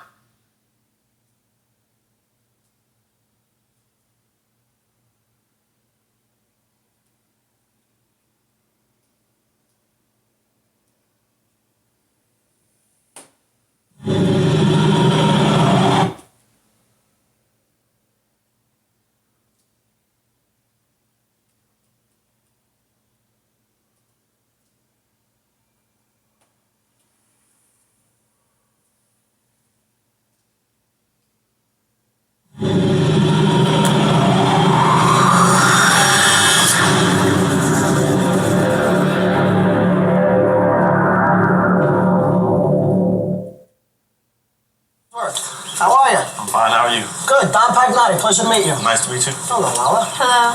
Yeah, what's up? Why don't we go inside? I'll show you my house. Would love to. Wow. This is a fat crib. What do you think? Yeah, a really nice home. Thank you. I just did it. Built it from scratch. It's gorgeous. Thank you. Why don't you and Lala make yourself at home and let me and Jesus discuss some business? This right here is a 355 Ferrari Spider, $130,000. You're looking at a 12-cylinder Mercedes 600 SL, $135,000. Now, if you want the best Jesus, you come right this way. $250,000 Lamborghini Diablo. Take a look You at get a house with Jesus. $250,000. Not the house I'm gonna get you. You like music? I love you. Has a $30,000 stereo system, state of the art. 30,000, that's a small trailer home in North Carolina you got playing music for you right there. Now, Jesus, I know you like Lala, whatever may be. But you can look like Buddy Hackett and drive down the street with this and have 40 girls chasing you. Let me show you my court. Oh, so you just got the court built inside the house, huh? Of course. So one-on-one. Let's see what you got. But I got it. Let's see what you got. I got it. So you in the mafia, down with Gotti, huh? Mafia? Gotti? Jesus, just because I'm an Italian-American doesn't mean I'm involved with the mob. I'm the best at what I do. I'm a sports agent. Now, I don't know if you realize this, but several NBA teams are interested in you right now. At this point in time, I can't tell you who, but I will tell you they are contenders. Now, I know you've considered jumping straight to the pros. The money is there. I have the contacts, so apply for the NBA draft now. Right here, Jesus, is a contract. This makes me your agent. This allows me to represent you. I will take you to the top. I can't do that right now. I still have to weigh my options. How much does your watch cost? $89.95. $89.95. Right here is a platinum and diamond Rolex. The best you can buy. Gold, forget about it. Silver, forget about it. You have platinum and diamonds. That's like having speed and power in the NBA. And Jesus, that watch is a gift from Don Pagnotti to you. Keep it. Oh, I bet there's strings attached too, huh? There's no strings, there's no rubber bands, there's nothing attached at all. That's a $36,000 watch. That's like having a Corvette on your wrist. You keep that. I can't take this. Why not? It's illegal. I can't take it. I don't see anyone here, just me and you. There's nobody here, but it's still illegal. You know what, Jesus? I'll keep it. The money you and I are gonna make together, you could buy 20 of them if you want. Yeah, that's all good and everything, but when I'm ready, I'm thinking about hiring a brother to represent me. Yeah, why's that? Just feel comfortable with brother. All right, Jesus, let me ask you a question. What color is this? It's green. You're black, I'm white, this is green. When making a business decision, the only color that matters, Jesus, is green. Now, do you consider yourself a man or a boy? Of course I consider myself a man. Okay, because men make decisions with their mind. Boys make decisions with their heart, Jesus. And besides, my partner DeAndre, he's black, so it really doesn't matter. You have the best of both worlds. You need to sign with me, and you need to sign with me now. Shit, you talking great game. Jesus, this isn't a game. This is life. I can bring you to the promised land. But what you need to do, Jesus, is give me the opportunity to show you how good I am.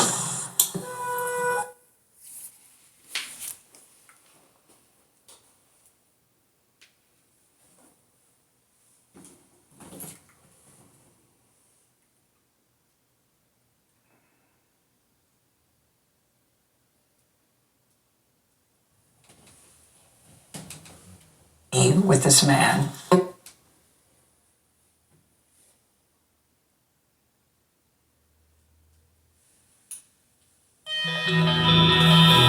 Only on CBS this morning, Facebook CEO Mark Zuckerberg and his wife, philanthropist Priscilla Chan, invited us into their home. Well, invited may be a stretch. How about I said, please, Mr. and Mrs. Zuckerberg, can we please come over? And they said, okay. They have never allowed a TV camera crew inside their home before today. So we were able to see firsthand who this couple is outside of their first Facebook Lives. They discussed raising their 2 young daughters and how family inspires the work that they do. Our extensive conversations with this couple, we think, show a different side of the Zuckerbergs, both at home and at work. Priscilla, how do you...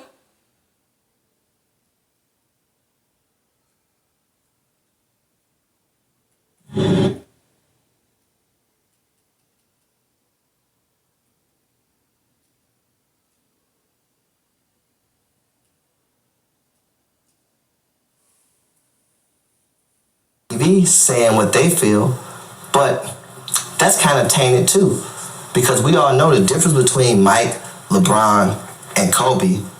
Mike and Kobe, they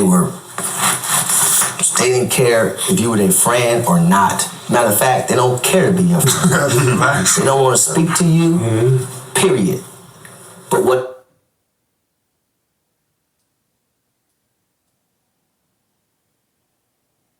It's a logjam at the position. Damn. You understand?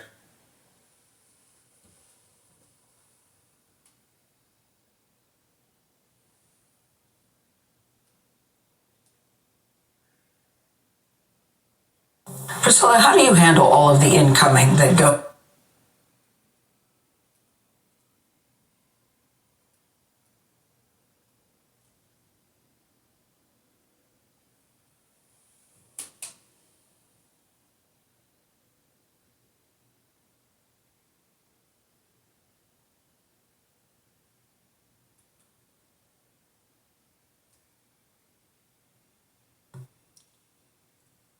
They asked for me back. So the trade didn't go through. GP wouldn't come and take his physical, right? So he was just being stubborn. He was going to come and take it anyway, right? You can't, unless you don't want that $10 million you was making. Right. So he was coming to get that, right? So what happened was they asked for me back. So me and him got stuck. So it was a logjam at the position. Damn. You understand? Like it was a logjam.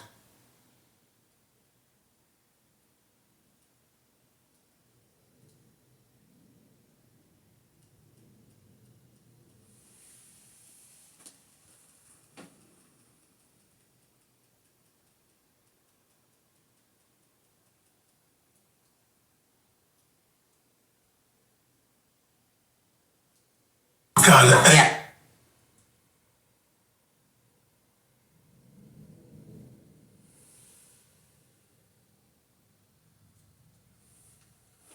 I guess there's always been a part of me that felt like there was something missing in my life. I always felt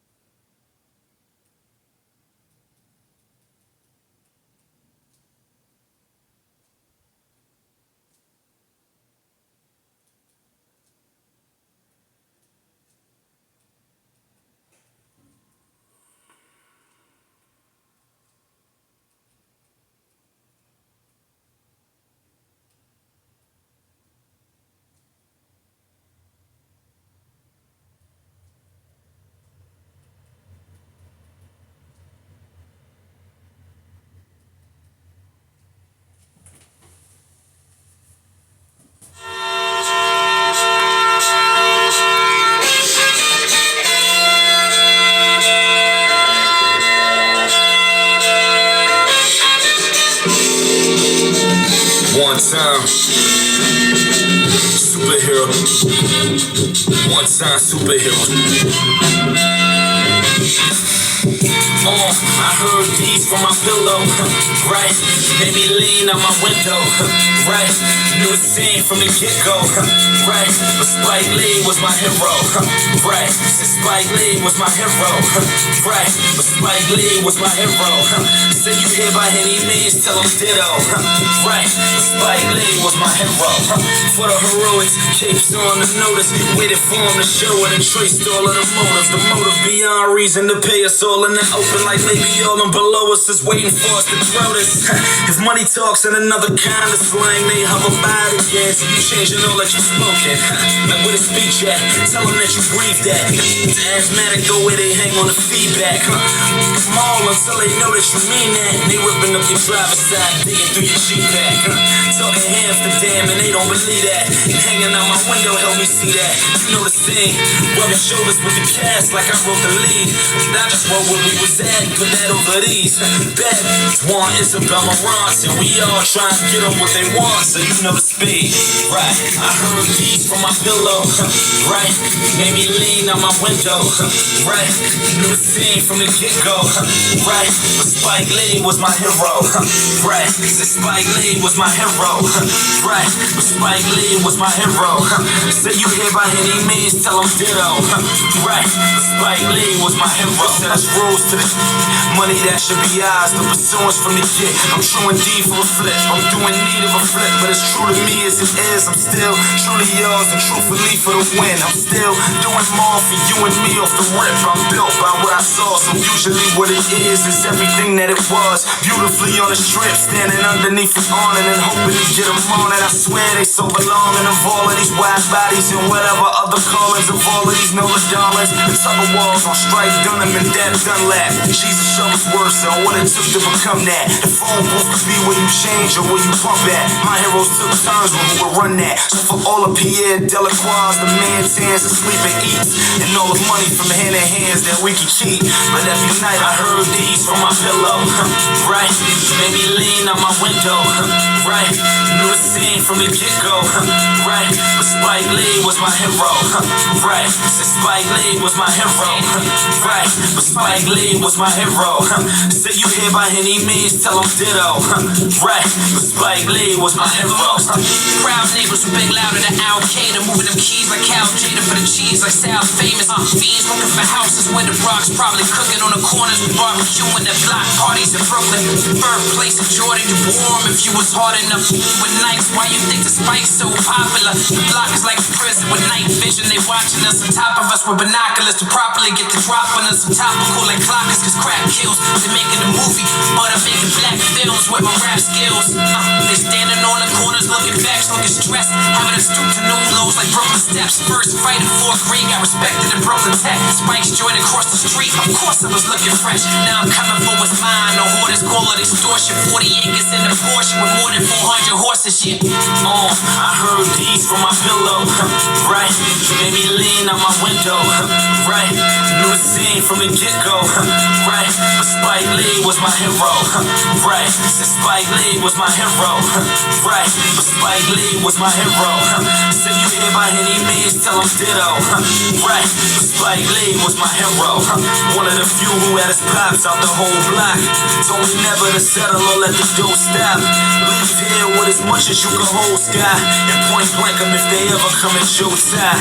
Made me follow every script that Spike ever wrote. So how I write is cause of them, rightfully so. The irony of wanting everything I could be shown, but seeing life like a Lee, rightfully so.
attention to John Stark's spectacular dunk last year.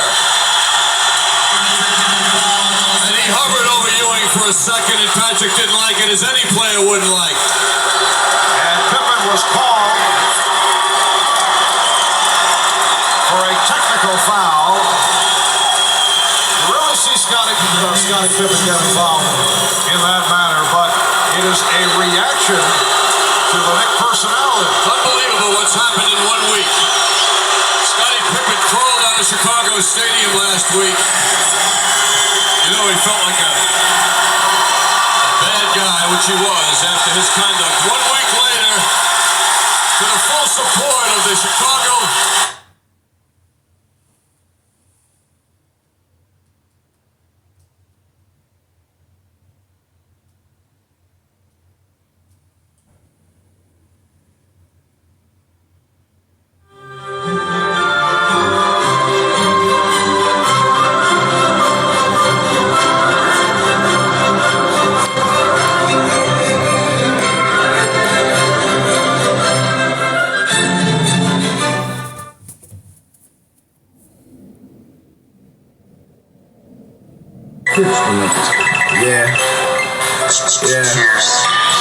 Yeah. Cartier Court, Kid Up, Tito Green, L. Hudson, St. Chase. Okay.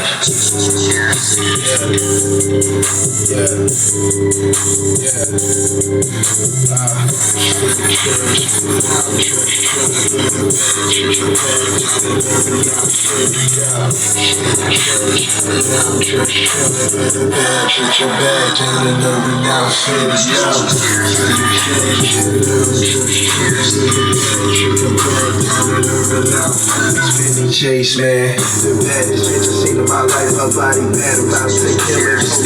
Make my wife come have a piece of me and my wife. We in the sheets, geeking all night. Hotel receipts, sneezing all night. Cocaine receipts, sneezing all night. Shit.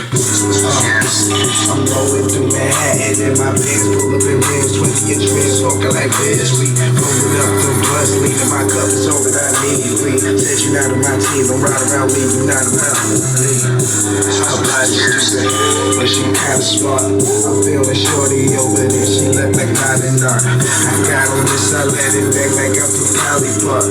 Yo, pull that truck up, going caddy, got them kind of cars, I think I'm about to go in. I think I'm about to go in. I think I'm about to go in. I think I'm about to go in.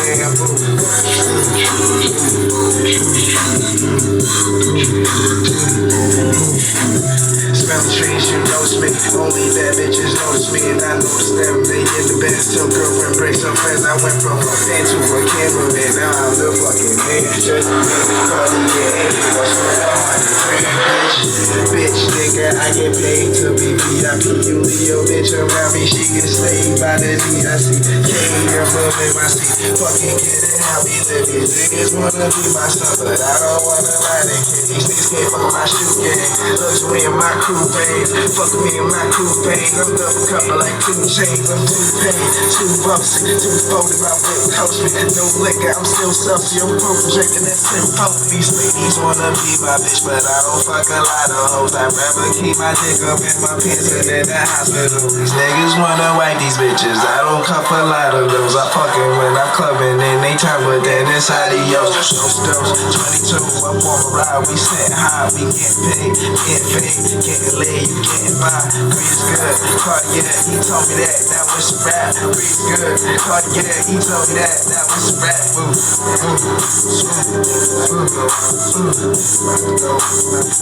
About to go, yeah, Penny Chase.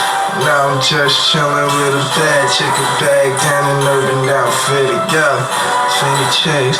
Now I'm just chillin' with a bad chicken bag down in Urban now, yo. Shoot game.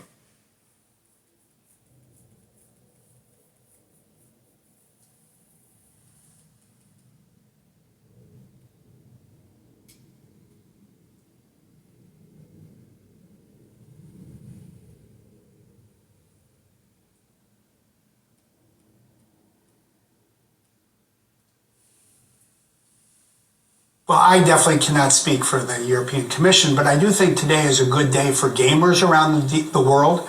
Today we've announced 2 agreements, one with Nintendo, the other with NVIDIA. Together, this will make these games, especially Call of Duty, available to 150 million more people around the world. I think if you're a competition regulator and you're focused on the interests of consumers and competition, today was a good day. And Sony, that's obviously the big competitor here. You've not managed to sign any agreements with Sony as of yet. They still very much object to this deal. Have you got any closer to getting Sony sort of to any kind of agreement or on your side at all? Well, I live with the hope that we'll come to terms with Sony. I think that would be great for consumers around the world. We're not there yet. But I do think as we make progress with others, if we can get a deal done with Nintendo, if we can get an agreement with NVIDIA, it should provide a path forward that others like Sony can build on as well. And in a press conference just a few moments ago, you held up an agreement saying, we're ready to sign with Sony. What is it exactly you're offering Sony at this point? Well, we're offering to Sony the same thing we've offered to Nintendo and to NVIDIA. Especially for Call of Duty, a 10-year agreement, legally binding, so that when we bring out a new version of Call of Duty on Xbox, it will be available on Sony PlayStation on the same day, on the same terms, with the same features. It really ensures parity. I think everybody who's looked at this would say it's a better deal for Sony than the one they have right now with Activision Blizzard that will expire next year. And just in terms of that agreement with Nintendo, that's an interesting one because, of course, it's very much focused on Call of Duty, one of the big hit games out of Activision Blizzard as well. Would you commit to other games too? I know with NVIDIA, it's a broader library of games, but with Nintendo specifically Call of Duty, and there could still be some concerns from regulators here that actually some of the other big games from Activision Blizzard could sort of fall foul and could sort of be made exclusive to Microsoft platforms. We're not hearing concerns today from Nintendo about other titles. I think we have a very good relationship with Nintendo.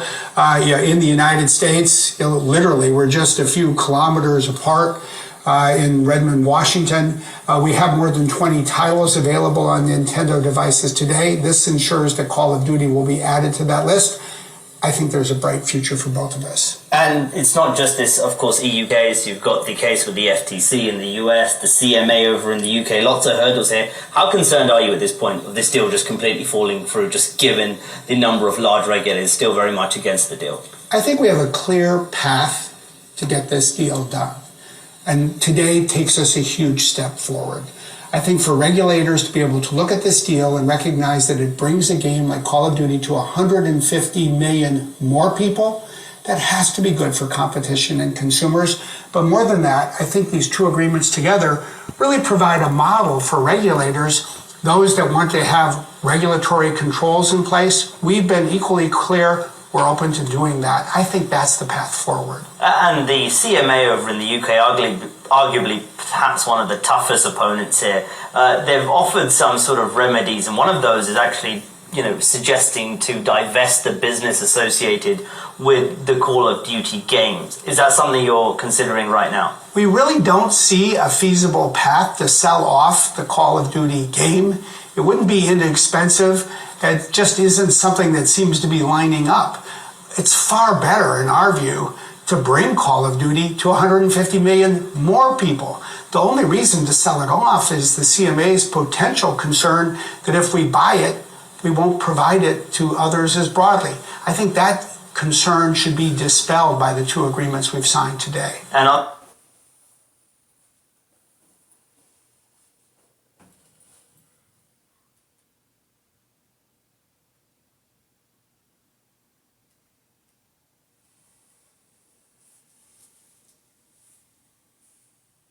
Please welcome to the stage Sarah Bond, president of Xbox at Microsoft, for a conversation with Bloomberg's Dina Bass.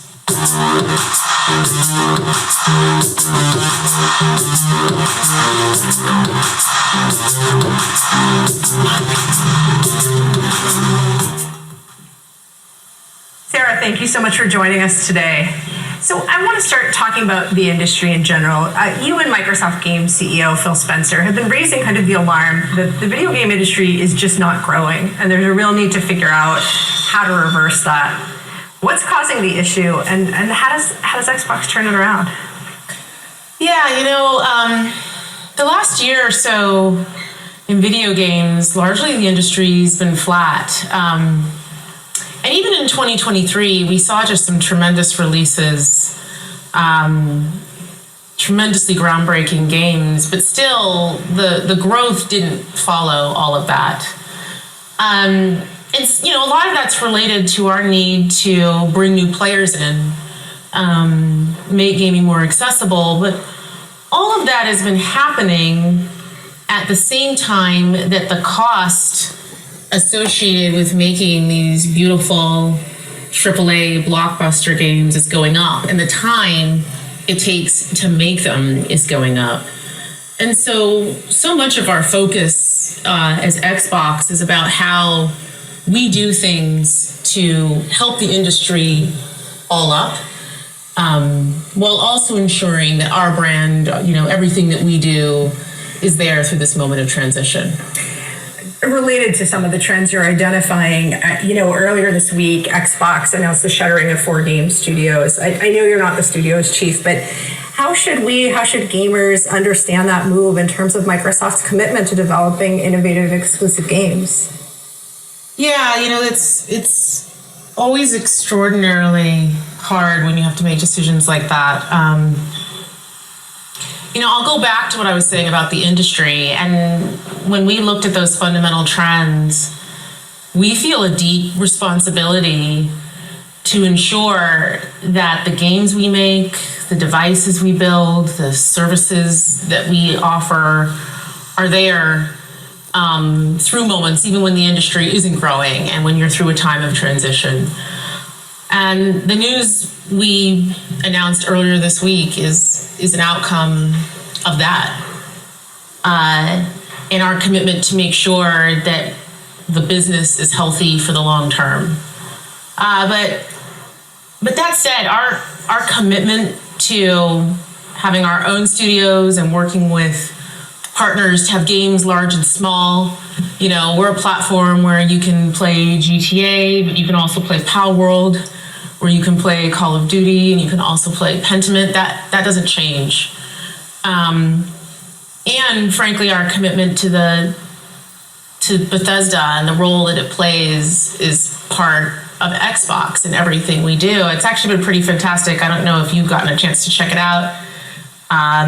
The Fallout TV show was on Amazon, and it's been great to see people fall in love with that universe, but also what it's done for the games themselves and people going back and exploring everything that's inside of that. There's some other great things that are coming from our studios later this year. Indiana Jones and the Great Circle. I was a big indie fan growing up.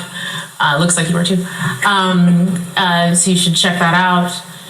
But really right now for us and our teams, our focus is on the people impacted and doing everything that we can do to help them through this hard transition. I think one of the things that was most upsetting both to Xbox gamers and to employees is that, one of the shuttered studios in particular just created a hit game, did really well on Game Pass in terms of engagement, and won a ton of awards. Shouldn't succeeding in that way ensure the future of a studio? One of the things I really love about the games industry is it's a creative art form. And it means that the situation and what success is for each game and studio is also really unique. Like there's no one size fits all to it for us.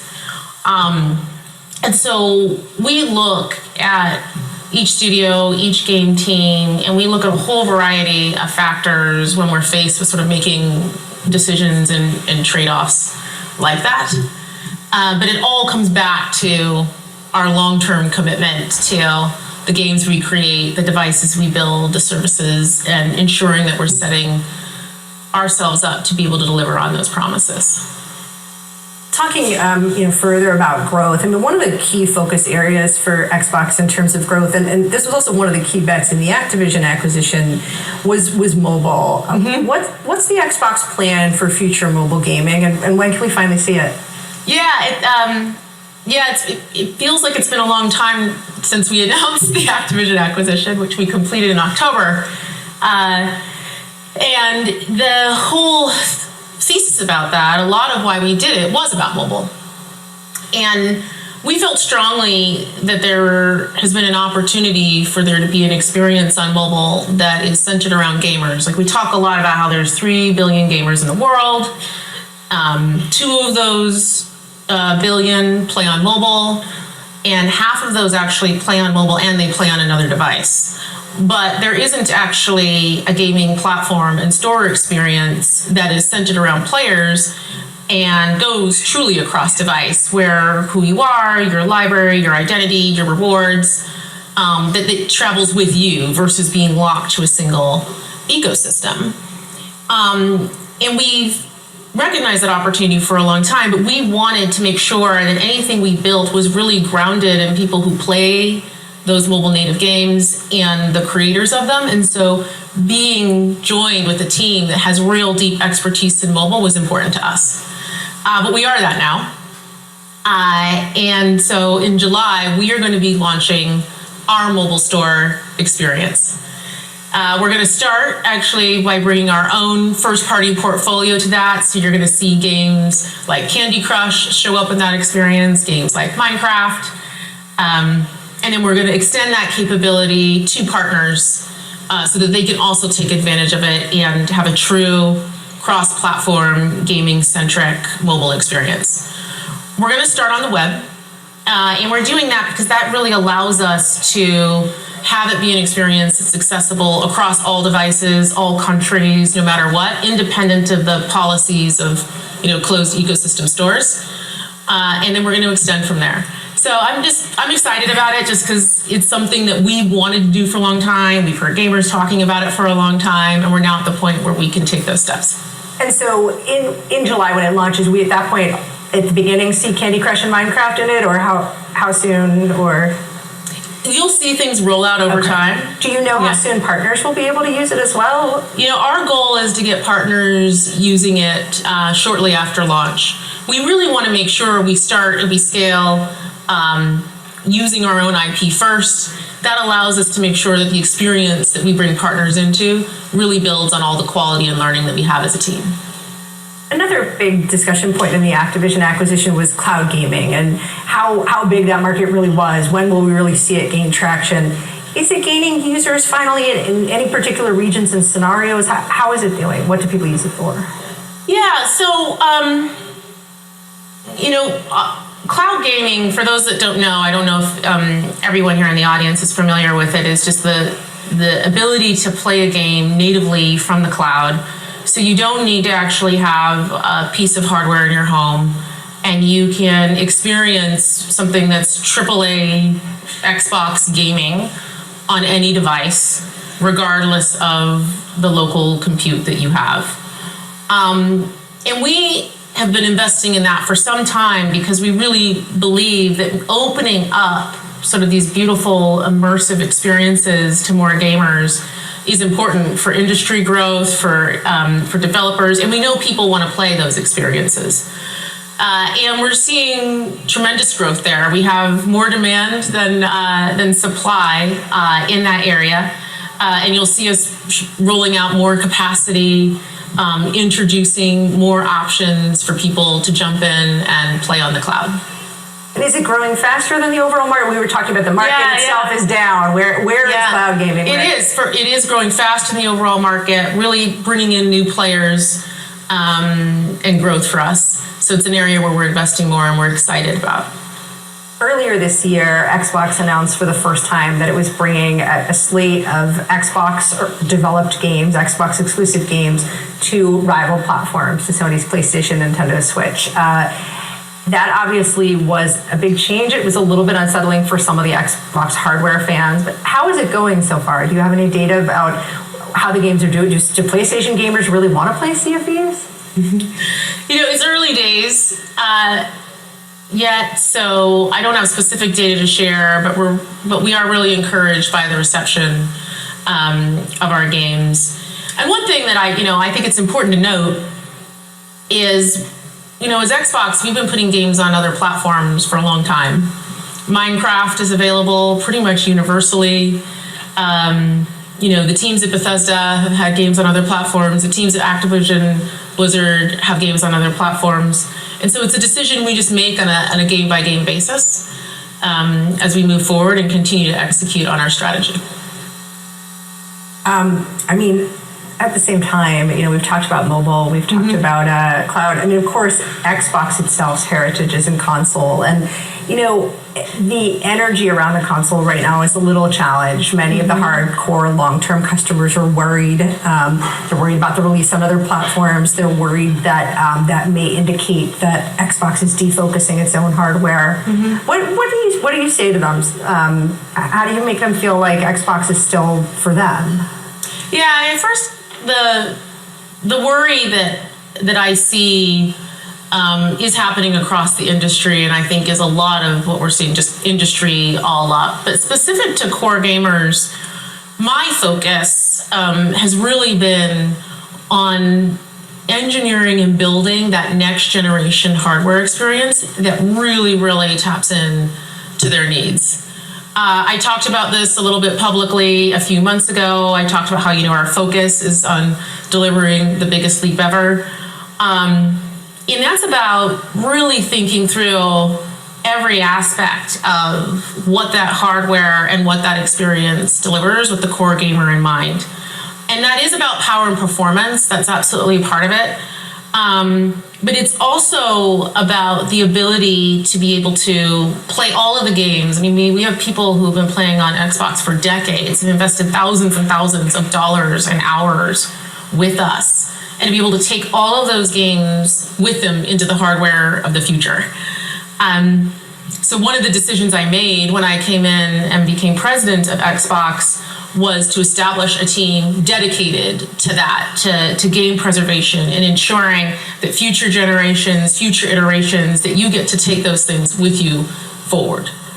The next part of that is saying, okay, I get to bring those games with me. I'm invested in those games. I get an incredible high performance experience on my console, but also continuing our commitment to make sure that gamers can bring their games with them wherever they want to play. That my Xbox library is something that can go with me and that I can enjoy with others. So our long-term commitment to cross-play is part of that. And our commitment to cross-progression and cloud saves, so you can pick up on one device and you can play on another, is part of that. And also our investments in cloud gaming, which you referenced earlier. A lot of those who use cloud gaming are people who own a console. They're just, they want to play it on another device and go somewhere else. So that's the second piece. And then the last piece is about Game Pass. We know our core users love Game Pass. Game Pass is a gaming subscription.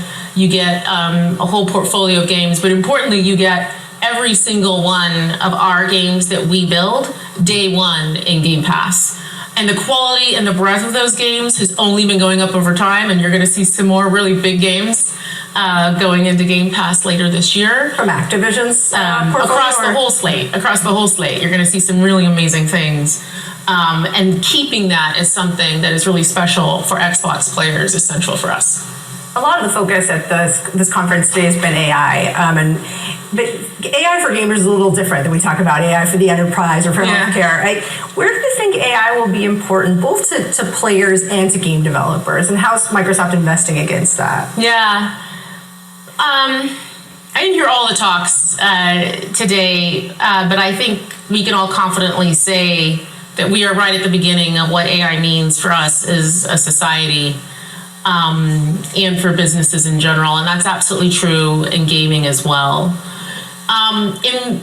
For us, we take our responsibility around AI as Microsoft very seriously and being really, really thoughtful about what we do. And as Xbox, there's something really unique about being a gaming company that is part of a major AI company. And so all of our focus within our team is about how we ensure that gaming AI is really crafted in a way that delivers unique and delightful experiences to players and adds real value for developers. So there's three things we look at as part of that. The first is around developer velocity. how do we give developers tools to make it easier for them to realize their creations, to speed up iteration cycles, and also, frankly, to make it easier for people who may not have as much in-depth training on game development to build a game. We know that with that, there's just going to be a huge proliferation of gaming content and options out there. So that leads us very naturally to the next layer where we're investing a lot, which is around discovery and making sure that people can really be matched with the game experience that we know that they'll love, and that a whole range of creations can be discovered from the biggest games, but also from something novel and new that you may not have intuitively known to look for, but you're going to love if you experience it. And then the last piece is around the actual experience in the game. Engagement, delight, playing through and having a fun time, not getting stuck, all the things that come with that, so that you can get really the most out of the game experience. So we are early in this, as I said. You'll see us share things, and things will come out during the course of the year, but our focus just really continues to be on keeping player at the center, keeping the developer at the center, and how AI turns up in gaming. Xbox President Sarah Bond, thank you so much for your time.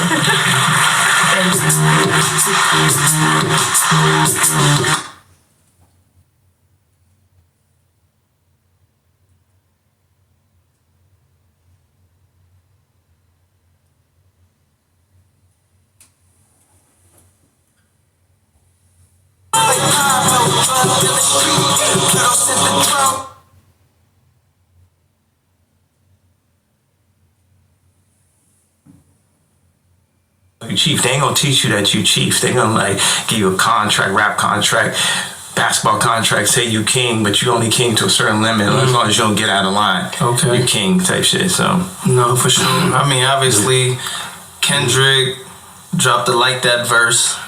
Drake dropped the push-ups just a minute ago. He put it on all DSPs, so he's really standing on his disc. Yeah. Have you heard both of them?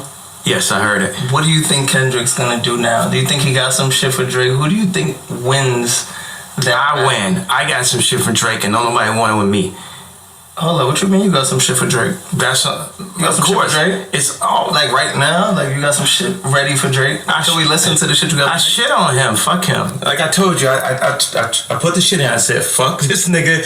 It's fuck this nigga, and I like him. You know what I'm saying? But it's like it's always like fuck this nigga. The little slick shit he be doing. Fuck all that.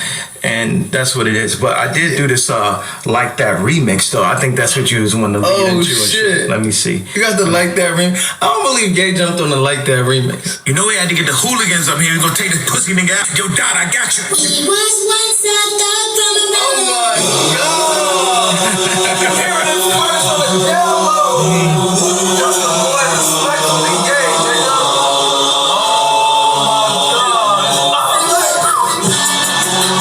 Can't stop, won't stop. I just put your bitch in the Sean John tank top. Run that shit back. Run that shit back. You know we had to get the hooligans up here. We gonna take this pussy nigga out. Yo, Dot, I got you. Wow! This some real adventure shit. When Ye come on some shit, oh, it's really up. Oh, it's really up now. Oh my God. Can't stop, won't stop. I just put your bitch in the Sean John tank top. Treat a bad bitch like she average. I treat a bad bitch like a bad bitch. Like a never let me get funny again. Oh my God.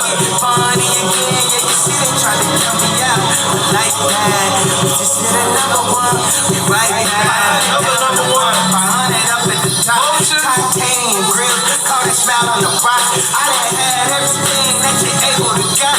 I ain't been in drill too. I ain't gonna lie, it was chops. Another one. And it's 20. Vultures on the top. Download it too. Like Pablo, drugged in the street. Little simple drones. Hit like Metro Beats. It's a rapper, niggas. Where's Lucian? Serve your master, nigga. You caught a little bag for your master's, didn't you? Lifetime deal, I feel bad for niggas. Y'all so out of sight, out of mind. Oh my God, you hearing it first. Like that remix. Cold, get the pussy dry. Play that shit back 130 times. Wow. Yeah,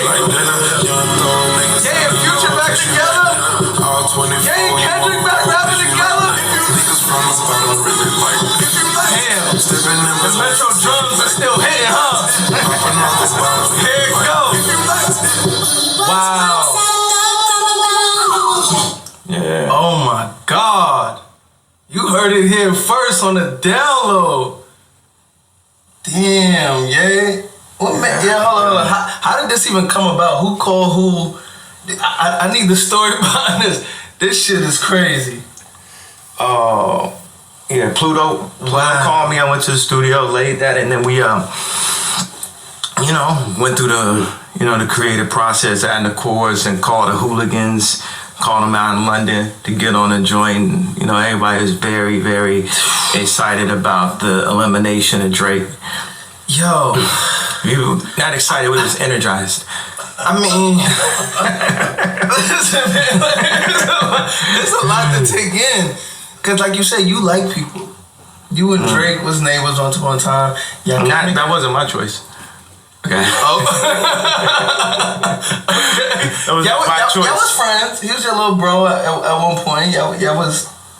I'm just. As far as I seen from the outside looking in, I need a massage somewhere on my neck. So y'all did the Hoover concert together. Me and the rest of the world thought y'all were back cool. What happened after that? Like, what happened after that to where y'all didn't? Because I thought once that concert happened, it cuts Drake's soul. It's like he signed his soul to the devil to not be cool with me, to have to, this is his job to go against God. Wow. And it cuts his soul.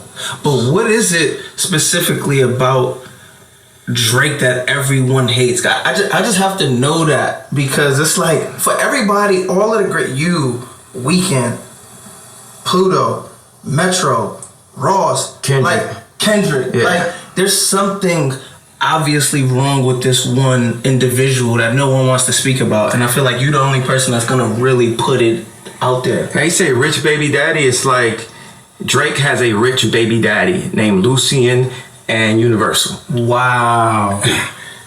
He's like, man, my daddy got it. You know what I'm saying? It's like, my daddy controlled the spins. My daddy got the DSPs. My daddy. Drake has a rich baby daddy named Lucian. So all of his streams in the number ones is controlled by someone named Lucian. Well, Lucian worked for people who control the banks in Africa, who keep, Oh my God. Think about it. We had Black Wall Street, we had Harlem, we've been gentrified, and we ain't even